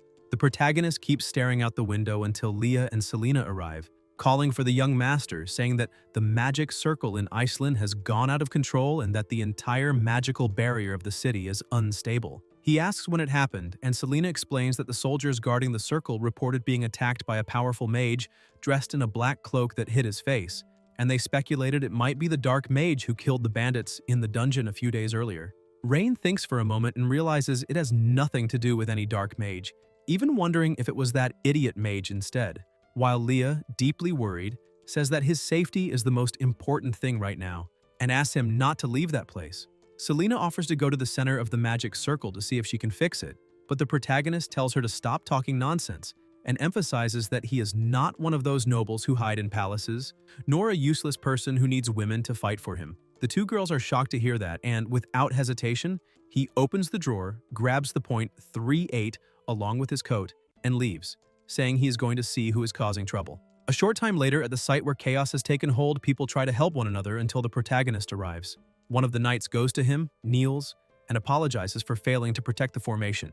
Rain asks what exactly happened, and the guard says they were on rotating shifts and the magic circle had been working perfectly, but suddenly, an extremely intense fatigue struck them, and everyone passed out at the same time. And when they woke up, everything was already like this. Selena calls to the young master and says that the remaining magical residue is not dark magic and has nothing to do with the dark mage from a few days ago. Hearing this, the protagonist realizes there is only one possibility. They came to retaliate after being humiliated. Rain tells the guard to count the casualties, send rescue teams, and properly tend to the wounded. Then, determined, he calls the girls and heads to the center of the magic circle to find that idiot. When they arrive, he quickly spots Orin in the middle of the circle. The Archmage laughs and says, "These are the consequences of disrespecting someone like him." Selena asks how an Archmage from the Mages Guild could interfere in a war between empires, and Orin tells her not to talk nonsense, claiming he only applied a light punishment to the nobles who disrespected him, adding that if a war happens during this period, it has nothing to do with him. The girl is furious, but the protagonist tells her to calm down. Rain says that because of Orin's actions, countless people in Iceland have been left homeless and killed, and asks how he intends to take responsibility. But Orin does not care at all about useless trash with no magical power, and starts laughing, saying that when the Imperial army arrives the next day, that ruined city will be reduced to ashes.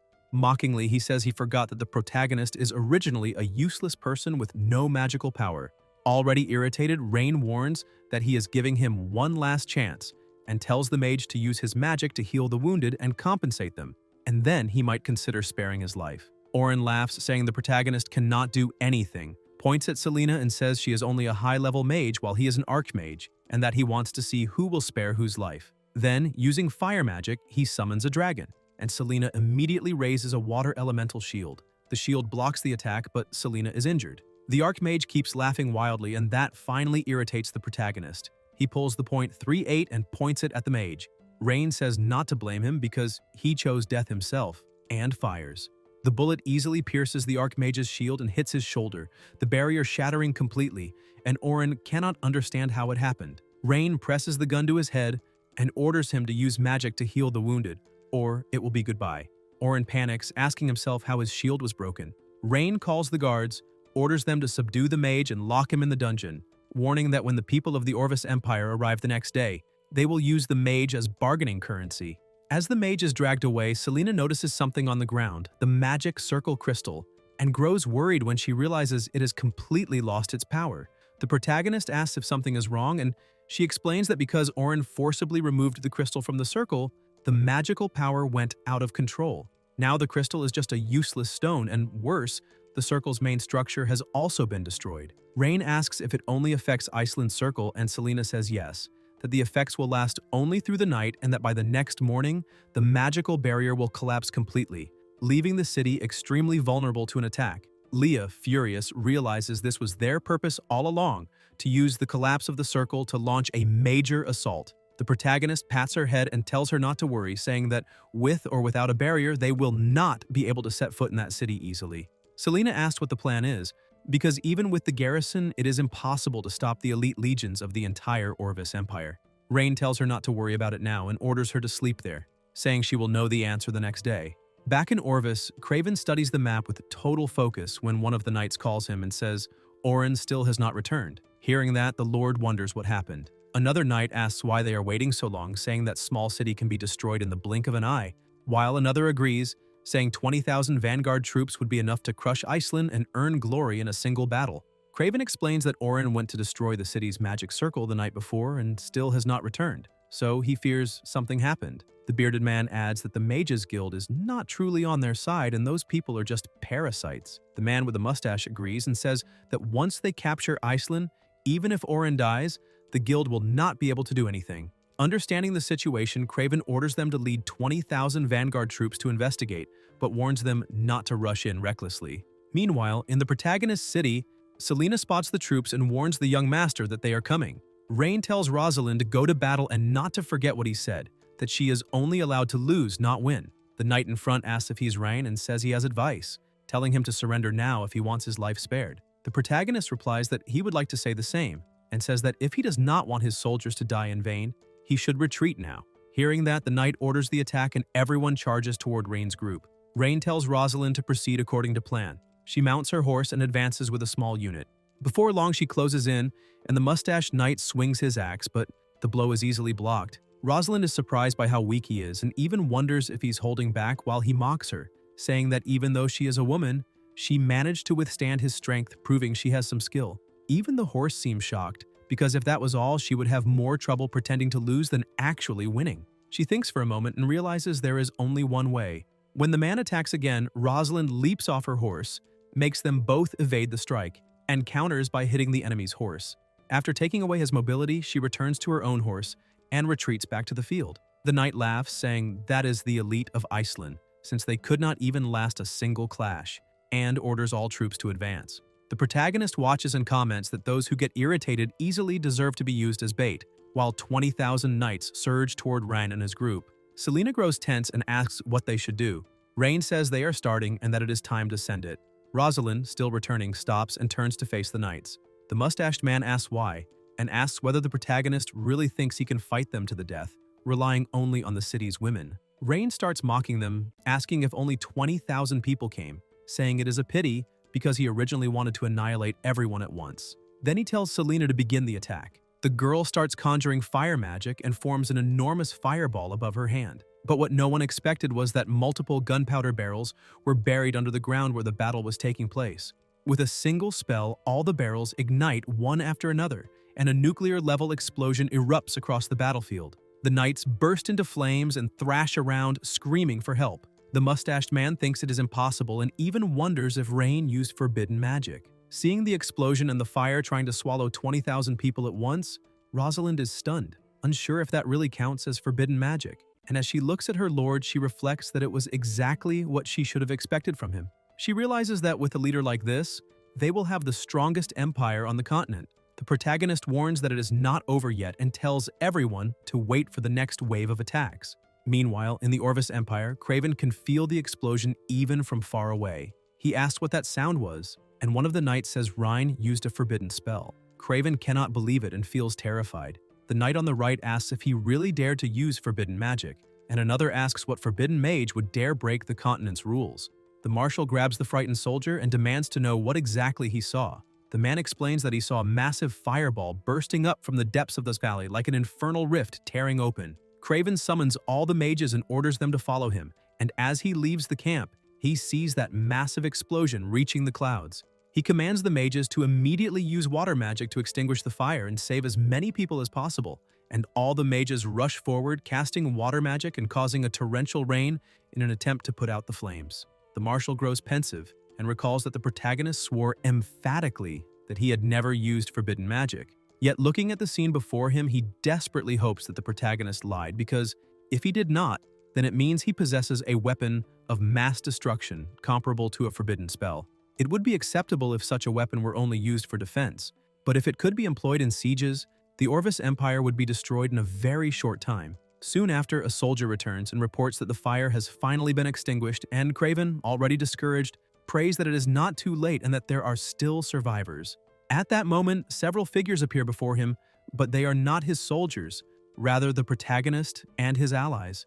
Rain greets Craven, saying that they have met again, and the marshal raises his hands and asks whether the war can end there, explaining that he will return to the Empire and make a ceasefire happen. The protagonist refuses, saying that one cannot simply start a battle and stop whenever one wishes, and that now it is already too late. The protagonist's soldiers raise their weapons and aim at Craven's mages, who sneer and mock them, saying that without forbidden mages they are nothing, and even asking what those iron tubes could possibly do.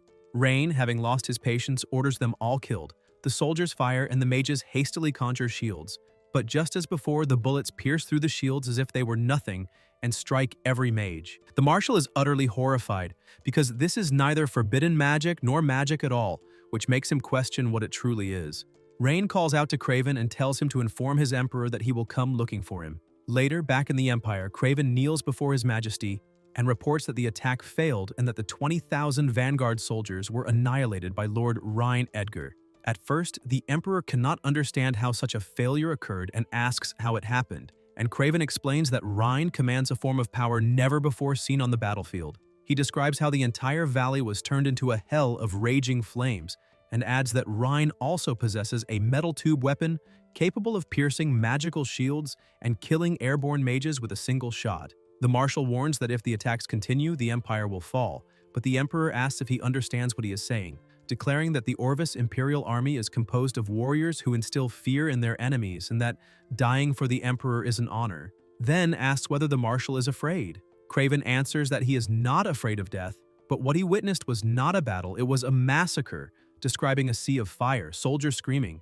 mages falling from the sky, and explosions everywhere, stating that if they do not stop, the entire empire will be buried by Rain's hands. The emperor orders him to be silent, saying that he has already shamed the empire once and is now acting like this, declares that he was blind to trust him, and orders the marshal imprisoned in the dungeon, announcing that he himself will lead the expedition and uproot that city entirely.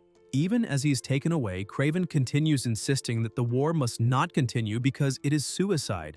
Not long after, in the imperial capital's prison, the marshal is thrown into a cell, yet he keeps saying they must not allow the emperor to continue the war against Rhine, and receiving no response from the guards, he begins to think of some way to stop it. Suddenly, a voice asks how Craven ended up imprisoned, and when he turns around, he realizes Duke Richard is there and asks how he came to be in that place. The Duke sighs and says Craven is forgetful, asking whether he truly does not remember that he was locked there many years ago by the emperor. Then jokingly asks what the young man did, whether he offended a minister's daughter and was caught red-handed. Craven takes a deep breath and says that if that were the case, it would have been much better. And seeing his expression, the Duke realizes that the sky really is falling this time. Craven explains that Rhine is not something they can control and that if the battle continues, they are simply marching toward death, which leaves the Duke completely shocked as he asks whether Craven is saying that a young man with only a few hundred people annihilated 20,000 vanguard troops and even defeated an aerial mage squad in a short time. Craven affirms that as absurd as it sounds, it is the truth, and says he does not understand why the emperor insists on attacking that city when there are many better places to expand. Richard then explains that many years ago he accompanied His Majesty on an inspection tour of the western border, where they discovered an abandoned underground altar near Iceland, beneath which lay a monster sealed by an ancient magical array, and that the creature promised supreme power to the emperor if the seal were broken, vowing to make him the sole king of the entire continent. Craven asks whether he truly considered that, and Richard replies that he did, adding that the emperor was never satisfied with ruling just one nation and wants the entire continent to kneel before him. The marshal is horrified and asks whether the emperor has gone mad because if that thing is released, Iceland and even the Orvis Empire would be destroyed, and Richard agrees, explaining that this is why he used his family's sealing barrier art to conceal the magic array, which is why he was imprisoned, revealing that he was spared only because he is the sole person who knows how to undo the seal. Richard remarks that with the emperor's recent loss, it is possible that the young master of that city will teach him a harsh lesson, and Craven relaxes for a moment, thinking the empire was doomed, saying he will pretend he never heard any of this, then casually remarks that when the war ends, he will find a way to work for Miss Wilvina, as he has heard she's quite popular lately. Richard asks whether the girl is doing well in the empire, and Craven answers that she is in Iceland now, helping Rhine, which leaves the Duke stunned. Craven asks what is wrong, and Richard realizes that he may have fallen into the Emperor's trap, explaining that the only way to break the sealing art is to use fresh blood from his lineage as a sacrifice, and if the Emperor kills Wilvina in Iceland, the monster will be completely released. Craven understands that the Emperor always knew the Duke's daughter was the key to undoing the seal, and is using someone else's knife to kill for him. Desperate, Craven begins shaking the bars and shouting for the guards to release them, because the Empire is in danger, but no one pays attention. And at that moment, the Duke simply breaks his shackles as a powerful aura surrounds his body, saying that now that the Emperor will not spare his daughter, there is no reason to remain seated there. He calls Craven to help remove that mad emperor from the throne, astonishing the young man, who asks why he had such power all along and never escaped, to which the Duke replies that knowing the enemy's trump card is more important than acting impulsively. With a single gesture, he rips the prison door away, guards soon appearing and ordering them to stop or be killed on the spot, and Craven warns the Duke to be careful, but he replies calmly that he will clear the way and tells the young man to find an exit. He quickly conjures magic and with a touch to the ground ignites flames that burn all the guards present, allowing Craven to find the exit and call for the Duke to follow. Outside, two exhausted guards are on watch when the pair emerges, one being knocked away by a punch without even seeing it coming, and the other, half asleep, also sent flying by a blow, leaving Richard impressed by the young man's abilities, as Craven urges them to mount up and leave as fast as possible. Soon after, alarms ring out, but the two are already fleeing, and shortly afterward a soldier reports to His Majesty that the Marshal and the Duke have escaped the prison. The Emperor is not surprised, as he expected this and was merely waiting for them to make the first move, thinking that if his guess is correct, the method to undo the seal lies with Wilvina, and that this chess game is finally nearing its end. He orders the Shadowblade unit to be dispatched and Richard's group to be kept under constant surveillance, gazing at a crystal in his hand and thinking that when it awakens, he will become the sole king of the entire continent. Elsewhere, the protagonist enters the blacksmith Bram's house and asks how the thing he ordered is coming along, and Bram replies that he arrived at the perfect moment as he was about to send for him, explaining that he followed the designs and asking Rain to see whether it meets his standards. Bram removes the covering and reveals a cannon, which Rain examines carefully and praises as very good and finished faster than expected, prompting the blacksmith to boast that this is natural because dwarves possess the finest skills on the continent, but he adds that the parts consume many materials, and that refined iron and magic copper are nearly exhausted, allowing at most 2 more cannons to be built with what remains, meaning that large-scale production would require finding a mine for more resources. Rain replies that 3 are enough for now and says that once the war is over, he will make the Orvis Empire hand over its mines, eliminating any supply issues, and that now all that remains is to wait for the Emperor to come personally so he can demonstrate just how powerful the industrial age truly is.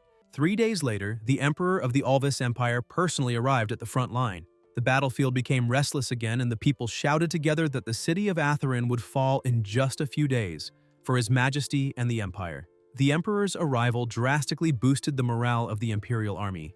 To protect the troops, Ryan also led his forces in retreat to the city of Atherin and ordered the gates to be closed. A knight states with certainty that he has no options left and can only cower inside the city. In this confrontation, everyone will see how he intends to stop an imperial army of 100,000 men because they will not even need to attack the city. They only need to wait until they run out of supplies and surrender. The protagonist observes everything in silence. At night, Rosalind asks if she can go out and fight them the next day, saying that Staying locked inside every day will affect morale. Selena agrees and says it is not as if they cannot defeat them now. Rain replies that war does not require victory in every battle, but one decisive victory, and that meaningless battles are never fought, while meaningful battles must be won at the lowest possible cost. At the moment, the city does not have enough firearms or ammunition to sustain a direct attack. Arrogant soldiers are destined for defeat, so what they need to do now is make them arrogant and restless. They buried 36 large barrels of oil nearby, and once they are ignited, the entire Imperial vanguard will be consumed by flames. Holker comments that he really is a genius, but the young master says things are not as simple as she imagines. As soon as those barrels of oil explode, the walls of Atherin will also collapse instantly. Selena asks if that means they will lose their only defensive barrier, and the protagonist replies that they only have one chance. At that moment, a guard calls him and says they have captured 2 enemy scouts who claim to have important matters to report. Rain wonders about Imperial scouts, orders them to be brought inside, and says he wants to see them personally. The 2 enter, escorted by the guards. The young master is surprised to see that one of them is Craven and asks what he is doing there. Craven replies that the man beside him is Duke Richard, a former Imperial minister and Wilvina's father. The protagonist asks if he came to surrender, as he had ordered, and if his emperor knows about it. Craven replies that he did not come to surrender, but to ask him to stop the emperor. Rain asks what he means, and Craven asks the Duke to explain the details. Richard says he knows Rhine is suspicious, but asks him to listen because buried directly beneath the city they are in is an ancient, magical sealing array. Years ago, the Emperor and he accidentally discovered some ruins nearby, where a primordial monster was sealed. The Emperor of the Ulvis Empire wants to corrupt the seal with plasma, releasing the monster for his own use. Rosalind is surprised, and the young master says he understands and that this confirms his previous suspicions. So he asks him to get straight to the point and asks what the conditions are for the seal to be broken. Richard replies that if he himself or his daughter is killed near the city, the seal will break immediately and the monster will be released. Holker becomes even more surprised. Richard says the Emperor intends to use the Imperial Army's attack to eliminate his daughter and begs Rhine to send troops to cover the 2 of them as they flee the city of Atherin, because outside the isolated area, even if they die, the monster will not be released.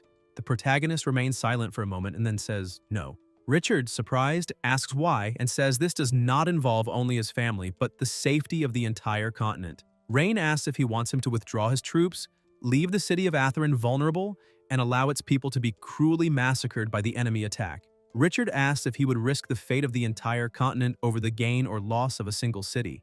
The young master says Richard misunderstood him, that he is not a gambler and never gambles, that he will not entrust the future of the continent to a madman, and that he will not abandon the people of Atherin. He wants that proud and powerful emperor to personally witness how his fantasy will be shattered little by little. Elsewhere, someone observes through a window and says it is time for him to make his appearance. A figure appears behind him, hooded and masked, and says the Shadow Guard obeys his orders. His Majesty says he will lead the Imperial Army in the attack on the city of Atherin the next day, and that her mission is to infiltrate the city during the chaos and find an opportunity to eliminate Wilvina. The Shadow Guard disappears, and His Majesty thinks that once the seal is broken, all the gods will bow at his feet and all nations will submit to him. He says that on the day he ascends the throne, the entire world will kneel before him. The next day, the protagonist and Richard observe together, and Richard points out that this is the elite heavy cavalry regiment of the Ulvis Empire, the foundation of the empire, capable of annihilating even the most solid defense with a single charge.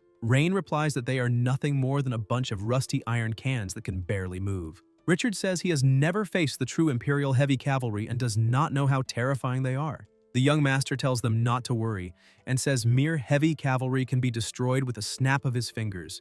Richard thinks the boy does not know the true terror of that force and has become arrogant after winning a battle. When he panics and flees later, perhaps then he will agree to send troops to escort father and daughter out of the city.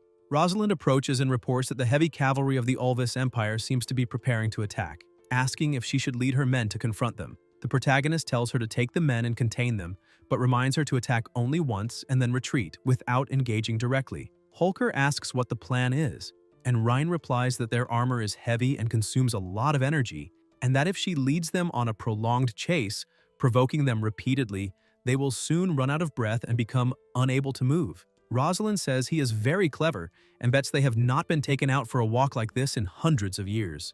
Then Holker, together with the cavalry, gallops off with the horses, and the knights at the front say the enemies are coming for the finish. The two troops advance together, but when they get closer, Rosalind pulls the reins, making her horse move to the side instead of charging head-on. The enemies say these cowards do not have the courage to fight face-to-face and that they should chase them down and tear them apart. Rosalind thinks those fools have fallen for it, and the enemies keep chasing her, telling her not to run. Holker keeps running, and the enemies say they did not come to fight, but to take them for a walk. The leader tells them to shut up and orders them to give chase, saying they must not disgrace His Majesty. Later, on a cliff, the Emperor says that this is to be expected from the son of Grand Duke Aldalion, because he naturally possesses an innate talent for the battlefield. He says trying to exhaust the heavy cavalry through maneuvering is not a bad idea, but that he is too young. He orders the mages to restore the knights' energy and says they will see whether the mouse or the cat gets tired first. A guard approaches and says that if all the mages' magic is used to increase the endurance of the heavy cavalry,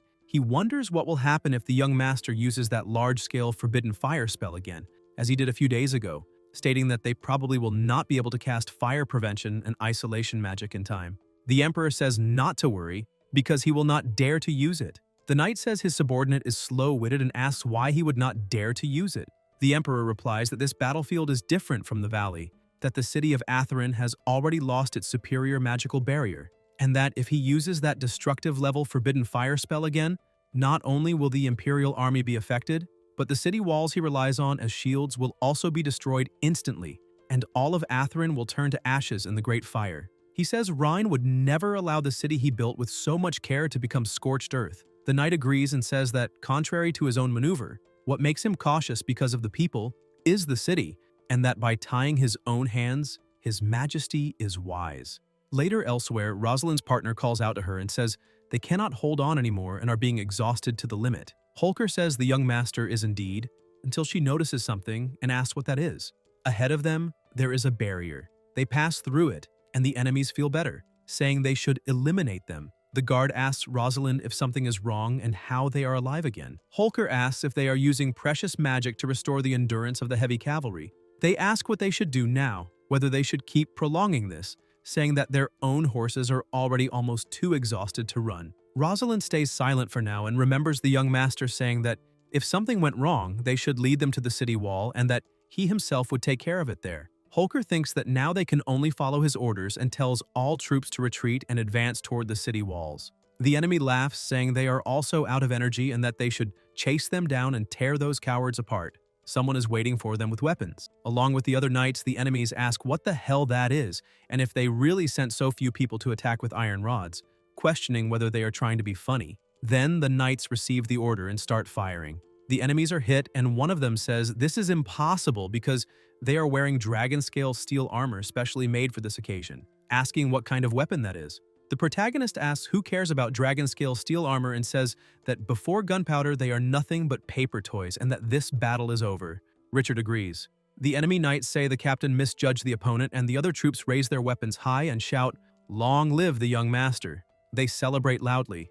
Elsewhere, someone moves extremely fast. It is the Shadow Guard with her two partners, and he tells them to confirm the location and find a way to sneak into the Lord's mansion. Then the Shadow Guard notices something and disappears. The knight tells his horse that they won today and that they will receive the best hay, until he notices a light and the Shadow Guard cuts his throat in an instant. Her partner holds the body and begins using high-level magic, dark magic. The knight is revived, and the Shadow Guard says she will use his appearance to infiltrate the Lord's mansion, while they will remain outside as reinforcements. Then the infiltrated Shadow Guard approaches the knights, and one partner asks if he has finished feeding the horses, saying that when he is done, they will go have a drink. Later that night, they are celebrating the victory, and voices say the young master is truly a god who descended to earth, that as soon as that musketeer squad appeared, the enemy was so frightened they almost pissed themselves. They say that if Atherin did not have him, it probably would have fallen today. The protagonist tells them to relax a little tonight and reminds them that the battle is not over yet, saying they should not drink anymore. Wilvina observes him in silence and remembers him saying that he wanted her to serve him, wondering where their relationship will go once this war ends. The infiltrator observes her in silence. Wilvina walks outside, touches the water, and thinks that a noble from Ulvis cheering for the enemy in Atherin is foolish. Then she senses something and asks who is there. It is the infiltrator asking why she is not at the banquet and whether she is spacing out. Wilvina replies that she is just a little tired and came to get some fresh air and thinks that he just called her miss.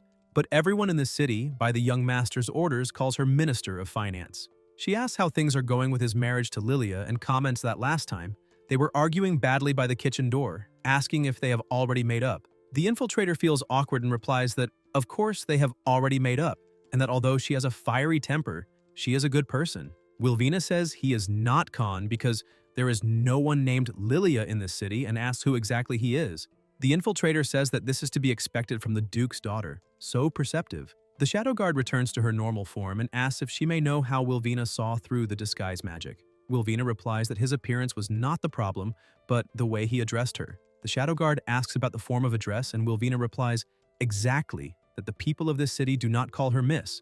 They call her Minister of Finance, that strange title. The Shadow Guard says so, that is it, and feels relieved that the disguise magic was not the problem. Wilvina asks if he infiltrated this place to eliminate the young master. The Shadow Guard replies that she did not because His Majesty wants to deal with that young man personally. He himself is here because of Wilvina. He says that once Wilvina's plasma is injected into the relic altar, that monster will burst out of the earth.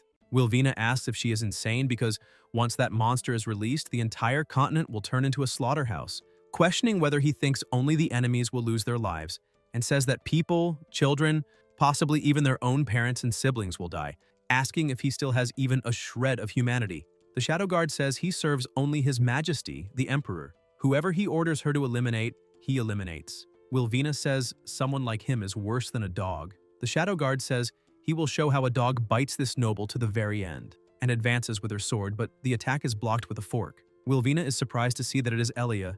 The Shadow Guard asks if she really blocked her attack with a fork, and Elia tells him not to hurt Wilvina because Brother Ryan would be sad. Wilvina is surprised and asks if this kid really can speak. The Shadow Guard, smiling, asks if Elia thinks she can stop him with only a fork. They remain silent for a moment, and the Shadow Guard, still smiling, advances again. Magic moves through the area, the smoke disperses, and inside the castle, Richard says that musket really pierced the armor of the Imperial Heavy Cavalry of Orvis. The protagonist says not to worry because the destructive power of that musket is still far from enough. He says that after this war ends, he will have the dwarves research even more powerful firearms, and by then, no matter what kind of monster it is, it will be directly suppressed by firepower. Richard says he felt a magical fluctuation, and it seems there is a fight nearby. Rain asks about Miss Wilvina and where she is, and the maid replies that a few minutes ago she saw her leave through the side door of the banquet hall and it looked like she was heading toward the garden. The cup falls to the floor, Richard becomes desperate, and the young master tells them to hurry out and find her. They move quickly. Later, outside, the protagonist is holding a pistol and asks if that is really what happened. The Shadow Guard is lying on the ground, and Elia says he came to eliminate Sister Wilvina. Rain is surprised and asks if she really blocked the assassin's attack using only a fork. And Ferrano replies that it was because he said he did not want to see loved ones lose their lives in front of him. The young master says she did very well. The Shadow Guard is on the ground, coughing up plasma, and the protagonist says he is in a good mood today, so he will give her a chance to live. The Shadow Guard replies that she does not need it because she only serves the Emperor. Magic begins to spread across the ground toward Wilvina and her father, and two more Shadow Guards appear.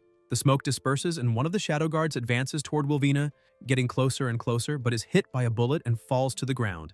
The protagonist approaches with the pistol in his hand and says that at a distance greater than 7 steps, the gun is fast, and at a distance shorter than 7 steps, the gun is fast and accurate. Richard says that scared the hell out of him. Another Shadow Guard approaches and strikes him with a sword, cutting him, and Richard, wounded, says he is asking to be finished off. Richard punches him and the Shadow Guard gets up and runs away.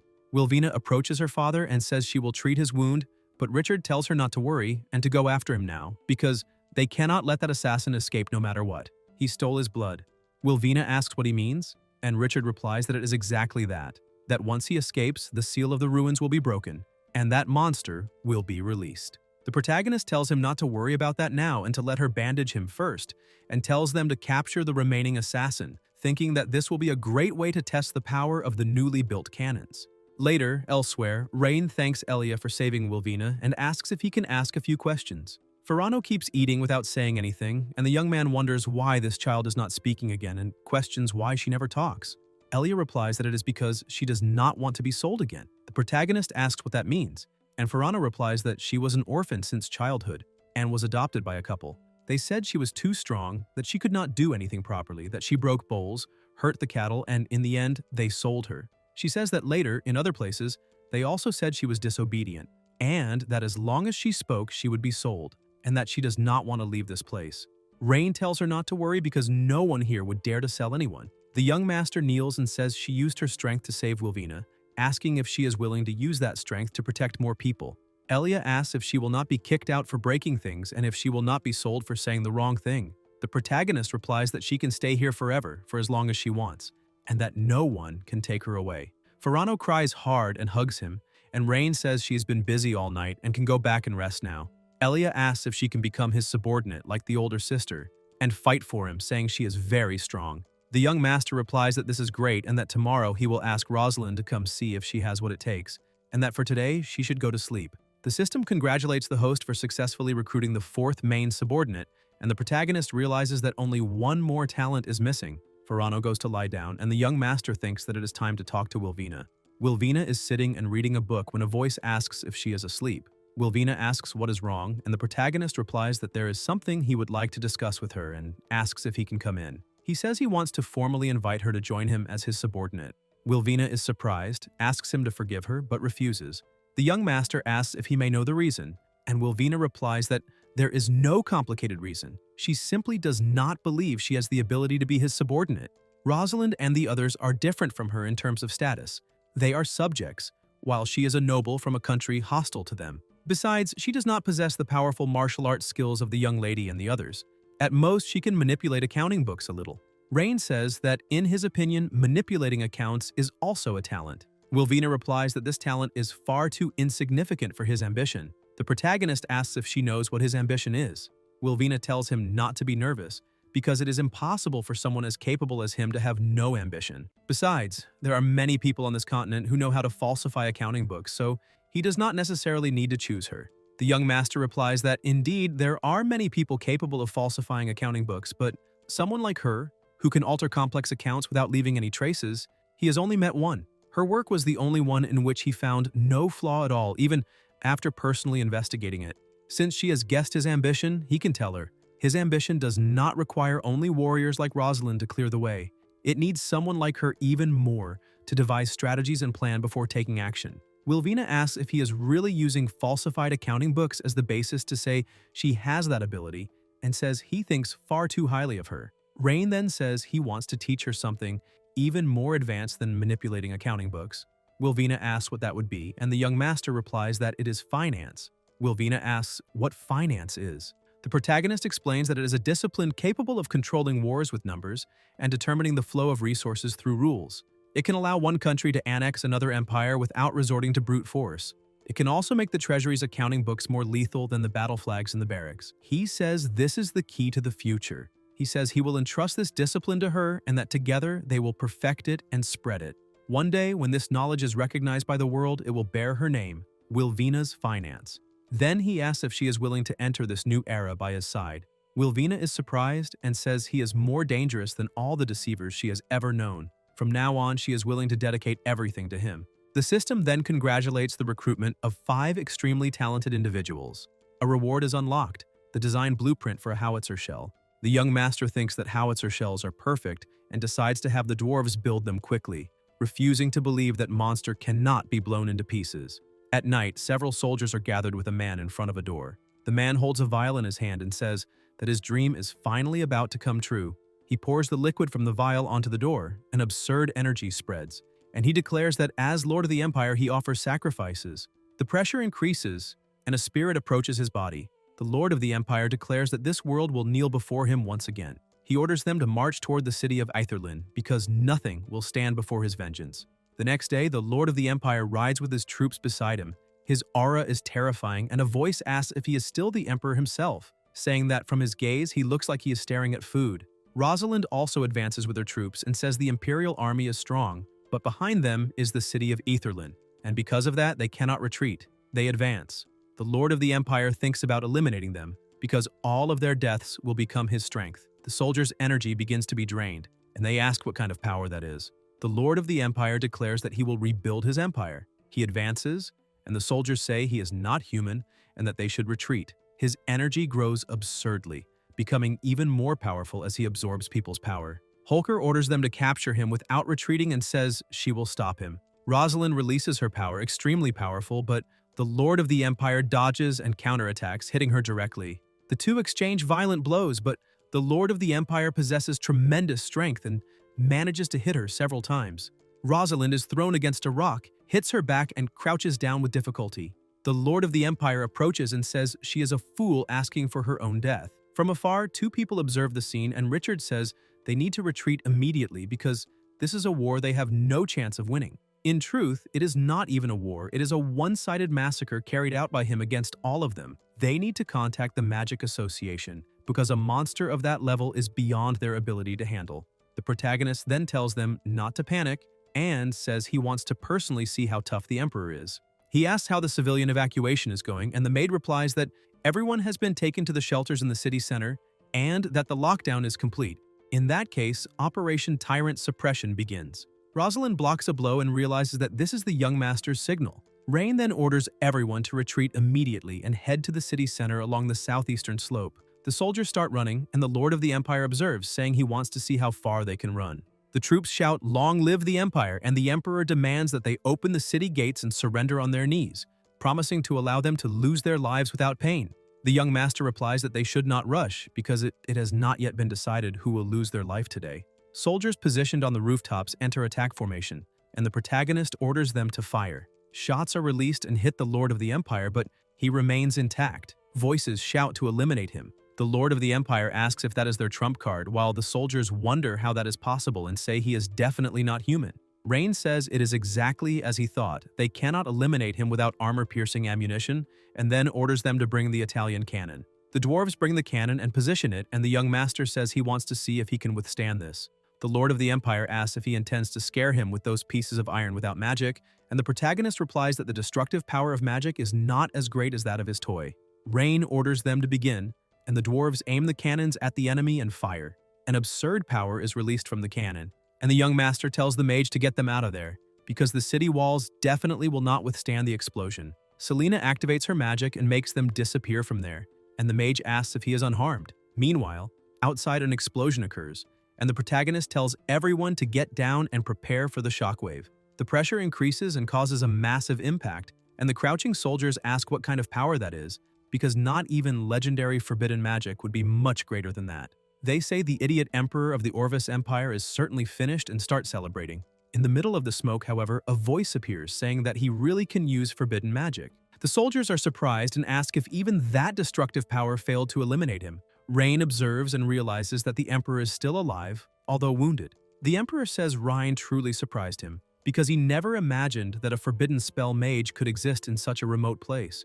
He says it has been many years since the last time he felt pain, but their forbidden spell cannot eliminate him. He says he wants everyone to see with their own eyes the inhabitants of Aetherland, losing their lives one by one before them, until they collapse in despair. The young master then asks who said something like, "That can only be fired once," and the emperor asks what he said. The protagonist signals to Uncle Brum, and the dwarf asks, "Since the barrel is still hot, how about another shot?" The emperor says this is impossible, because even the most powerful archmage can only cast a spell of that level once, and asks what kind of magic that is. Rain replies by asking who still uses something as outdated as magic, and welcomes him to the industrial age. With the death of the emperor of the Orvis Empire, the imperial power collapses. Countless nobles and warlords take advantage of the chaos to proclaim themselves kings, and the empire plunges into disunity and internal struggles. Ryan also seizes the opportunity to expand the territory of the city of Aetherland to the desired position. In the council hall of the Lord's Mansion, in the city of Aniclimax, the young master explains the urban plan. That area will be integrated into Aniclimax University, the main academy of the future empire. He says the northern zone will be the workshop area, the eastern zone, near the riverbank, will be the commercial street, the southern zone will be designated as the residential area, and the western side will become the Elven District and the special diplomatic zone. The elf thinks that he actually brought down the Orvis Empire using only a border city. The protagonist then says that if anyone has any questions, they can ask freely, because the city belongs to everyone and is not just a private kingdom. The elf asks why he is dedicating a separate residential area to the elves in the city, explaining that her race is more accustomed to living in forest and that a wooded area would already be enough. She says there would be no need to build houses, which would save a significant amount of the budget. Rain thinks that the elves do not pay and still want to save money, wondering where such good deals can be found. He explains that it is precisely because they have lived in the forest for generations, away from human society, that there are so many misunderstandings and barriers. He says they need to understand one another's culture, customs, and even food and art. At that moment, a soldier announces that the imperial envoy of the Caradorial Empire has arrived by order of the emperor. The elf asks if she should withdraw first, but the protagonist says that is not necessary because he had already expected their arrival and orders them to let him in. The door opens and a young man enters the room. He introduces himself as Enric, special envoy appointed by His Majesty, the Emperor of the Caradorial Empire, and says he has come to deliver an imperial decree. He observes the elves present and asks if they really allow such insignificant creatures to participate in imperial affairs. The elf becomes irritated and prepares to respond, but Ryan stops her and says Enric's name, suggesting that he apologize to the Elven Queen immediately, otherwise there will be one more corpse in that room. Enric replies that he is a special envoy of His Majesty and asks if he dares to touch him. The young master then orders Rosalind to teach him how to speak to people, and Holker replies that she understands. Rosalind moves her sword in front of him, and Enric asks how she dares, saying that if she wounds him, she will be making an enemy of the entire Caradorial Empire. Rosalind advances to attack him. Enric becomes angry and says she is asking to die. Their swords clash. Holker dodges his attack and counterattacks. Enric spits plasma, and Rosalind strikes him again, knocking him to the floor. Plasma drips from his mouth, and when Holker prepares to deliver the final blow, Enric asks them not to kill him and admits that he was wrong. A voice orders them to stop. Enric thinks that Aldarian's son really dared to lay a finger on him. He tells himself that he will tolerate it for now, but when he returns to the Emperor, he will make sure Rain dies a miserable death. Out loud, however, he says he was wrong and asks them to forgive his disrespect. The Elven Queen thanks the young master for everything he has done for her, and the protagonist replies that she does not need to thank him. After all, they are similar. Enric remains seated on the floor, and the young master says he can now read His Majesty's decree. Enric takes the scroll and announces that, by order of His Majesty, Rhine must return to the imperial capital within 3 days. He must meet with the Holy See to receive recommendations and investiture. The Empire will hold a detailed discussion regarding the possession of the city of Inicli. The elf asks if he did not conquer the city by himself, and why it is still necessary to discuss ownership. Enric replies that these are the rules of the human empire and that she needs to understand that. The protagonist then thinks that his current strength is still insufficient to oppose the empire, especially before understanding his father's intentions. Because of that, he declares that he will obey the imperial decree and go to the capital as soon as possible to meet His Majesty. Enric says that since he has agreed to return to the imperial capital to receive the decoration, he should depart as soon as possible, and thinks that once they arrive at the imperial capital, he will show him how he intends to eliminate him. In the imperial palace of Caradorial, in the heart of the imperial garden, a red-haired man comments that he is more punctual than expected. Someone climbs the stairs and asks what important matter he would like to discuss. The red-haired man replies that the third brother has been moving around the palace far too frequently lately, and that if this continues, probably none of them will have a chance to obtain that position. At present, the nobles are divided into 3 factions, one loyal to the third brother, another neutral, and a small portion that supports him, but that is all he has. The blonde man asks if he plans to do what the first brother did back then. The red-haired man replies that an accident, a misstep, or, failing that, a cup of poisoned wine would solve it because, as long as he loses his life, someone will naturally invent a reason to justify it.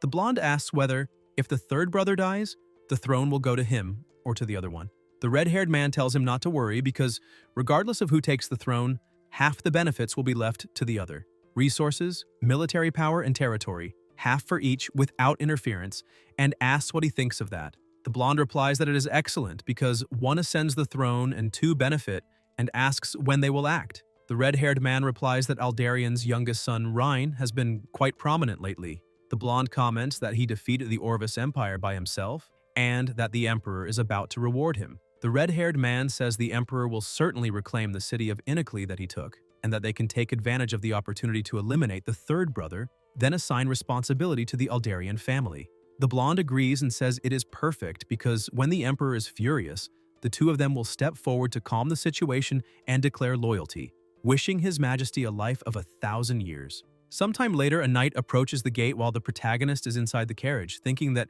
time flies, because half a year has already passed since he left home without realizing it. The butler runs to welcome him and says he has finally returned, that Madam is waiting for him in the living room.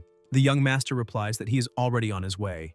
In the hall, Rain says he is back. His mother comments that he has lost a lot of weight and asks if he is used to the food in the city of Etherlin and whether the people there are easy to manage. The protagonist replies that everything is fine and that she does not need to worry so much because he is no longer a child. His mother hugs him and says that in a mother's eyes, a son will always be a son. The young master says he brought some specialties from the city of Etherlin for her to try later, and she thanks him, saying that he is very thoughtful. The butler enters again and informs them that the master has returned, and that the young master must go to the study. His mother comments that his father may not show it, but he also misses him very much, and asks him not to irritate him, because he is already old and even more stubborn than when he was a child. The protagonist says it is fine, that he will talk to him after the meeting, and his mother replies that she will wait for him. In the study, Rain says he is back. The master replies that all he had asked him to solve was the food crisis. The young master agrees. The master then asks how he explains eliminating the legion commander appointed by the Empire, forming an alliance with the elves without authorization, and waging war against the Orvis Empire on the border, and asks if he truly believes that territory now belongs to him. The protagonist replies that the land may not be his, but those people truly believe in him and trust that the Edgar family can provide a better life, and that he simply did what a lord should do.